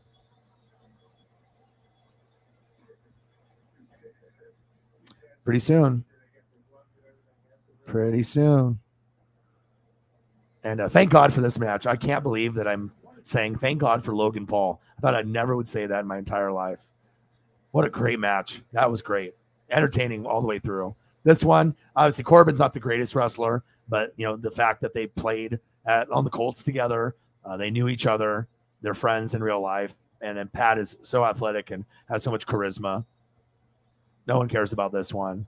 This was great. This could have been maybe the fourth best match because Bianca. This one was kind of a letdown, which we predicted, and this was kind of a letdown. But in, you know, Cowboy Brock being able to lift the ring up like that was memorable. So definitely kind of torn, want it to be better than, but it still was better for their brand. It's the best one they've had in a while. So at least that's that. You know, it could be better, but it's better. It's going in the right direction with Triple H. So, you know, just trying to, you know, have, if you have a pay-per-view with 8 matches, you want like 5 to be good, like more than half. That's like a good one. You know, you can deal with 3, average or bad, but 5 out of 8 have to hit. But if you're 4 out of 8, or most of the time you're 1, 2, or 3 out of 8, that's why fans get upset. It's like you're doing this huge $1 million pay-per-view and you only have 3 good matches out of 8 and you've had a month to prepare or a month and a half and storyline and wrestlers. Like, no wonder people get fucking pissed off, you know, when they spend $500 on a seat and they get that, you know. But I liked it. It was pretty good. Oh, well, I bet. Well, I read a lot. And besides Texas, Florida has probably the most talent. California, Texas, and Florida have amazing high school athletes that, you know, sometimes they stay in state, but they're so good. They'll go to Ohio State. They'll go to Clemson or LSU or Georgia. Like, yeah, it's crazy. Very, very athletic out there. That could be like my vacation place.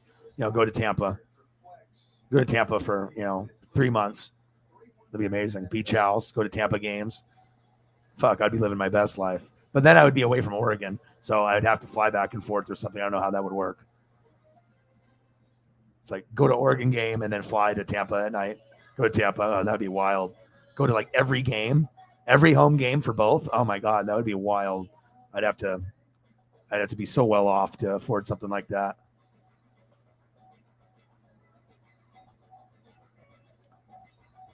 Oh, Fletcher. It's not Fletcher Cox or London Fletcher. Yeah, it looks like it's in mint condition. Yeah, even if you get something like a keychain for like $3, get that. You know what I mean? Like seriously, like something unique. You know, you know, a mini football, a fucking towel, a keychain, or you know, if they have like an action figure of a Buccaneer player or like a McFarlane or you know, there's just something, or, you know, or even a T-shirt. If they got like a cool looking Buccaneers T-shirt for like $30, I'll pay you back, and, you know, or I'll send you some money, you know, like on Cash App, and you can get it or whatever. There's something cool that's original that I can't find here in Oregon or on Fanatics or on the Tampa Bay Buccaneers store on NFL.com or NFL Shop. You know, sometimes they'll have those unique items at the stadium, and those are the coolest or close by. So. Okay, no problem. Well, we got 13 minutes, so, and then I'm going to end it because obviously I'm 13 minutes until 11. I got a lot of, you know, shark stuff to watch and, you know, ancient alien stuff and reading. And I got to do NASCAR preparation. And so I'll be streaming live 12 hours from now, roughly 13 hours from now, roughly. I think the race starts at 11:30. So I'll be live around 11:15. And, yeah, it'll be fun. I'm excited actually for it. And then you have the F1 stuff and whatnot, but yeah, the Indianapolis 400. I'm excited. Hopefully it'll be fun. Yeah, bro. You know, I'm the hardest working motherfucker on planet Earth, dude. Right? And I'll do a 5-hour stream tomorrow for NASCAR. So that's at early, 11:30 a.m. It's like, wow. That means I got to start waking up early and I got to prep. It'll take me at least an hour to prep with the cars and the drivers and new photos and cool ones. And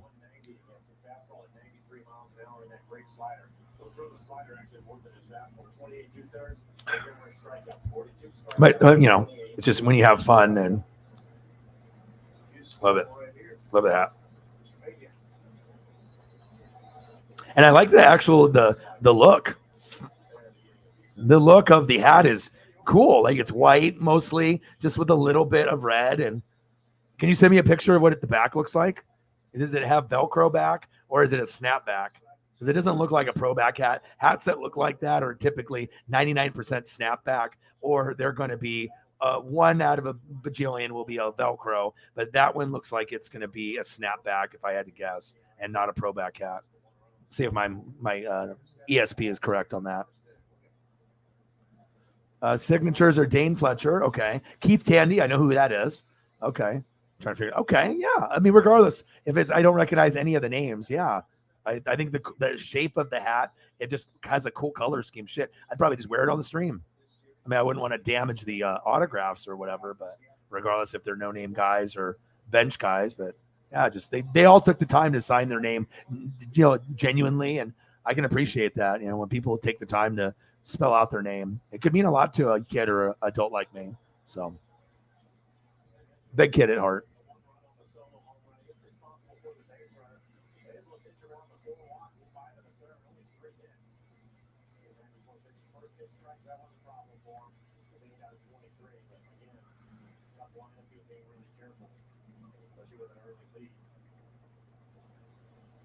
I feel bad. Jake sent me like so many messages. Sometimes people send me so many messages on like Instagram or like Twitter.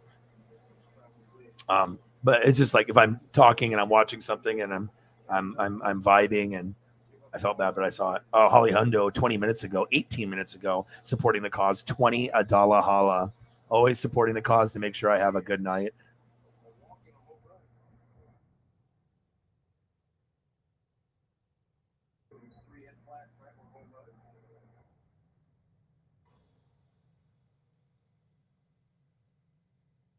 Bang, bang, bang. Thank you so much. 18 minutes ago, O-Dog's an idiot. Didn't check. And now he checked. And O-Dog gets $28 hara for maybe a new toy for Paisley tomorrow.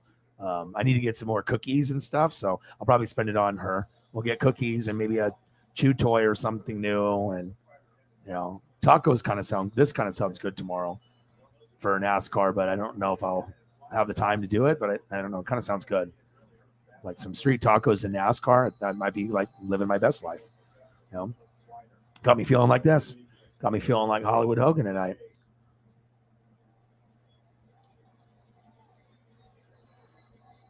I appreciate you. Bang, bang, bang. $20 holla. Bang, bang.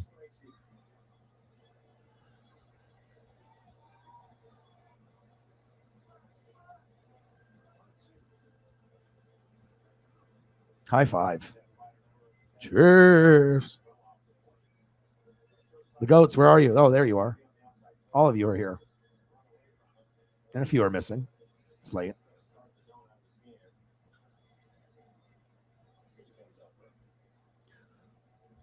The best fans on planet Earth.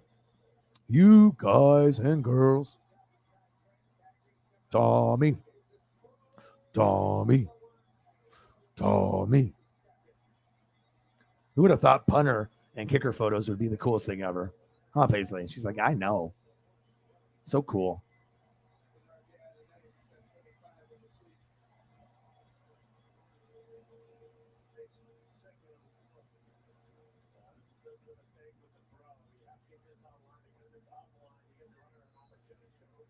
I appreciate you guys rocking with me. Hi, baby.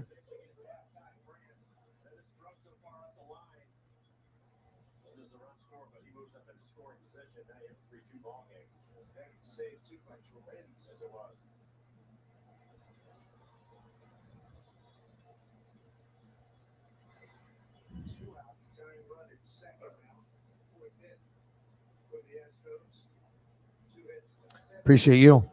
$20 holla.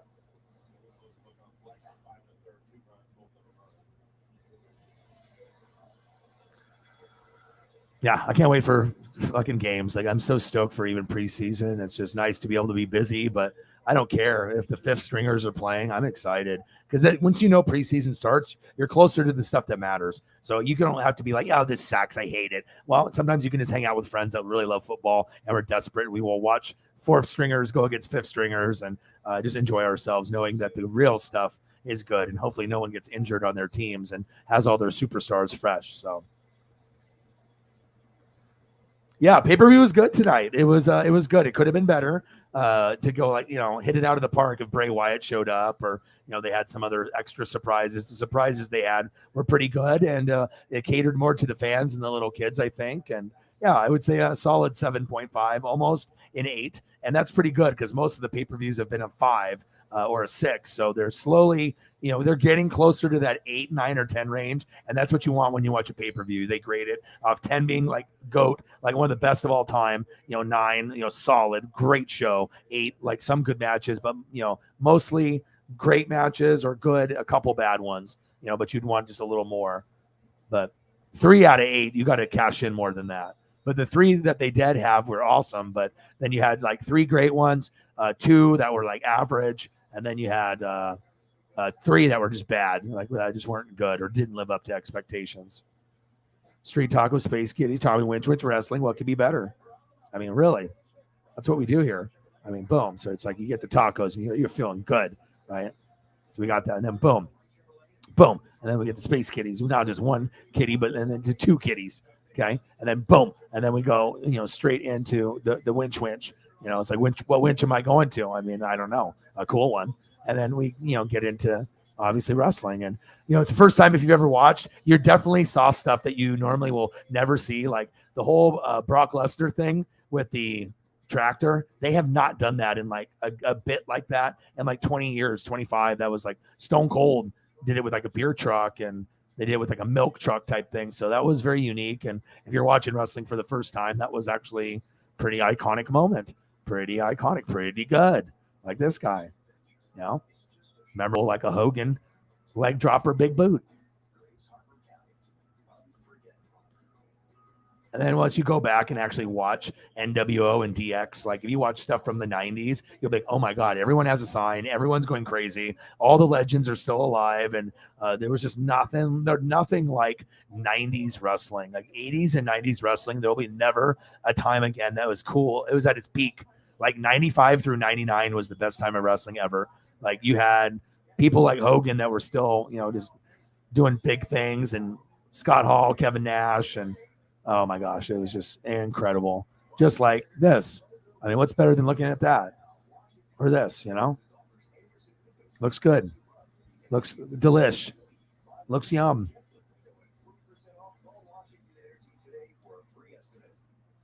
You guys are the best. I appreciate you.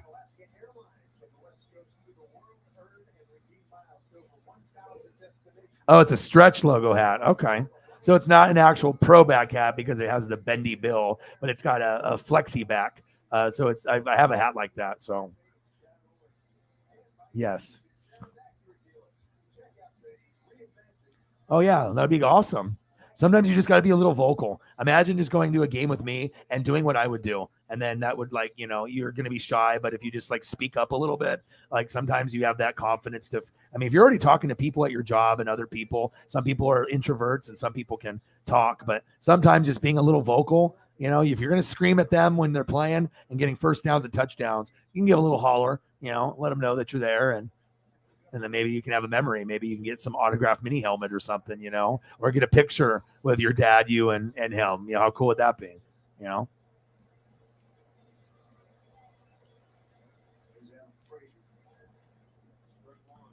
Tommy, CEH, and Michael Burton. Awesome.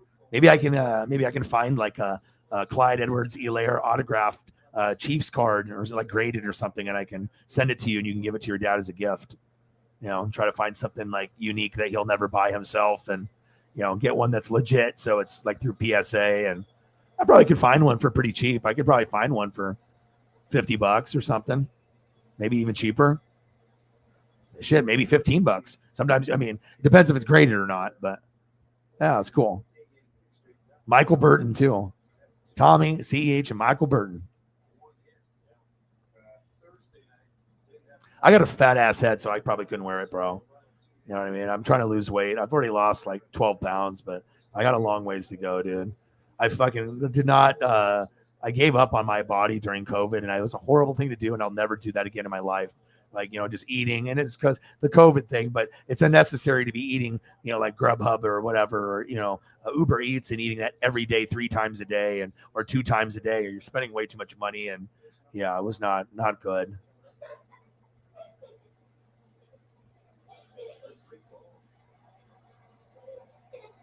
Oh, that's cool. It's stretchy and it's got the NFL and it's got gray in the inside. So if you sweat in it, it's not white and nasty. It's gray. Oh, that's cool. Yeah, I like that, bro. Yeah, I would like to actually own that hat.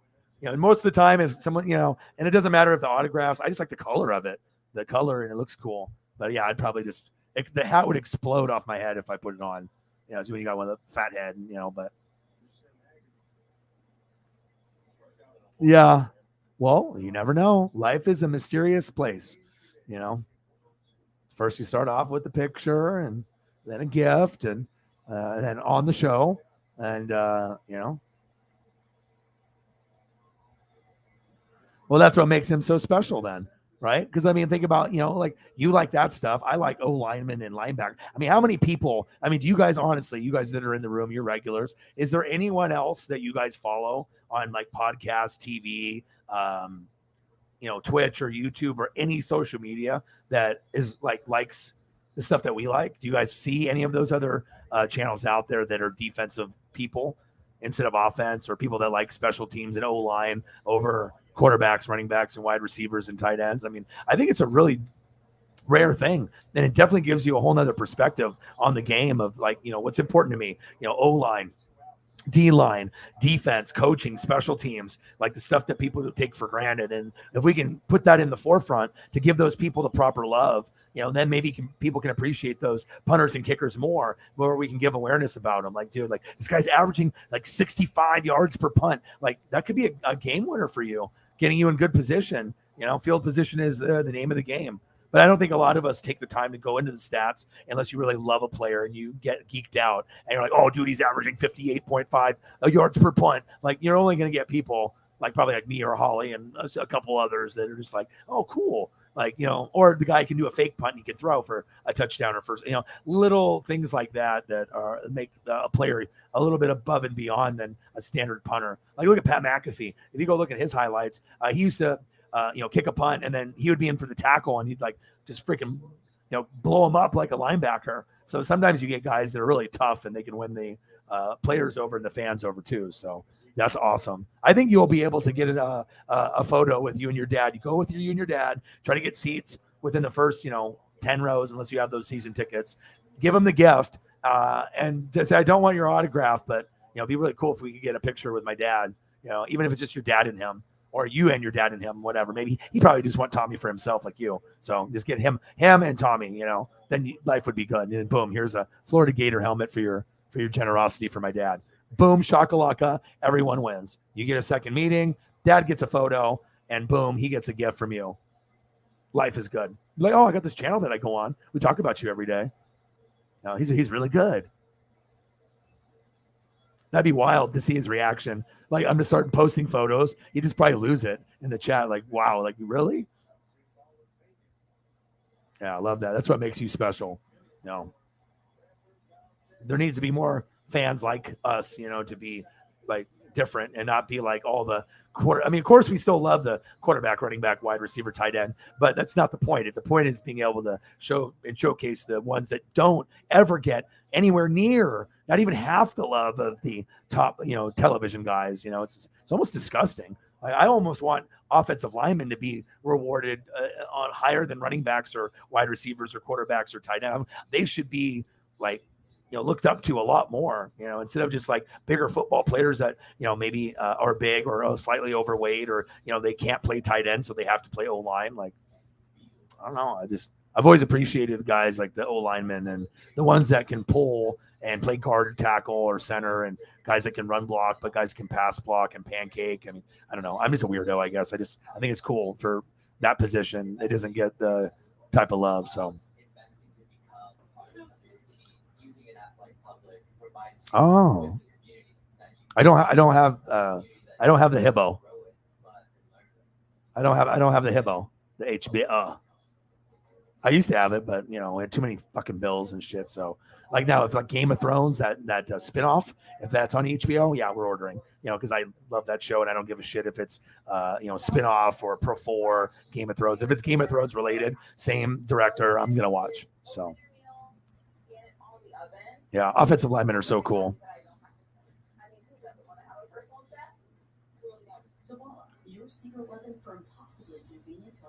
Boom shakalaka. Us for the win. Yeah. Being thoughtful can go a long ways. And like I said, if you have good karma and you're thoughtful, like I don't think any of the things that happen to me are coincidence. I think like the universe puts it there in front of me, and then it's either up to me to make the decision to do this or do that. And I get put in a lot of unique situations that most people never can dream of. And I've had a lot of special things happen. And like I said, you can be a bad person at one point, but if you try to be better and you learn from it and try to improve your life and improve others, then I think a lot of special things happen to people like that. So that's facts. Well, we're past the 6-hour mark, so probably should call it quits because I'm going to be literally streaming 12 hours from now so I can hang out with my puppy and maybe eat some food and delete all these like bot requests to try to act like they have something to say to me on Instagram or Twitter and stuff. So I love you guys. I appreciate you guys. Thank you so much for all your generosity. You guys are the best fans on planet Earth. And it's fun. Thank you, Holly, for saving the stream, and Eagles John and everyone else that participated. Fun. Preston's always fun. Anytime he's here, it's a blast. And like I said, I'm excited for NASCAR. So like I said, I'll be live about 12 hours from now, 12 and a half. It'll be probably 11:15-ish. So probably 12 hours from now, roughly, I'll be ready to go. I'll have a coffee, maybe some kind of sandwich or breakfast sandwich or granola. I'm on this granola thing right now and eating granola that's really good. That's got the apple slices in it and the milk. It's a lot of chewing, but it's filling and it tastes good. So yeah, so I'll have to do that. And I like being able to spend time with you guys, but I got to be able to spend time with my pup too. So Andrew Thomas, you guys should have took Tristan Wirfs, bro. Tristan Wirfs went 4th, and he's the best one out of all those linemen that year.